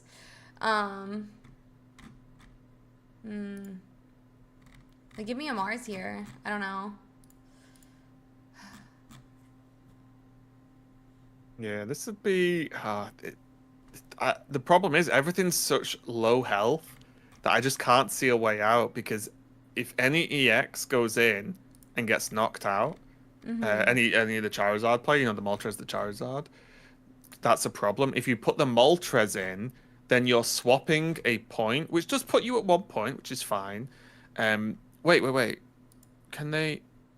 Oh wait, so we saw them draw Dawn. Wait. You Dawn the Shaman back, Moltres the Drudagon. If the Magnezone takes out the Moltres, the Charizard takes out the Magnezone. If you put energy on the Charizard this turn, Hmm. right? Yeah. That works, I think. Works. Yeah. Right? Wait, but So you're this means you can't do that now, though, right? Wouldn't they? Oh so you go to wait. 140. Yeah, so they But have. Okay, yeah. we So need they could Kate. play Dawn in. No, they can't play Dawn instead because we're assuming the Moltres. I don't know what's Right. going wrong. I'm confused. I thought this was going to be a Leaf Retreat, hit knockout Drudagon with Moltres. Moltres gets beat by the Magnezone. Charizard beats the Magnezone. That's 3 points, I think. Yeah, but we hit end of time, and so those energies didn't even get attached from Charizard here, by the way. What? Wait, so they couldn't they can wait. I'm so confused. I'm lost again. They ran out of time, so Inferno Dance went, and it auto-attached two energies to the other Moltres instead of our Charizard. Okay. So now we still can't attack with Charizard. But they just equip an energy to Charizard and Yeah. hit with the Moltres, right? I don't know what's. Yeah, I think. No, why are Don't we they have to retreating? do that? Why are we retreating? Yeah, this turn, I think they though? have to do that. Yeah, you have to Because attach then the to Charizard, Moltres.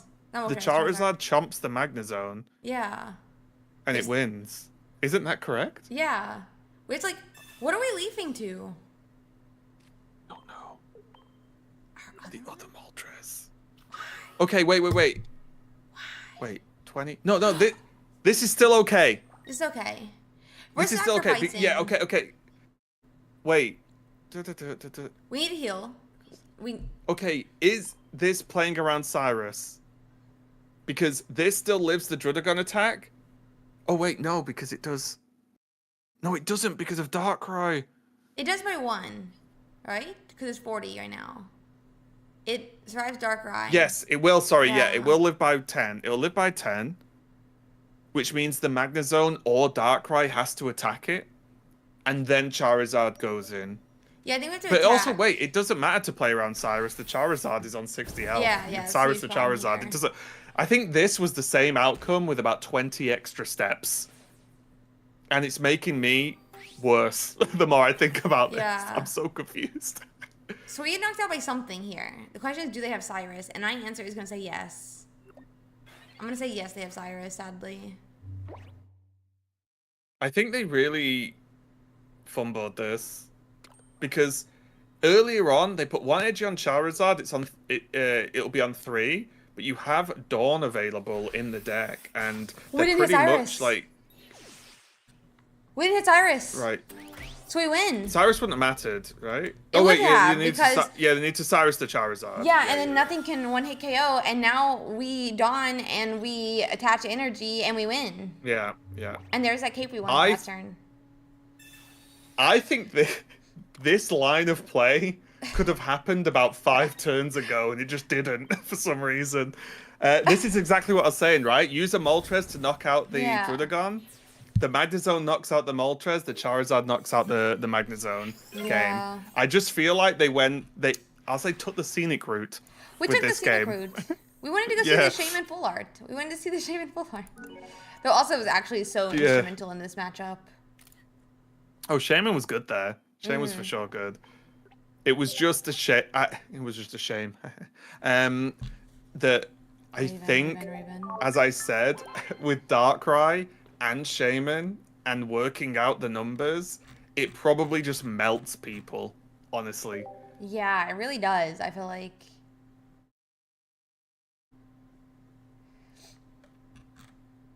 It melts me. I'm probably wrong. There was probably a genius play there that I missed. But there was so many things to think about. I think it was a bit dicey because they could have just put the. I think they could have just put the big Moltres in where it was Yeah. and done that attack, and it would have been on 50, 60, or 70 health, depending on if you count your Shaman or not, after the attack. And then there's Magnezone has to kill it, which then leaves the Charizard open. Oh well, that's another one to look the replay at later on I mean, the as we game move on to the next game. it went so. I mean, so I notes that he is our player that we're watching is currently 6 a.m. where he is. Oof. So Well, that's going to do it as well. not only does he have the stress of being on tournament, being in top 8, running the shaman that he can't forget to click every single turn, but it's also 6 a.m. for him. But I like the scenic route. It was fun. Yeah, I just like seeing Shaman do work. Yeah, chat would have thrown for sure. I would have thrown. But very lucky they didn't have Cyrus. The problem is the more turns that you go, the higher chance he has Cyrus. And then you're playing around Cyrus, but you're also increasing the chance he has it. So I don't know. Mm-hmm. Well, that's the problem, right? If it's like, oh, well, in case they have Cyrus, it's like, well, if you play another 10 turns of the game, they're going to have Cyrus. Yeah. At that point, believe it or not. Exactly. We do start with Moltres, and we're going second this time, but we don't have a basic to Infernal Dance back to. Yeah, that's kind of rough. Let's see here. Yeah, the Shaman stress tax, honestly. Ooh, I forget every time how much damage that... Wait a minute. I'm so confused because of... Okay, I can talk about it now. They had poker communication in hand and a Pokemon. Wait, and why didn't go for a basic last turn to dance on? I don't know what day it is anymore, I'll be honest, Ursi. I don't know what day it is, don't know what year it is, don't know what game we're playing. I'm confused. It happens. We're talking a second energy as well to the Moltres. I guess that is saying you didn't have Magneton. You're not going to have Magneton. But... And also as well, the display from the opponent, double Magnemite opening, no Darkrai, no Druddigon. I'd probably go aggro with Moltres as well. Yeah, especially since turn 2, he just hands attached and attacks. Let's see. I hate that sound effect, by the way. That's my least favorite sound effect. Oh, I love it. You like it? It sounds like it's so some good. bird dying. I'm not happy with it. Jeez.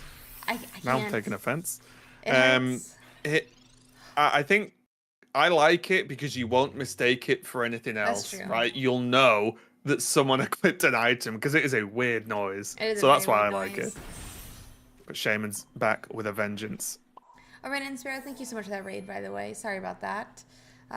But yes, we have third energy. I'm waiting for the day we get a Tool Jammer, which is so Tool Jammer. Essentially, you have to it's a tool you put on your Pokemon, and when it's in the active spot with the tool on it, it shuts off the other active Pokemon's tool. Oh right, okay. So it doesn't work from the now. Is there a Tool Jammer? I mean, you could Tool Jam the Tool Jam, but I think you're both just jamming the Tool Jam. You're both just jamming. Yeah. It turns into a musical at that point. I mean, we could be a jam band with that. There you go. That would be funny though if it's just two Tool Jammers just looking at each other like I don't know what to do. Yeah. That would be kind of interesting to use a card to stop your opponent using a card. Yeah. Right? It would get kind of weird. It would be interesting to turn off a cape, right? And then the health goes down. Exactly. Cool. They gonna get knocked out. I support it. We're going to Druddigon though, and that Magneton is getting set up on the bench, but still no Darkrai to be seen. And look at the difference in the game as well. With no Darkrai, this Moltres can kind of do what it wants, right? It can just attack if it wants. It could do whatever because Darkrai isn't just going 20, 20, 20 every time. So it's looking pretty good. It's giving Kytheon time to just ramp up and be very comfortable, and also giving Shaman time to heal because Shaman helps offset Darkrai a little bit. For sure. But if Darkrai's not even on the board, Shaman's just heal. Yeah. And the longer the game goes on, the more healing that one card has done, so the more value it's getting. So it lets the Moltres attack pretty freely here. This is Although Leaf Magnezone could just blitz this. Yeah, Leaf Magnezone would take this guy out. We still need to find a Charizard as well. We had to sacrifice, well, semi-sacrifice with that Pokemon Communicator to take that take that Charizard and turn it into a Charmander, and now we can't find it. So hopefully it won't be too late here.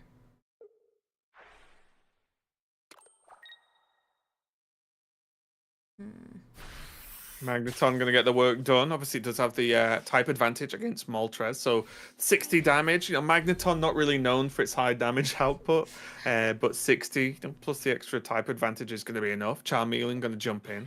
Of course, Shaman not exactly going to do well against it. Oh, it's going to be Yeah. another Moltres pickup. So it's probably going to have to be retreat, right? Are we gonna have a retreat? I mean, if we think they don't have Magnezone, we could two-turn hit maybe into the Charmeleon, but I don't know. Do Oh, it's tricky. This Magnemite living is awful for Kytheon here it because really if the is. Magnemite didn't live, a small part of me, if I was the Charizard Mm-hmm. player, would consider like Sabrina in the Druddigon back in and not attacking, Yeah, and very wait true. until you've got Charizard. But they're just Sabrina Magnemite in, and it's like they either retreat it or you knock it out, and then you may as well have just hit the Magneton at that point. So they are going to stick around and go for the hit. Yeah, we just go and swing for it. I guess this we're just betting they don't have the Magnezone. Oh wait, 60, 140. Oh, it's not enough. I wondered whether this set up a knockout Oh, if they oh yeah, that's never mind. concede. Yeah. Oof. Well, just like that. Well, then we get So set that's up for the next 1-1 one. now, right? Yep, 1-1 in the set. Right. So, That was a much more straightforward game than game one. yeah, a lot more straightforward.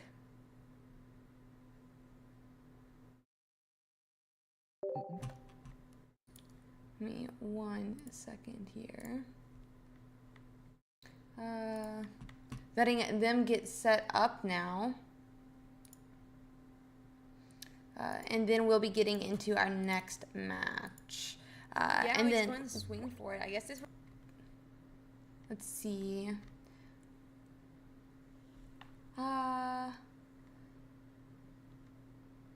Sorry, let me quickly get something Oh, here. do you want a bracket update? Oh, how's the bracket looking? Give us that information. There's two players in the top four, both Gyarados Greninja. One beat a Charizard, No. and one beat the Rampardos Lucario has fallen, unfortunately, No, that to is the so. Gyarados Greninja. That is so sad. That is so sad. Yep. I can't even. Sorry to be the bearer of bad news. Not the If you don't like Charizard Gyarados. too. Yeah, I Yeah. don't know how I feel about Gyarados being into so far into this match. I think just everyone who plays in your tournament specifically loves Gyarados, right? There was It's such high numbers before the expansion, and now there's still like people getting it done. It's all impressive. over again for sure. And you would have thought, especially seeing how it played in some of the other tournaments this week, that Gyarados would not be 2 out of the 4. But here we are. Druddigon is going to get started here. I'm pretty sure this is the best start that Moot could be asking for. Kytheon does have that Moltres, but they're going to be looking for another basic. But because the first Pokeball does hit a Moltres, it's about a 66% chance Charmander, which we do hit here. Let's have the follow up as well. Pretty nice. Just the Pokeballs into research. It's kind of the start you want in nearly every deck, right? It's just absolute maximum card draw. Get the setup down and start dancing with the Moltres. So this is going to be looking pretty good, obviously, depending on the flips Yeah, let's from see Kytheon. here. Oh, 1. We get 2 energies. Pretty Okay. nice. Two's really good. Yeah. Oh, and they're Oh, attaching to the okay. Moltres. Are we going to see that, like, Dawn aggro attack that you mentioned earlier? That would be... Yeah, it could be Dawn or it could be Leaf, right? One or the True. other. We could see a Could Leaf work. back. That'd be really nice. And again, no Darkrai. Let's see. So we have their Darkrai does Oh, appear. never mind. It does come down. Didn't last long, did it? It never lasts long. I was actually surprised how long we went without seeing a Darkrai last game. Yeah, last game. Yeah. So let's. Hmm. Yeah, this suddenly now is going to start stacking huge pressure onto this Moltres, and this potential aggro option might not look too appealing now because the Drudagon's going to deal 20, the Darkrai's going to deal 20, which is going to start really pushing it down. So I can definitely see now a potential pivot to just leave this in and dance again. Yeah, and it looks like that's going to be the plan. Yeah, And no just go, reason not okay, to. well, now there's Charmeleon. There's likely to be a Charizard available in the near future. So just start ramping and like do the Charizard thing, right? Do plan A.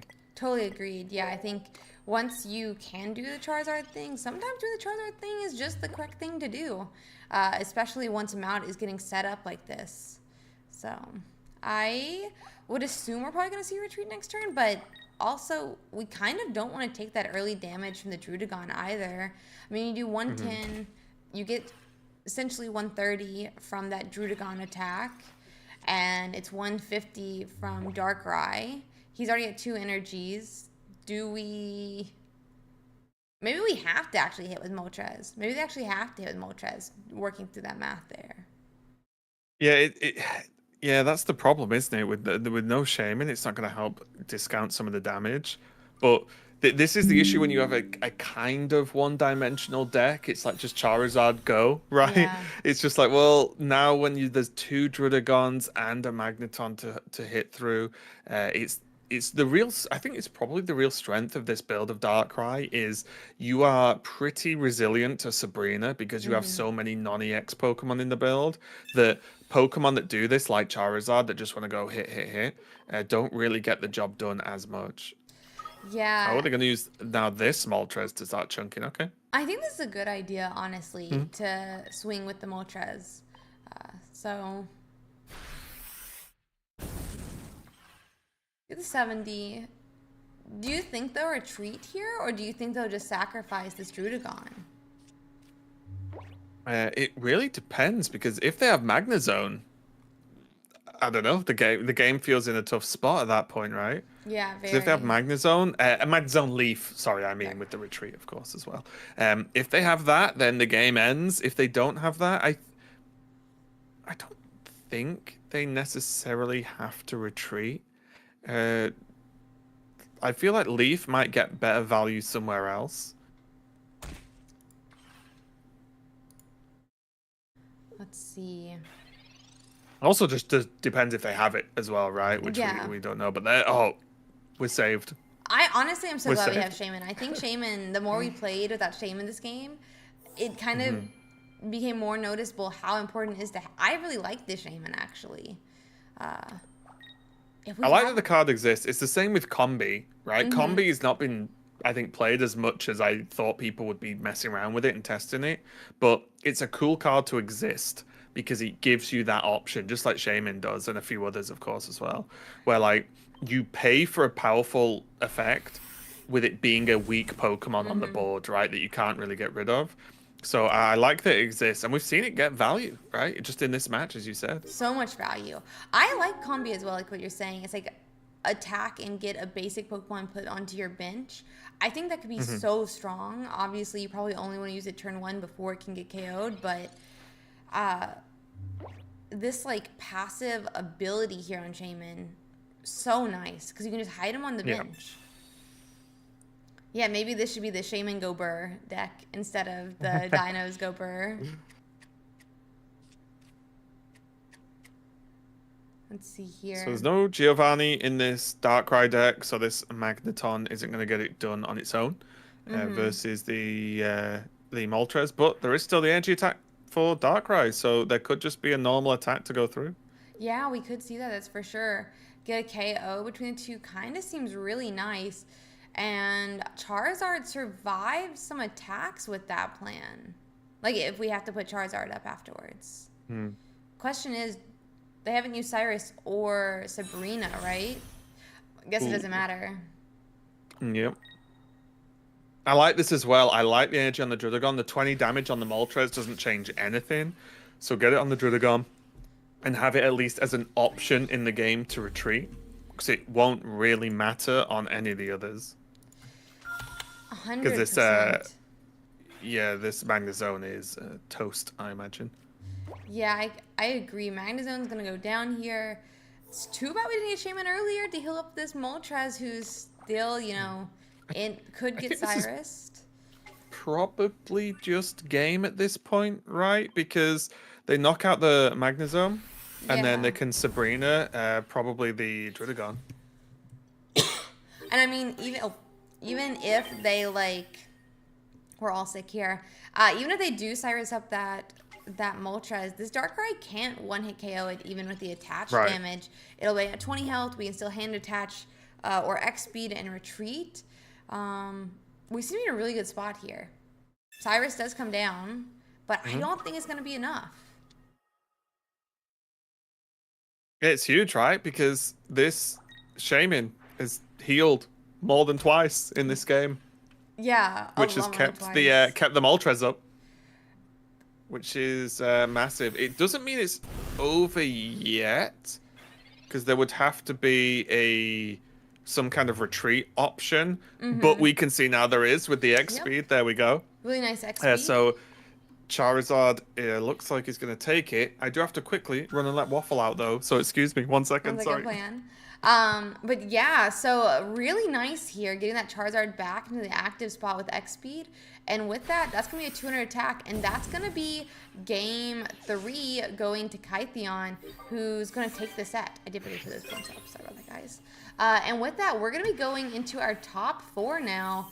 At least I believe everyone, yep, everyone is done in that top 4, or in the top 8. We can quickly go check to see what our top 4 is going to look like, but really exciting to see that Charizard sitting there up on the top. So let's quickly go to, standings. So I did misclick there.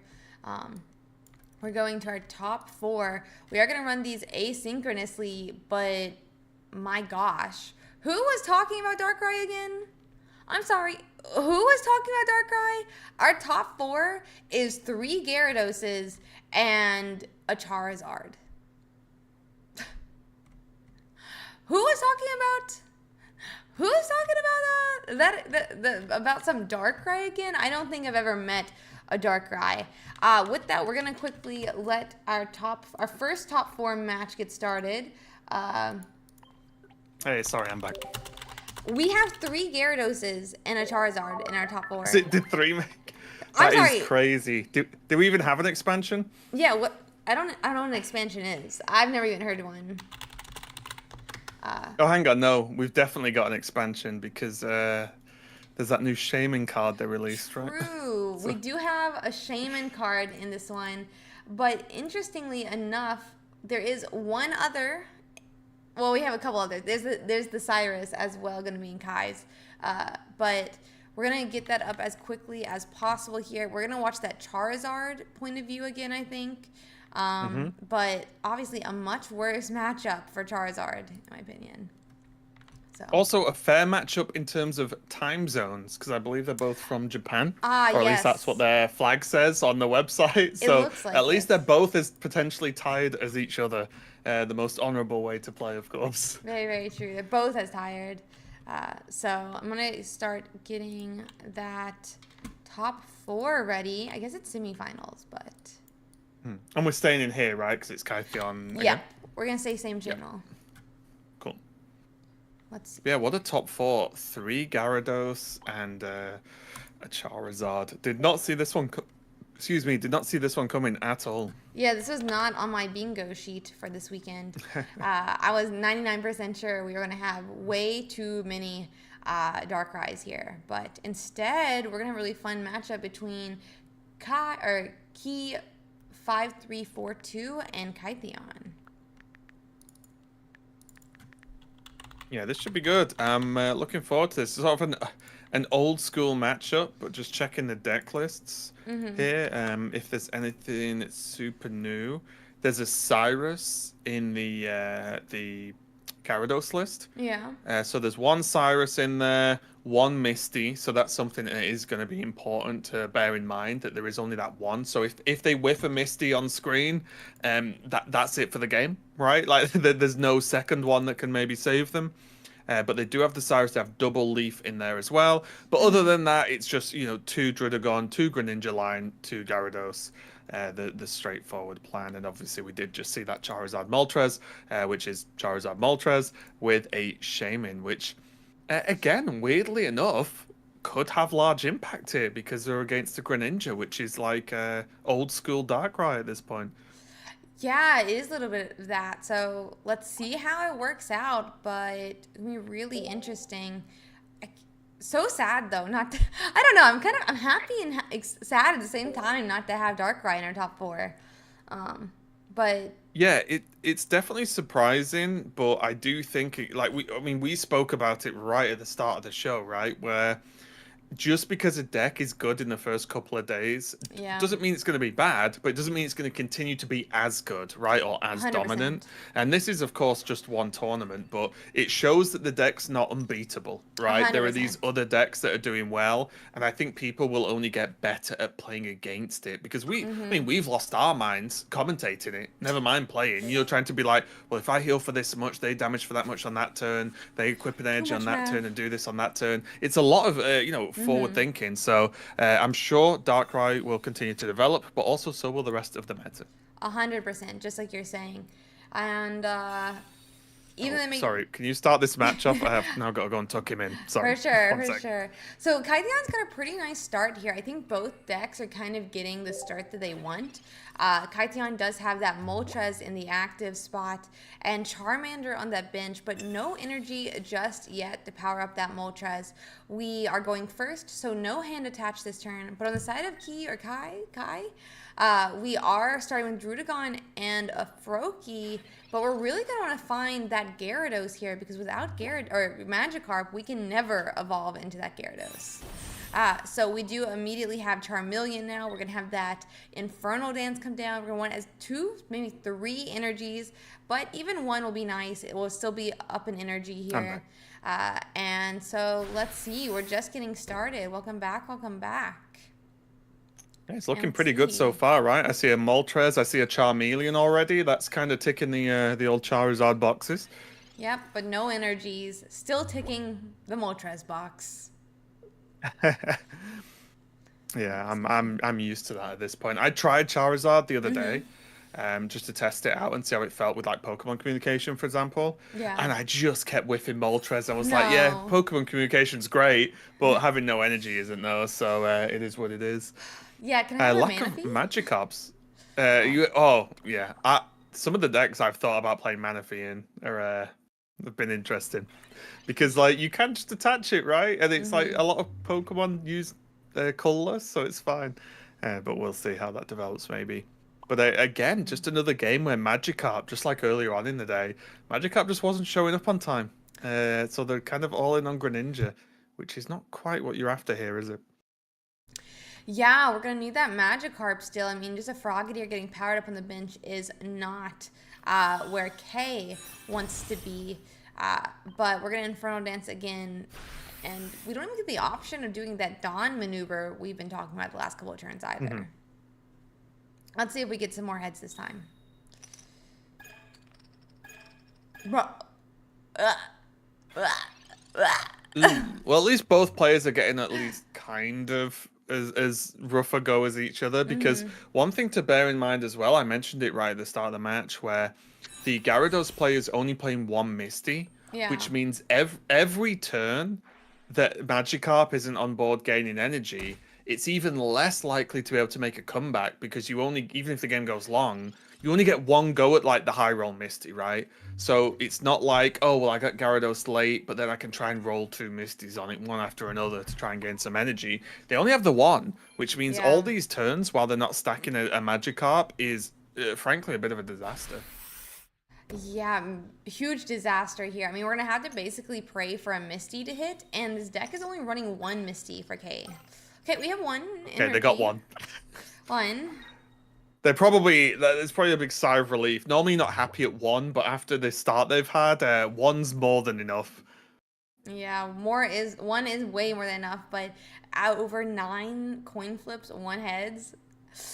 Yeah, I don't know not the about best. this. We hit a basic, but it's not Magikarp. Yeah, still not Magikarp is crazy. It's Yeah, so slow, and again, funnily enough, the Shaman coming in clutch, right? These Greninja hits are normally a bit of a disaster because it's pushing mm-hmm, Pokemon, low health. It's causing some problems, and Shaman doesn't just solve that completely, but it helps a for lot, sure. especially because there's no Gyarados. Suddenly, you need to stay above a much lower number because it's just Greninja pressure, right? Or an 80 from Greninja, for example, against the Charizard, which is Mm-hmm. much more easily manageable with the help of Shaman. Yeah, it's seeming a lot of a softer blow with this shaman here.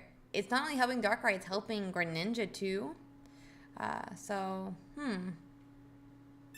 Oh, imagine if it's not Magikarp. Okay, they got Magikarp finally. Are we gonna see Misty maybe now? Okay, so we have Magikarp. Well, let's see if we can find our lovely Misty here. I guess now we're in a bit of time. We're going to start moving this, Hmm. probably the Charizard into the active spot. But Yeah, they do run a Sabrina. yeah. So if you sort of play the game out, it's like Charizard knocks out Druddigon, they put the other Mm-hmm. Druddigon in, but then you can Sabrina it and force out the Greninja. The problem is that enough time for them to get to Gyarados? Because if it is, you kind of your goose is cooked. Exactly. The goose will be cooked. We are going to X-Speed, which is going to save an energy on the Moltres, meaning we could Dawn in the future.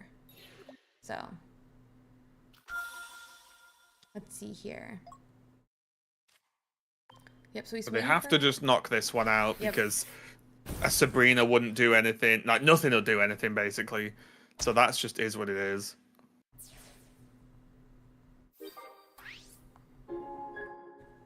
But what else can be achieved now? Because the opponent gets to just choose whatever they want to jump in. Yep, not too much of a surprise it being a Mm-hmm. Druddigon. The Greninja, although it can push some damage, they just want as much stall as possible. And Exactly. they'll be a-okay if this Charizard has to blow another 2 energy, taking this out in one go. Yeah, they won't have a problem with that at all. We'll go down to, well, yeah. If we can hit Dawn, definitely zero problem. Otherwise, maybe we It's funny could. as well, right? Because if this Charizard has to hit the Druddigon and there's what 10 heal, it would go up to 100. Mm-hmm. Um, oh well, it's different now with the Magikarp. But if Sabrina came down, they'd probably just sack the Magikarp, right, and have the Greninja go in and attack for 100 Yeah, I agree. I to knock it definitely out, which agree. would be huge. But Charizard now is wearing a cape. It's a Oh, stylish individual. wow. He's a very stylish Charizard. Mm. I'm going to give that point. But he's just gonna have to dunk that in, yeah. Swing for But 200 now it again. means without Gyarados, this cape's actually clutch, right? Yeah, it's so nice right now. Unless we hit Misty Gyarados next turn, it's really nice. Are we going to Sabrina? Oh. Mm. There's I, We have 40 seconds. Let's not run out of time again. I guess this is like the safe sort of way to play it, right? Because if they put that in, you get to slash. If they put anything else in, you kill the stuff with the energy on. If and this means that there's no funny business by taking the 20 damage, right? So now whatever they put in, they should be able to knock out unless it's exactly Misty Gyarados, which by now Yeah. with the draw it With could be. heads. And it is not, as I believe that's concede. I don't And yeah. read the language, but I know what that box looks like. Know what the box looks like for sure. That's going to be game one for Kytheon then. Will Charizard be able to 2-0 this Gyarados in top four? It's tough because both decks didn't do super well. Obviously, Moltres with the low rolls on the flips, but Mm-hmm. also just especially because of the one Misty. If Magikarp is delayed, it's so much more difficult to come back into the game. right? Because you don't get those early turns of beefing up a Magikarp. Mm-hmm. Even if your Gyarados is delayed, it's fine as long as you can get energy on the Magikarp. But with that being like not, we saw it in an earlier match as well where Magikarp just didn't come out early. And then you're just so far delayed, and delayed is not what you want versus Charizard, right? Because then it can start 100%. getting its work done. But I love seeing the cape. The cape did save the day. Yeah, the cape was really, really nice. I think it did a lot of work for potentially staving off a Greninja attack. We're gonna start here for Kytheon versus K again into game 2. I mean, it doesn't look like we have a Charmander, but just to note, Charmander does one hit KO a Magikarp, Mhm. but it does cost you an Us energy as well. Just another shout out to Shaman. I've seen Shaman heal more in this like couple of hours than I have since the expansion came out. It's for doing a sure. lot of work. This Shaman is MVP. Hmm. Okay, so we are communicating, it looks like, the Charizard. Yeah, So, makes sense. Charizard, no point having that in hand if you've not got a Charmander. And speaking of which, there and you we go. hit it. Perfect. Hmm? Oh, probably my favorite card to actually play, as in just the the tactile experience of like clicking that, having the box come Mm-hmm. up. Yeah, I'll throw this card I can't use away or don't Yeah, want, and probably get a card I do want. It's just, I love that card. Probably my favorite card of the set, honestly. same here. They have Leaf. They just showed it. Please do it. Leaf, attack. I want to see it. It has to be worth, It right? has to be worth. It's like the only thing you're afraid of. There's not even a Froakie down. You're not going to Leaf back from a Druddigon to attack a Froakie. Like, I feel like this is really worth here. And they run 2x speeds, right? So there's a decent chance that they could hit an X speed and get that back out again and get the Moltres back in to start ramping quick. Uh, Oh, yeah. yeah, 100%. There's Leaf always X gamers. speeds. Leaf Gaming. Love Now we're going to hit this. them with the Ember. I'm so down for this. I'm so excited. I feel like I accidentally manifested this for Kay, though. Oh, Sorry, yeah. Kay. Jeez, if you wanted the Gyarados to lose, just say so. God. I'm a Charizard stan. I have admitted this from, I feel like, week 1. I'm a Charizard stan. Also, with 3, I don't know if we even have had actually a double Gyarados finals yet. I'm just Okay. staring at this Magikarp, and I really hope that they held the Magikarp and being like, "Oh, I'm gonna bait him into this Ember big time." I really, No. and they're just like, "Yeah, I've just got it sat here waiting anyway. It's all good." That would have No. been so funny. It's terrible. Don't bet against the Charizard. I'm not betting against it. I'm just saying it would be fun. Look, when I'm casting, all I care about is if am I entertained? Okay, am I having a good time? So yeah, it would have been funny just if we'd seen the other hand and they just held the Mm-hmm. carp. It would have been so good. That would be It's really like, good. and then the chuckling to themselves like, "Wow, you embered that. You used a leaf." Wasted 2 Oof. energies. Can't believe it. Yeah, imagine.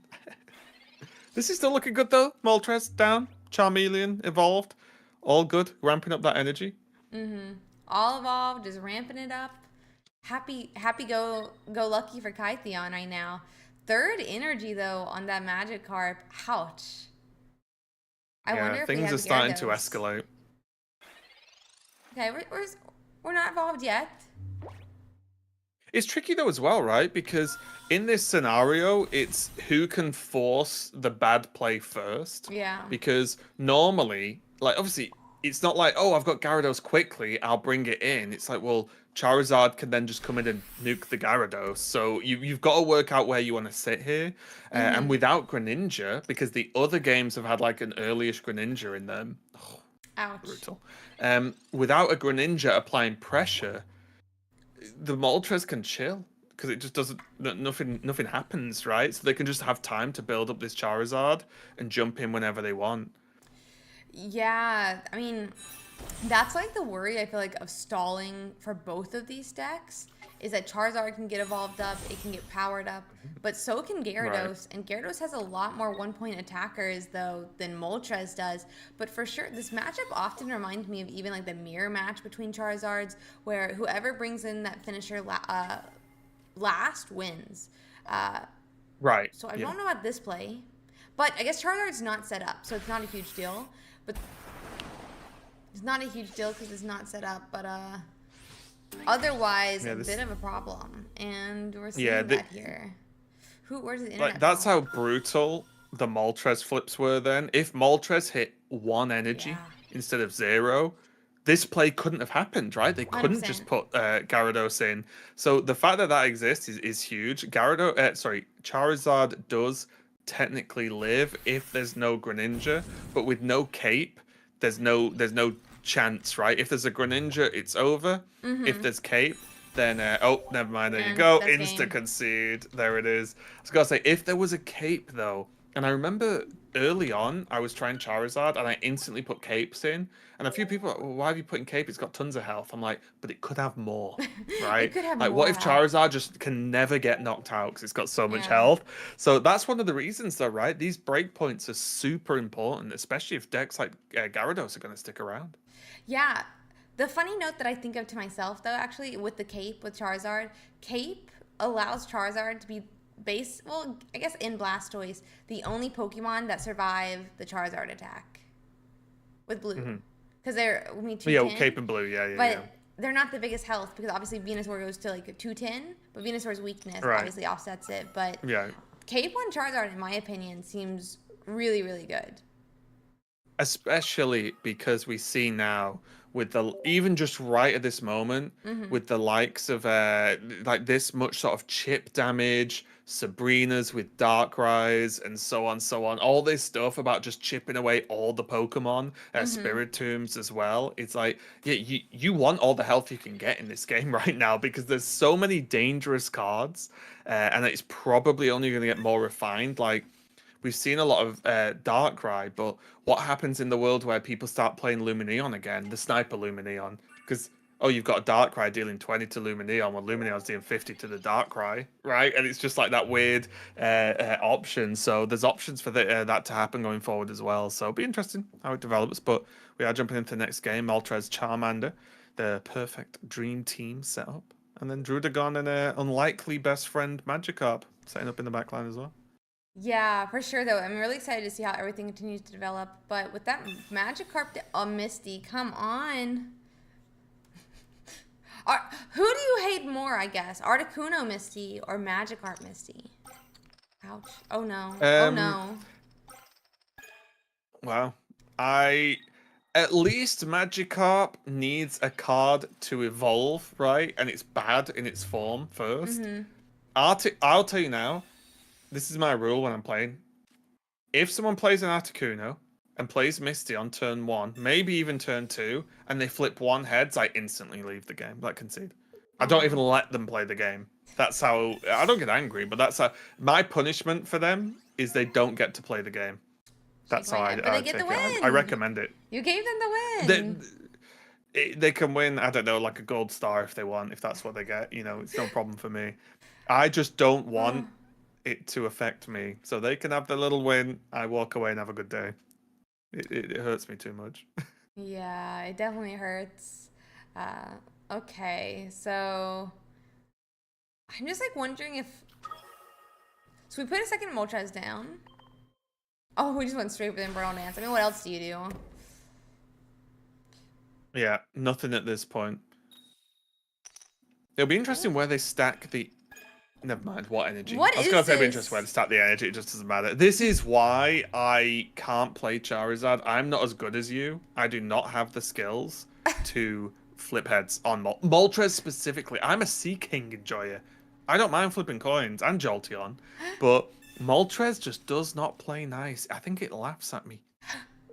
I'm gonna be Rough. honest, you gotta be nice to Moltres. You have to be like, Moltres, you're my best friend, buddy. Please, please, please hit the heads. Moltres would know I'm lying. No, That's you the just gotta problem. but the problem is then Charmeleon gets jealous, and then Charmeleon doesn't show up. But that's why we have Right, Communicator yeah. now, to make Yeah, Charmeleon show up. and now you solve that problem with communication. Yeah, I've heard that's a good idea in all communication friendships and is such, key. right?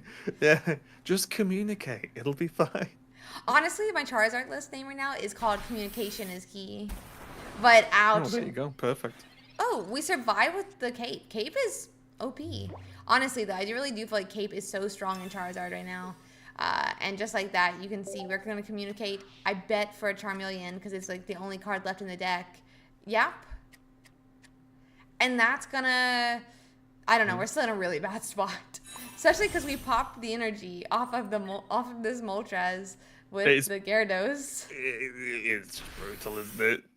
Gyarados doing Gyarados things. Yeah. I think it all comes down to this. We need 3 heads. And well, we didn't hit it. Buddy, what? Okay. Buddy, what? Here's my advice, right? I'm not even sure if this is doable. I think it is. Take that Moltres, disenchant it for trade tokens. That's what I would do. I think that Moltres might need to be disenchanted, honestly. That's what I would do. I'd be like, look, this is your punishment. If you're not going to play the game, I'm not going to play the game. There you go. Be someone else's problem. Get rid of it. I cannot even. What was it, 9 tells in a row by the Moltres? I think so, yeah. It's easier to count how many heads that happened, and it might have been 1 since this month or something with that Moltres. Oh That's my gosh. being turned into trade tokens so fast. Yeah, It's straight cursed. to the trade tokens. My God, like you wonder how do you pick what disenchanted trade tokens? Go flip the coin and find out. If you hit the tells test the too many card out. times- You've not performed, get in the bin. Next. Oh. And then I'd use the tokens to trade bad cards as well. Just so, because it doesn't even deserve having value. I don't even want cards I want. Yeah, there you go. You just trade a 50 Magikarp and 10 Gyarados or something, I don't know. And that's all I'd use it for. It's deserved. Brutal way to go. Honestly. I cannot believe 0 out of 9. If we could only just hit one time in those heads, we could have still won. The Gyarados came out way too quickly. Like, I don't understand. Like... And you know what's hilarious? Mm-hmm. New expansion. Tons of cards. Meta shake-up. The finals of the first Ursiiday tournament, Gyarados mirror. But bro, what is that? I think this is the first Gyarados mirror in the finals too. This is the first Gyarados mirror in the finals. I cannot even. I feel so bad though. That is terrible. I hope. I don't know about other countries. In the United States, at least they're saying that when you're that bad of luck, it's time to go buy a lottery ticket. But So I think I can go buy a Mega Million lottery ticket right now. What are the odds of 9 tails? All I can say is Kytheon, I think, won the Player's Choice Award because they played Shaman. Honestly, so I think that's the highlight for me. Yeah, I genuinely think it was a good choice. It wasn't like a meme pick. They got through Swiss and got to top 4 with this list. So just a shout out to Kytheon there because I think the list obviously is fairly standard Charizard, Moltres, but the Shaman inclusion, especially in this meta as it stands today, in this sort of field of Darkrai as well, Greninja, so on and so on. I think it was really smart, and I think it's looked good as well. It wasn't just some overly fancy thing to sort of say, oh, people like this. It actually did work. It won, I think, at least one game with the healing it did allow the Moltres to survive. And literally, if Shaman wasn't a card, they would have lost. So yeah, really, really cool there. So a huge respect for some good deck building choices. 100% agreed. Do you have preference on which Gyarados we watch? One swapped a leaf for a Cyrus, and the other swapped a leaf for a Cyrus. So we are literally, I want to say a 60-card mirror, but we're not 60 cards in this game. A 20-card mirror in our second top 4. Yeah, you pick. You're the boss. Let's go. We watched Whir earlier. Let's do Tadashi, I guess. Okay, in sounds channel good. 30. Got it.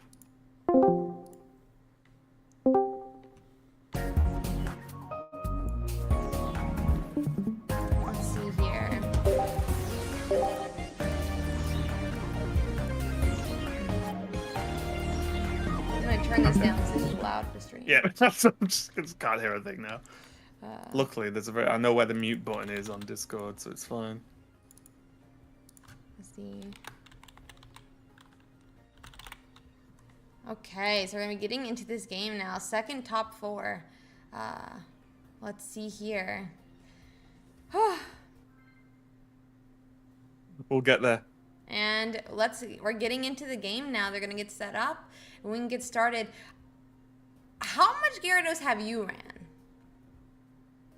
How much? I was not a Gyarados enjoyer in the previous set. I'll be honest.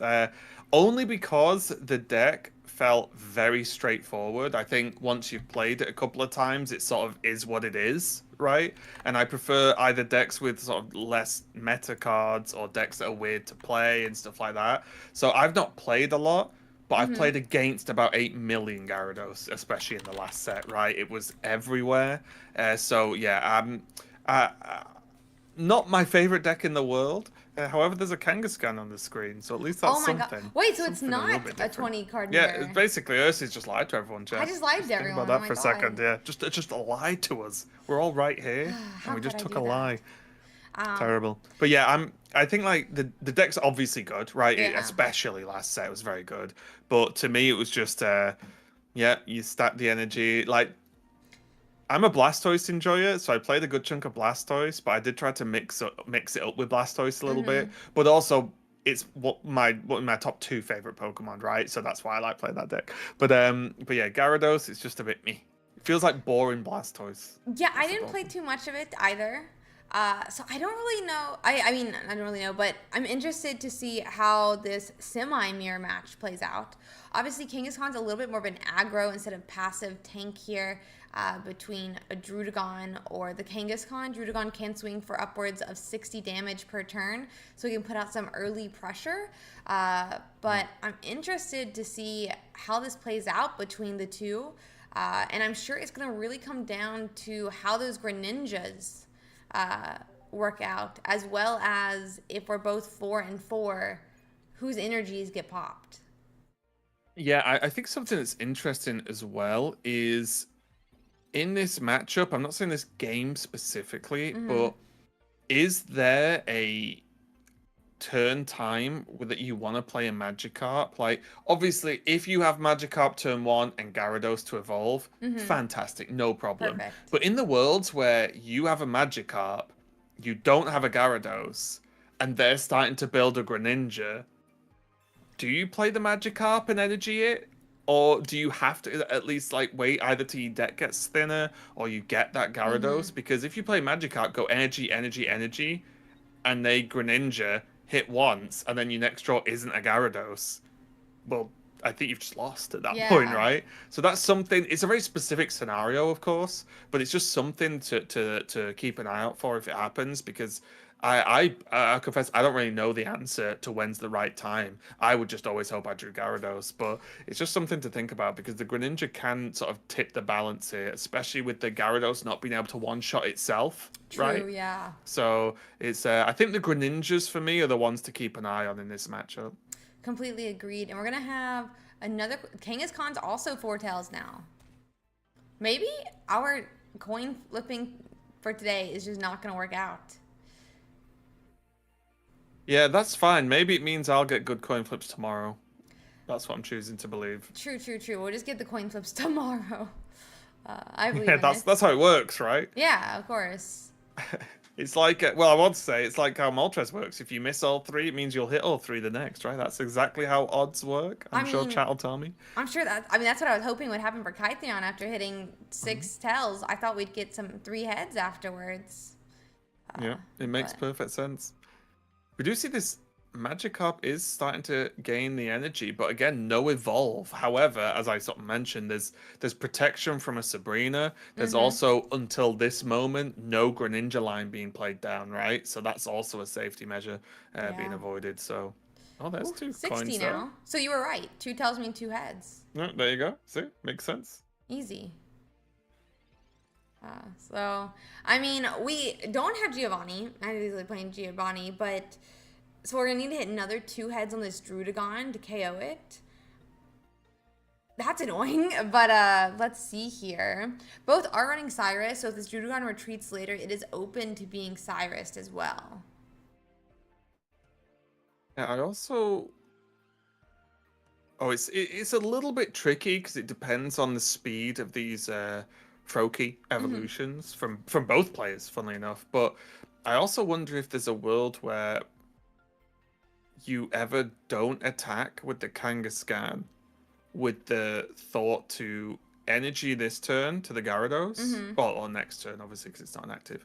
And then don't attack, then energy, and then go for a potential like leaf or something to get the Kangaskhan out. Just to keep the Kangaskhan at maybe a bit higher health, because again, if Greninjas start coming down, Kangaskhan now could be something that's like chippable if it keeps taking damage. Like if it dealt 30, took Yeah. 20, and then dealt 30 again, it might be in that sort of realm of being a little bit susceptible to a Greninja for that extra point. Yeah, I can totally see that. Yeah. Uh, Greninja is so much. I sometimes I always forget, but yet it can also like swing for 60 itself. Obviously, Hmm. all the chip damage. Greninja is a formidable little guy there. So Yeah, have you seen the Detective Pikachu film? Like Greninjas are scary he's things. They're creepy. dangerous. He's Yeah, they're creepy, dangerous. and dude, the Pokemon looks so creepy in that one. Even though I love Pokemon, Hmm. Detective Pikachu did not make me like it. So we had 30. Yeah, this is like worst case, right? Because now Kangaskhan's gone down again. Yeah. Now there's like another turn of hitting, or it's within. I guess at this point there's within three, but it's just a little bit of extra damage on the Kangaskhan. And don't get me wrong though, there's always a benefit to just say, but what if I hit two heads, right? And then that's propelled you further into the game, which is good. But I don't know if lowering this Kangaskhan is the best idea. I'm not sure either. I mean, it's too bad we didn't hit Frogadier last turn as well, because at least if we hit Frogadier, uh, you would be able to like go to Greninja, shoot the Druddigon, force something else up and attack Right. with the Kangaskhan. Mhm. But this is definitely a rough. No one hitting Frogadier is making this a really awkward game. I feel like. Yeah, this is where Kangaskhan gains the advantage, right? If both players are kind of whiffing on Greninja, the Kangaskhan versus Druddigon, as long as you can hit some heads, obviously, Mm-hmm. at some point, uh, the Kangaskhan beats it, right? Kangaskhan was always the tank that people played before Druddigon. Yeah. Um, but yeah, this is actually like the good part because as long as Kangaskhan knocks this out, even if then Mm-hmm. Kangaskhan's knocked out, the Gyarados is already good to go. Now, the interesting thing here is we're this deep into the game, and the top Magikarp is still just carping around and isn't even Gyarados yet, which, hopefully we don't get one of those games just for the players' sake where Mm-hmm. like it's two Gyarados, bottom two or something, right? Where it's just like, oh no, Yeah, I totally agree. Uh, I go for just punch. so we hit tails, one Oh, heads. that's huge. That's so big. Yeah, so we still get to knock out. It's gonna be our first point. I just sit Mhm. here wondering, like, is we're actually just running a not able to find the Gyarados, or is he baiting? Like, what's happening? Because you're right. Like, it never feels good just to be stuck with stuck with your little Magikarp up there, and I don't know how this is going to work out. I think this could go either way because again, like the key factor is neither player is Greninja. Yeah. So they could be holding it, but also there's not really a great reason to hold it because you've already stacked the energy, Yeah, right? very true. Like you've committed to this Magikarp. Yeah. It's not going anywhere now. So you've locked that in. So I think they just don't have it because why not just evolve it, right? And just have it on board ready to go. I don't think there's going to be any surprise. Like I Mhm. don't know how Tadashi would play into like, oh, I didn't think they had Gyarados, right? Like Yeah. what play would they have to make that good? So yeah, I think they might actually just be struggling and just not have the Gyarados. Yeah, it's too bad. We have fourth energy. I mean, we're just gonna attack with the Froakie here. I mean, this is when Kangaskhan wants to hit two heads and actually KO back. Well, this is also a decision in itself because there's an argument to say that you should keep stacking Magikarp Yeah. because if two Gyarados attack, and they both discard from the same Gyarados, Yeah, very true. then they go down to 2, not 3, which then means they can't do their attack the following turn. It depends on turn order and who does what and when where, but it Hmm. is a scenario that can happen. So there is an argument to like you need the energy overstacked just a little bit in a mirror. If that comes to pass. Again, these are all very specific, like small situations, but in a mirror, those are the things you have to play for, right? Because again, and unless one of you draws very well and the other one draws poorly, a mirror is going to be close and going to be Yeah. won by small margins. 100%. And just like you're saying, putting on those extra energies is so important in this mirror match.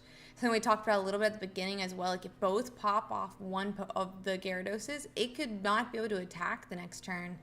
And that's how you lose. That's how you lose. Does look like we're going to have a leaf. I wonder if we're going to go on and start swinging with our Gyarados then. I'm I like ready. this. Yeah. Yeah. And there's no Mainly Frogadier. because there's there's nothing damaged though, is there? No. Oof. Oh, there's an energy away from the Magikarp on the bench. Hmm. Yeah, But Magikarp's. now, like, I'm guessing this carp just comes in. Yeah, because there's just probably Gyarados. It's the only choice they've really got because a Frogadier isn't going to tank this Gyarados either. So Yeah, did they exactly. I have it? mean, nothing else is going to tank here. Uh, do we. He's got to have it or he just loses. Because we're at 2 points for Tadashi. Yeah, there you Gyarados does go. come down. We can swing, but again, without without the Greninja to put that extra 20 damage on this Gyarados, it doesn't seem great. I mean, we have a Misty now that could help power up this second Magikarp. Kangaskhan could Is this? potentially finish off, but still, it's a lot to ask for. Yeah, this is probably coming Right? down to it, right? Because the problem is, as you mentioned, Mm-hmm.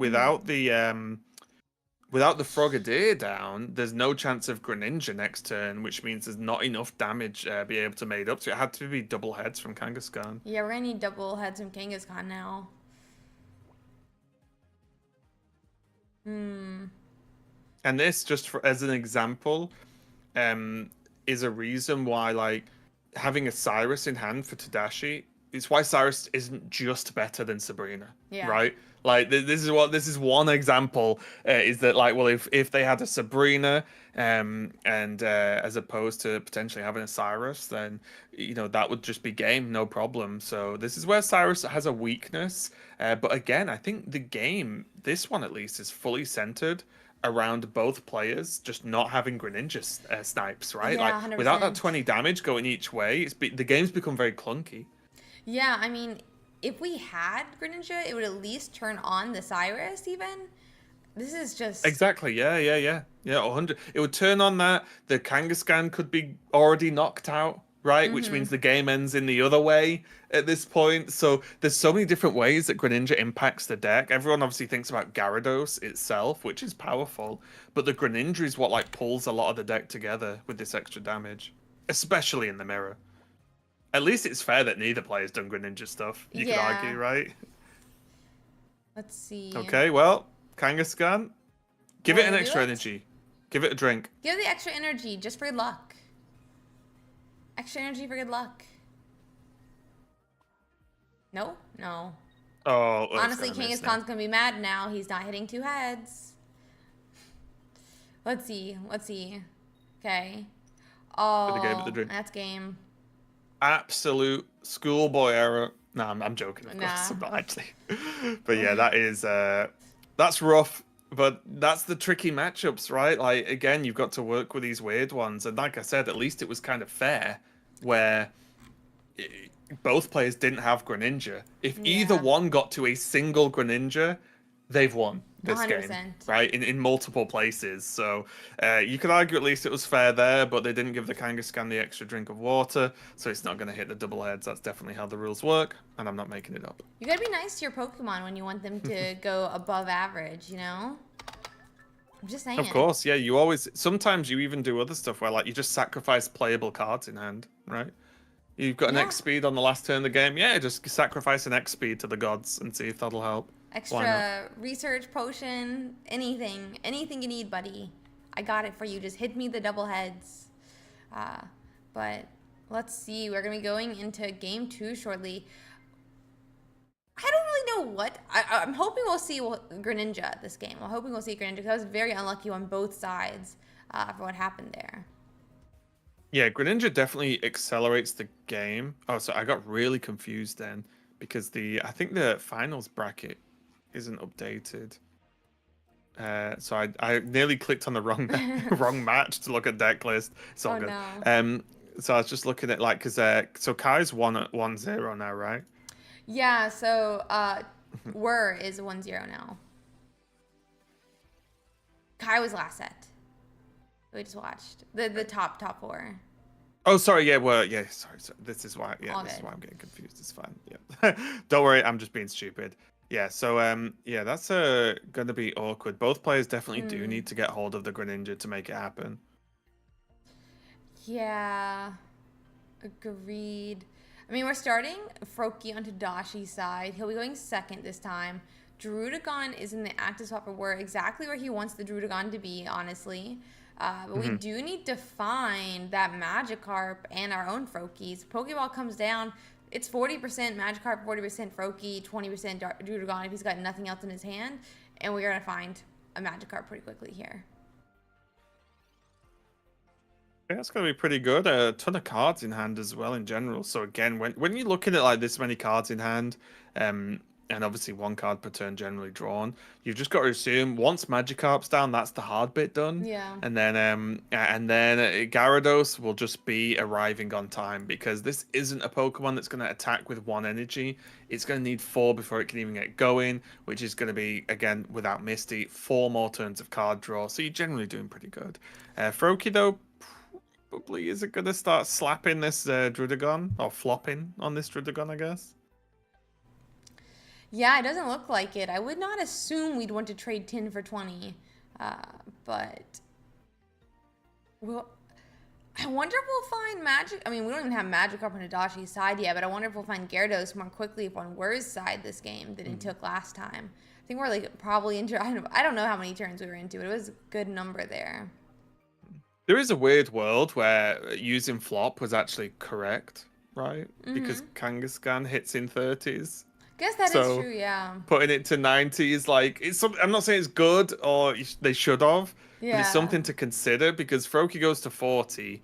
It's not like there's a Greninja available. Gyarados knocks it out anyway, so it's just something to think about if they're planning on retreating into Kangaskhan, like 2 heads, 1 head, then knocks out the Druddigon by itself. Yeah, very true on that fact. Putting it within range of only, 2 swings from Kangaskhan, super important to decrease any number of heads that you need.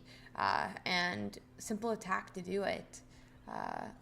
Let's see here. Big turn there. Yeah, big From turn. where? Just attach energy, pass, next, go. I support it. We do it Frogadier this game, which we didn't see many of last game. Gyarados, another Froakie. But where's our Magikarp? Well, there's an option. If there's potentially Greninja available, you can just hit, right? Very true. Yeah, we can start swinging. We do 30 here. Greninja next turn would be able to finish off that Druddigon with that 60 plus 20. Okay. We don't hit. Thing is, if we have Greninja next turn, okay, if he doesn't have Gyarados next turn, Greninja could snipe Cyrus. Nope, we have the Gyarados though. But it's very early for the Gyarados right now. Yeah, I'm really surprised that there's no attack going on there, honestly. I'm surprised as well not putting any damage on that Druddigon. Because that assuming the Greninja is 120 health, it would be 100 health Greninja. You worried about being hit by another Greninja 5 times, like, or I guess you worried about being potentially Cyrus, but you're also going to be a point up, right? Which is sure, and you have a Greninja, right? Which is surely a bigger deal. Yeah, you would think so. But it seems like we're definitely not prioritizing that. Back to us. We still don't have a Magikarp. So we have Greninja now. Oh, okay. This could be good. I'm So the evolve into Greninja, I think we saw the Cyrus draw then. Yep. So Water Shuriken on the Gyarados. Cyrus go. Maybe, right? Like, and then assuming we hit a Froakie or something, it gets KO'd in 2 turns? 3 turns? Yeah, and also just the fact that like put damage on it now. My view is if you don't have a Magikarp Gyarados cooking and they do, play with what you've got, and what you've got is a Greninja, right? So just get it Yeah. in, get smacking this Gyarados. Hope they don't have Misty. That gives you 2 attacks, right? Yeah, 2 attacks, and that's what, 80, 80, or 160. A Frogadier 30 is enough, and there's no heals in any of these Gyarados decks. And furthermore, at 20, you only need, what, 1 heads on the Kangaskhan? Pretty nice. Pretty nice there. So Yeah, I we do. like this. Yeah, it's one of those games where you've got to just, this is your hand, this is the game you're playing, you've not got a Magikarp, go, right? Get it done. So yeah, I like this play a lot. I think this is right. Yeah, I think so. And then, I mean, I guess they could retrieve if they wanted to. I don't think that's the correct play to sacrifice 2 energies, but there are always options. Let's see. We don't even have a Greninja yet, actually. Okay, we have Frogadier now on War's side. Definitely seems good to put out this really, really early pressure onto this Gyarados, if only because later we will be able to 1-hit KO if we can ever find our own Gyarados, that is. So let's see. Oh, okay, well there's Misty. Okay. This could go snowball if this Misty hits 1 energy, which 1? it does. Ouch. And it hits 3 more that it didn't need to. Yeah, if it was just even 1, this game is, I don't want to say it's over, but it feels over. No Gyarados to fight back. I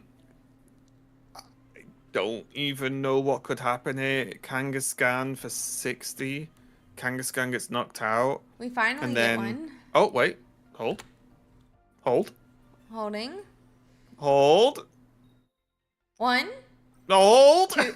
You don't need to hold anymore. No holding. Yeah, okay. There was a world, right, where the Gyarados saves the day with the Yeah. Misty, but no.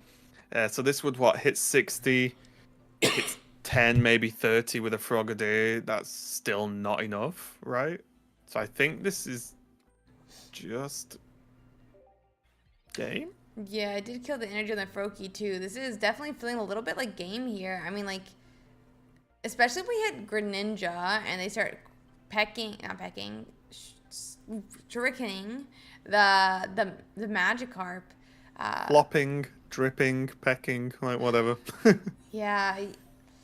Greninja's gonna come down. So now, even at this point, even if we hit Gyarados, it's gonna be in range of being one-shot by the opponent's Gyarados as well. And I do think that's gonna be a 2-0 for Whir here, meaning, I mean, we already knew it was gonna be Gyarados versus Gyarados in the finals, but I'm gonna quickly check Kai's list here. But I don't think there is a Kangaskhan in this one, and there isn't. This time it is gonna be Yeah, I one think it's Cyrus, standard, one right? Misty. Yeah. Yeah, I think that's just a standard list, but it's like the cut, like you said, like the 1 Misty for the Cyrus. But yeah, Exactly. the attach energy goes on just to 3. 3 does not equal 4, just Yeah. so we all know. And if we hit that- That means, it's going to be game as this Gyarados takes it. For sure. Yeah, that's a tough one. Really tough one, but yeah, both players did have some Greninja shenanigans. I really liked the Greninja Cyrus play from Tadashi, as I said. I think that was 100% correct. You can't wait for the perfect outcome. You've just got to go and hope it's enough. But unfortunately, it wasn't enough this time. But yeah, good match overall, though. Good matchup overall for sure. And with that, we're going to be going to our finals next. It is 2 Gyarados, Greninja, Druddigon lists. Only difference is Whir is running 1 Leaf, 1 Cyrus, and K is running 1 Misty, 1 Cyrus. Okay. So, very sad. I'm not really sure how. We'll have to see how the difference between those plays out. But yeah, it's going to be an interesting one. There's nothing too crazy about it. I think. Wait, did I open the right list? Let me just check.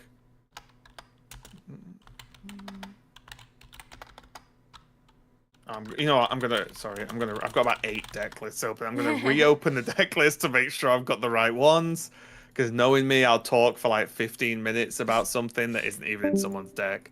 Because that's just how I We've am all done it. sometimes. We've all done it. Yeah. Uh, So let's take a quick look.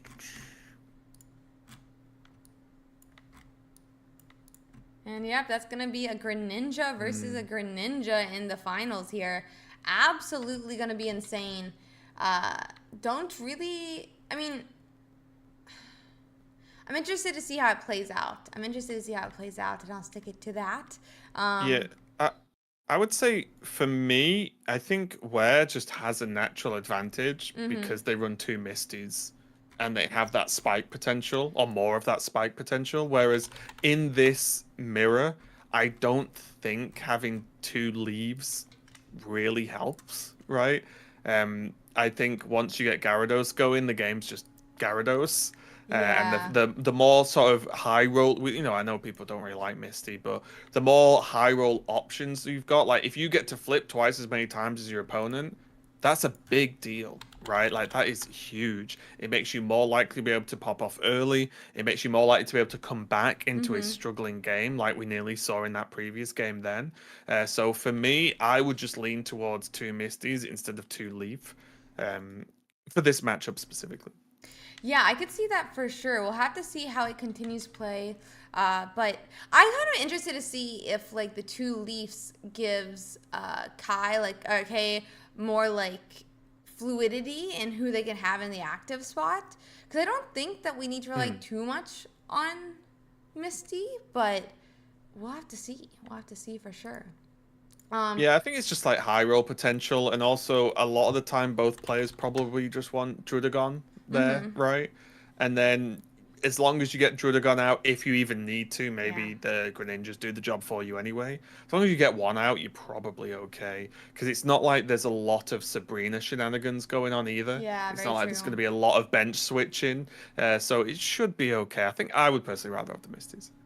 Yeah, well, we'll have to find out then today how it goes. I mean, if Wur wins because he's got two Misties, we'll have to know we'll know what the correct list is. We'll know what the correct list is then. So we are having a quick bio break. It looks like. Do we want to? Okay. Which point of view would you like to watch? And we can go and hop into the channel and get set up.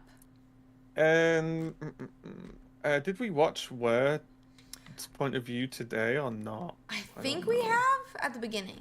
Yeah, I don't think we've seen Kai, right? No, we have not watched Kay's. Yeah, let's watch Kai then. Okay, Let's watch their point of let's view, I hop to guess. it. If just to get as many people as we can. It's point of view, of Perfect. course. Perfect. Oop, I Okay. We're Wish one day we will get a spectator mode at some point. That would be fantastic. I But would love we a can dream. spectator mode.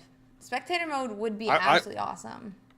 I want spectator over ranked over What? any cut an expansion to give me spectator mode because I think once it's done, it's done. That's my view anyway. Like I think it'd be No. so good. Side note, now that you said that, you just reminded me. I actually had a dream uh, about ranked last night. Oh, I don't a remember good what it dream, a bad was. dream, a nightmare. I had like a dream about ranked where people were like, ranked just came out. What are you gonna do? And I was like, what do you mean? And I was like stuck in the loading screen, like the day, like the when the new set released, where I just kept going, like I can't get onto the ranked. Like RC, you have to go stream ranked. I'm like, my game They won't load. already. My game won't This is load. why they don't. They won't. This is why they might not put ranked in because the anxiety it creates. There you go. See, it's already No, proving true. I Just need thinking it. about ranked. It's not Yeah, the I ranked that's would. giving me anxiety. It's the us DDoSing their stuff that's giving me the anxiety. Yeah, ranked would be interesting. I think ranked would be a funny experiment for the game. I wouldn't mind ranked at all, but I do think that something I've missed in other games, that because they've not done it either, is as you well know more than Mm-hmm. most, not being able to just spectate a game in client is such a pain, and in terms of organizing community events. And considering there's such a large number of people who clearly want to not only play in these but watch them as well, as we For can see in sure. chat, it would just make a spectator mode once. It's done forever then, right? Like you're pretty much outside of weird mechanics, maybe. You're pretty much done with it, and then the community will deal with the rest, making content and such and running tournaments. That So is true, that's why I yeah. would really like to see it because like they can add ranked later or whatever, I don't care. But like spectator now would make tournaments so much easier to run and also just look better. Which obviously, again, that unfortunately Yeah. some people can't stream with high quality or the resolution's not the best. And it's still great that we can watch and commentate. That's awesome. But imagine if it was your client that was doing spectator. How much easier would life be? It'd be so good. It would definitely be a lot easier for all players, including the players involved. Oh yeah, Uh, yeah, because they wouldn't have to do anything really. They yeah. if it were like, for example, Hearthstone or something. So yeah, it's crazy. Finals is getting started now. We have it up on screen. It's K versus Wur. K is starting with that magic card in the active, but since they're going first, they could use the attack to jump back to the bench and protect this magic card. So as long as we get a second basic, which I have a feeling we will be able to, this shouldn't be too big of a problem. We're, on the other hand, starting a Froakie. We have a Pokeball come down, but I haven't seen that Pokemon get played yet. So I wonder what it is. Yeah, I'm not sure what the what timer have we got on here. Like, what's the choice that's being made? I didn't see what they actually went to play. Yeah, all we've had is a Pokeball, is my understanding. And so we're going second for our player. I can't think of a Pokemon you wouldn't want to put down, except, yeah, I guess maybe if it was Right. a second Froakie. But I feel like you have to just put it down in some world. I guess there's no world, though, where your Froakie gets KO'd. So maybe you do just keep it in hand. Kai does Yeah, have I two don't mind put. Pokeballs, though. Yeah, it definitely depends on what the hand looks like. But there's a world where if they already have a Frogadier, then they might want to put the second one down. Because if they draw the second Frogadier, then they can like chain Yeah. evolve them, right, and just keep them toe to toe. So I think is probably a good selling point for it. But we are going to see this professor's research come out. Get hold of that Greninja and the Druddigon. Leaf. I nearly said Dawn. The hats are too similar. That's the official complaint I have. The hats are too similar. They need to change them. They kind of are. They have the same symbol, but what is it? Yeah, and same colors, right? What are they really It's the just a same slightly color? different style hat. Oh, I guess so. Yeah, she's got a beanie, and then I'm not really sure what you Yeah. call Leaf's hat. Uh, Is it? It's not a bucket hat, is it? It's kind of like a. it's like a There's safari like a hat. sun hat. Or I guess sun hat, Yeah, maybe. sort of thing. Yeah, yeah. Uh, Not that I'm some hat expert. I mean, I don't know what all the hats are called, but yeah. yeah, actually, fun fact, guys. Oh, He's a double hat Frogadier as well. expert. And yeah, you're right. Oh, really? Two Frogadiers. Two Frogadiers. Oh, and the carp. If Oh. this is double Greninja, like things are gonna start happening. Yeah, real we're gonna fast. need Gyarados immediately, or this Magikarp is done for if this is double Gyarados. Double Greninja. Yeah, it's gonna be sushi getting served if that's not the case here. Let's see. It's either frog for dinner or sushi. Yeah. Oof. Okay, Frogadier comes down. Still no Gyarados on K's side. This could be a problem. And the thing is with the second Druddigon as well, it's yeah. Do you even want to use the spot because the Druddigon in the active might not be going anywhere anytime soon. So you might want to start trying to have options for a second Greninja, a second Magikarp high roll if this one might go away. Because this Magikarp could well not easily die, but could easily get removed in the next turn or so due to even one Greninja, never mind two. Yeah, completely agreed. I would not want to be passing right now to Whir. That's for sure. Hmm. Yeah, this is tough. Yeah, very tough for sure. We're gonna see Misty? Misty. Okay, I wonder what I'm Misty's assuming it's gonna on for the start. Magikarp.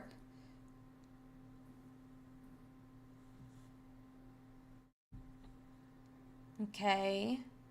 So that's gonna be Tails. Okay, nothing for Misty. Always happy for a Tails Misty when I'm not the one playing here. Yeah, neutral game, neutral. Neutral, neutral. Let's see.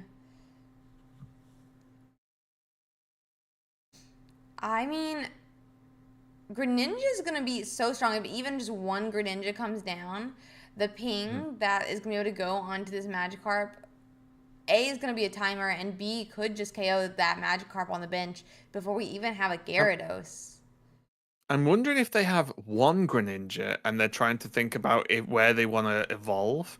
Because Mm, there's a world where they could evolve in the active and put an energy on it, right? And yeah. then like use it as an attacker. Or there's a world where you don't want to do that, put the edge on Magikarp and put it onto the bench. But the real world that we seemingly live in is there are no Greninjas because they one of them would have been definitely evolved one way or another. So unfortunate with such a rapid frog opening, there's no Greninjas there for them. But we see a Greninja on this side of the board, and this is actually starting to look a little bit spicy because I asked this in the previous game, but what reason is there to not evolve into Gyarados? There pretty much isn't one. So I'd Yeah. imagine they really want to find Gyarados to save this carp, because if not, this game's gonna slowly slide out of control. Yeah, I mean, there's definitely zero reason right now, if not -1 reasons right now, to evolve your Gyarados to, I mean, your Magikarp to a Gyarados. So hopefully they'll have it here. Otherwise, we're just gonna be in a pickle. We're just gonna be in a pickle here. We are, I believe, in still game one. We've played so many Gyarados games now that I'm losing count. Yeah, it's all life is a Gyarados game at this point. Oh no. I don't know if I want to play that game. Okay, Gyarados comes down though. Okay, Gyarados has saved the day. Yeah, good timing.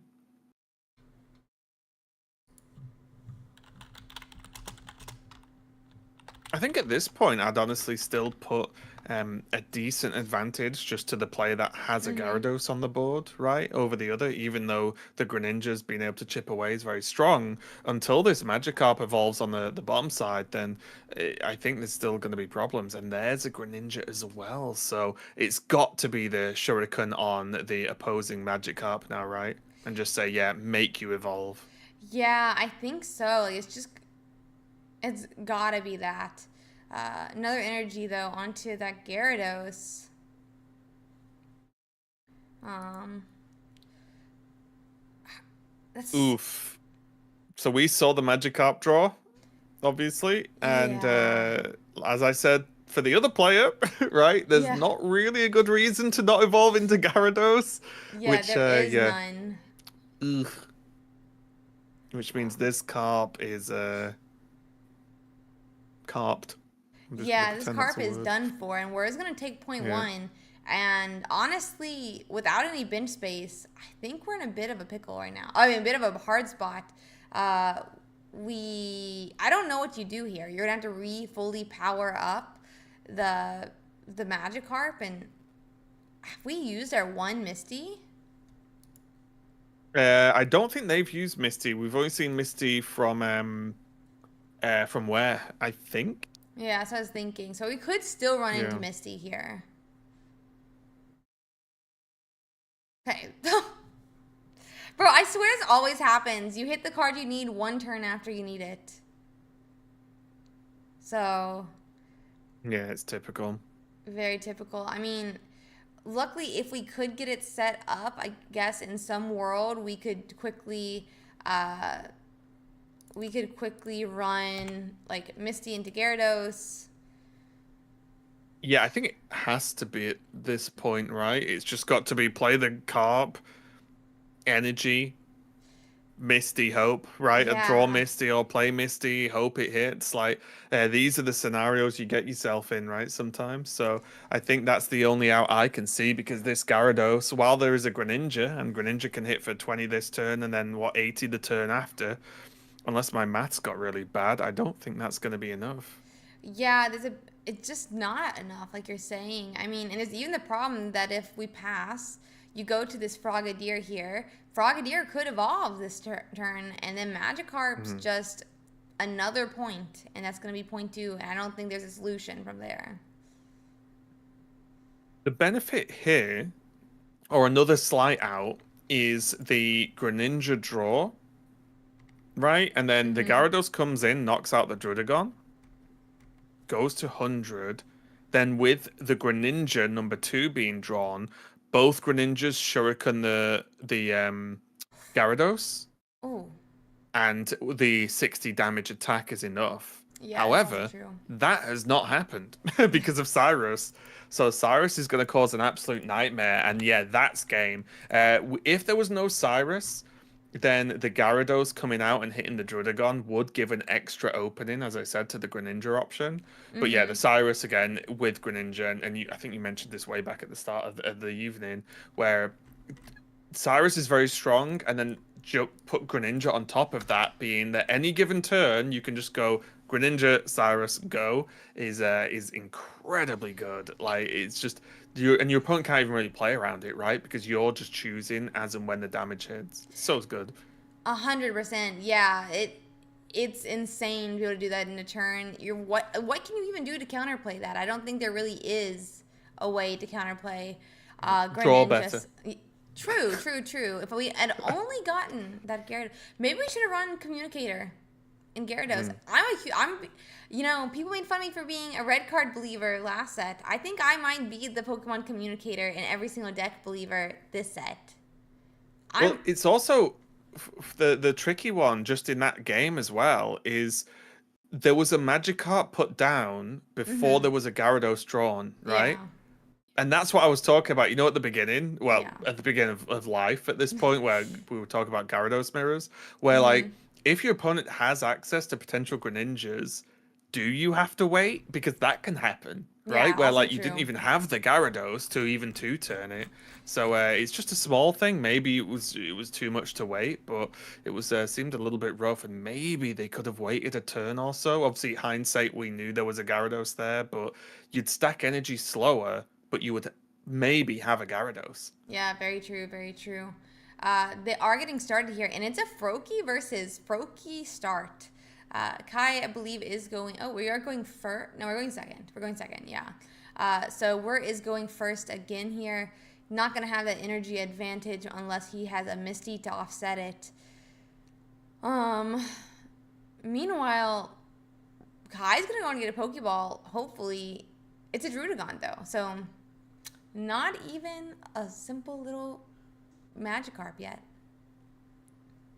You know, it does mean that they are slightly ahead on the damage, and again, there's worlds where if they can curve a Greninja out straight away, like Greninja is one of those cards that's kind of like a Pidgeot, like the Yeah. non-EX Pidgeot, where you never normally want it active, but if you actually start Pidgey, hit, go Pidgeotto, hit, Mm-hmm. then go Pidgeot, hit, you realize it kind of slaps, right? Like it kind of does a high damage. So Yeah. if that's the case here, where either player can go Froakie, Frogadier hit, Greninja hit, that's knocking something out, right? And it's still probably going to live afterwards. So it's one of those interesting ones where like now, if one of the like if Ware has a Greninja, this is disaster here for Kai. Yeah, this does feel like a disaster. No question about that. Uh, yeah, I don't know what he's gonna do. We're game two right now, and Kai's gonna be in a bad spot again.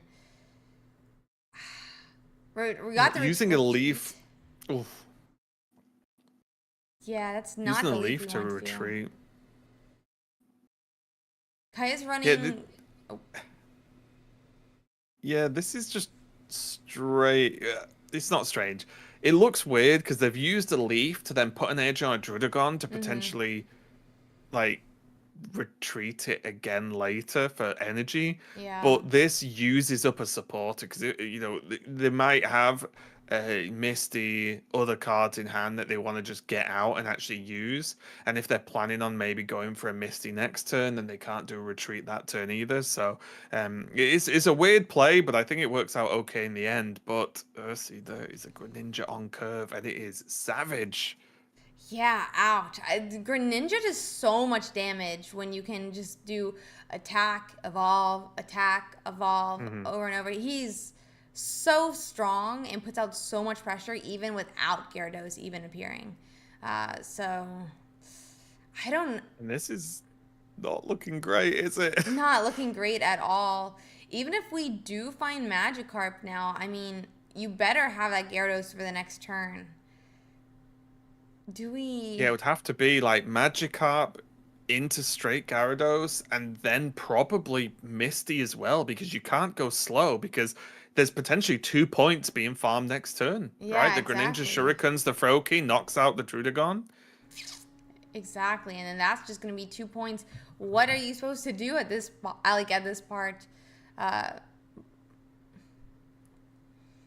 I Yeah, I mean, where can just kind of chill, right? And just now mhm. just throw the energy on the Magikarp. No big deal. There's no Greninjas to threaten the Magikarp Yeah. with anything. And Greninja's just going to chill. There's 2 points, goes down to 70 health. But there's nothing that can attack him next turn that even remotely threatens it. Yeah. I like even if we do evolve to a Frogadier here, it gets KO'd. You Yeah, just yeah, it just need doesn't matter, right? Like that is just it would have to be what Drudagon draw yeah, you have to do for it to Drudon. continue. Wow. Wow, that's going to be the last game of our finals. And that's going to be a 2-0 in this Gyarados mirror match. Brutal. Absolutely brutal. I guess the last two games, neither players were really able to find their oh my gosh, where's Magikarps?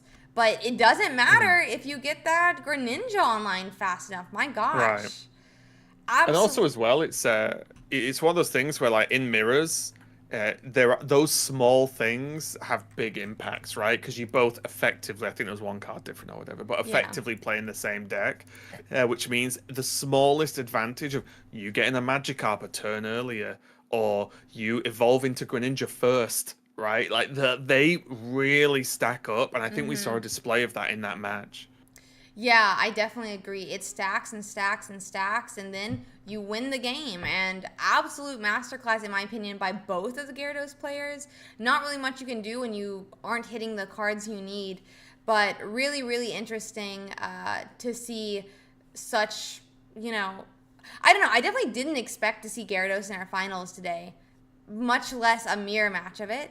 But they did fantastic with the deck, and I guess since Mhm. so much of those like we kind of briefly talked about like there's no Hitmonlee in the fighting decks we saw when we talked about Pachirisu. There's no Zebstrika that was keeping these Yeah. Gyarados down, and we're gonna have to see how it continues to work out because obviously we're gonna need to slot some new cards in the decks, but how is that gonna affect those decks and the decks that they're currently countering? A lot of questions, but absolute masterclass by Wura and Kay, and I'm so excited that we got to watch them.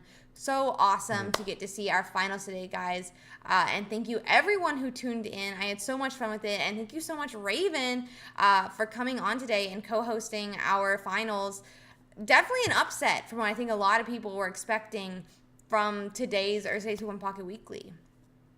What do you Yeah, think I about it? think for me, it's highlighted something that maybe people haven't really wrapped their head around too much Mm-hmm. is people looking at expansions in like metas like they're singular. But Mm-hmm. if you think now, we have like over double the amount of cards we started the game Very with, true. right? Yeah. So suddenly it's you've got some players bringing like old favorites or reliable decks before the expansion came out doing pretty well, as we saw Mm-hmm. with all the Gyarados. But we also had stuff like we had Rampados make it super deep in the So tournament. deep. We've got the Reign of Darkrai at the moment. We had Charizard with Shaman. We've had Pachirisu 18T make it Mm-hmm. deep. And this is just the first week where everyone's trying to get a feel. Most people might not even have a lot of the cards they want to even test. A lot of people want, like, I stream the game pretty much every day, and I still haven't tried everything I want to try, so I still don't know I would like Yeah. to 100% say what I think is good because I've not tried loads of stuff still. Mm-hmm. So I think this tournament really showed, especially with this top cut, which is cool that you top 64, of course, that that was the, there's the new stuff. there's the old stuff, and then there's everything in between where it mixes together, right? And people can really experiment with deck building, with all the new supporters, all the new items, the tools, as well as the Pokemon.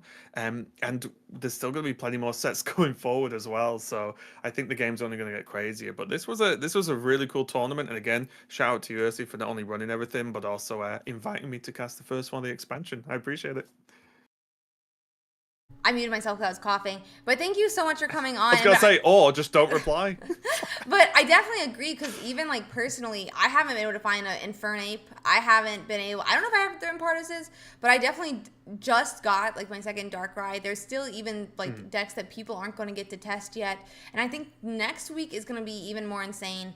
But so awesome to see.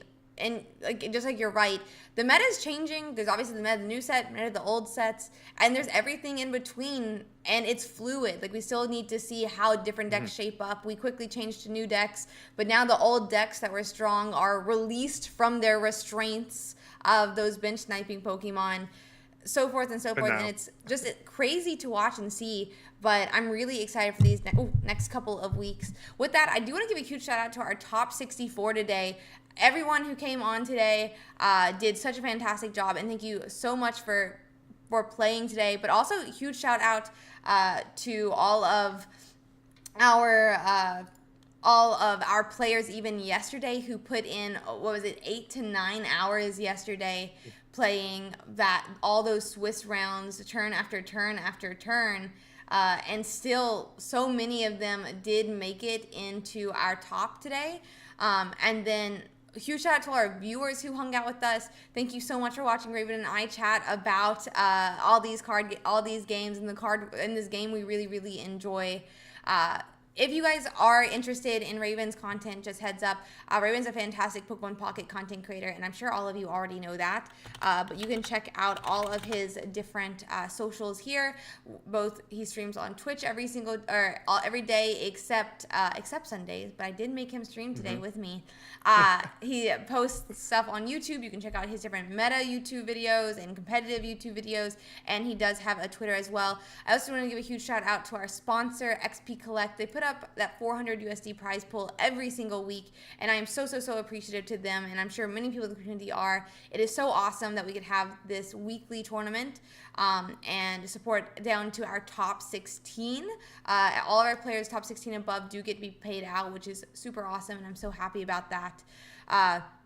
So really excited to see how that continues. To see how these weeklies continue to shape out. But thank you so much to XP Collect. And if you guys are interested in ordering pre-orders, especially with Journey Together, you can order them through them, but they do ship any type of card game, Arcana, Yu-Gi-Oh, etc. So thank you so much to XP Collect for that sponsorship. Thank you so much to our viewers for hanging out with us today. Thank you so much to our players for playing. Raven, is there anything or anyone you would like to shout out as well? Because obviously shout out to Raven for co-casting today. I shout out myself. I'm awesome. Just as usual, thank you to everyone for watching. I'm glad I could be part of these shows. It's something I like doing, and I'm just glad people enjoy it. I'm glad people like competing in the game, and they seem to be having a good time, right? So, biggest shout out, of course, to you, Ursi, for putting the effort in and running all these tournaments. This is like a weekly staple of the Pocket community's sort of schedule, or at least it is for me. If I'm not commentating, I'm watching. So biggest shout out to you, honestly. So thanks a lot for the invite to cast again. I am available anytime you need. Well, thank you for coming on. I really do appreciate that. Thank you so much. I do also need a huge shout out to our judges who once again put in so many hours today, put in a lot of hours yesterday to be able to do the judging that they do and allow this tournament to run as smoothly as it does. We obviously could not do this without them, and I'm just really happy that we get to, broadcast and host this tournament every single week, because obviously we would not be able to do it without them or our mods. So huge shout out to them. I do also want to say again, huge congrats to for getting first place today. Huge shout out to Kay for also getting second, but congrats to our winner this week. Also, guys, since I do want to say thank you to everyone who was gifting subs there. And I really do appreciate that, guys. You guys are the awesomest supporting the stream. But we are going to be ending here. If you are new to the channel, for sure check out all of Raven's socials, his YouTube, his Twitch, his Twitter. We also do I also do stream about 6.75 days of the week, depending how you count it. I also do a PhD, so some days I don't get to do 7 days, or some weeks I don't get to do 7 days. We also do have a really awesome and active community that we'd love for you to be a part of. The Discord is so much fun, and we do have a Twitch sub/YouTube membership hangout on Sunday nights. That's in about 2 hours. We'd love to see you guys there. And then obviously, guys, if you are enjoying the stream, we also have next week's tournament already live and ready to play. So we'd love for you guys to play in those tournaments with us next week.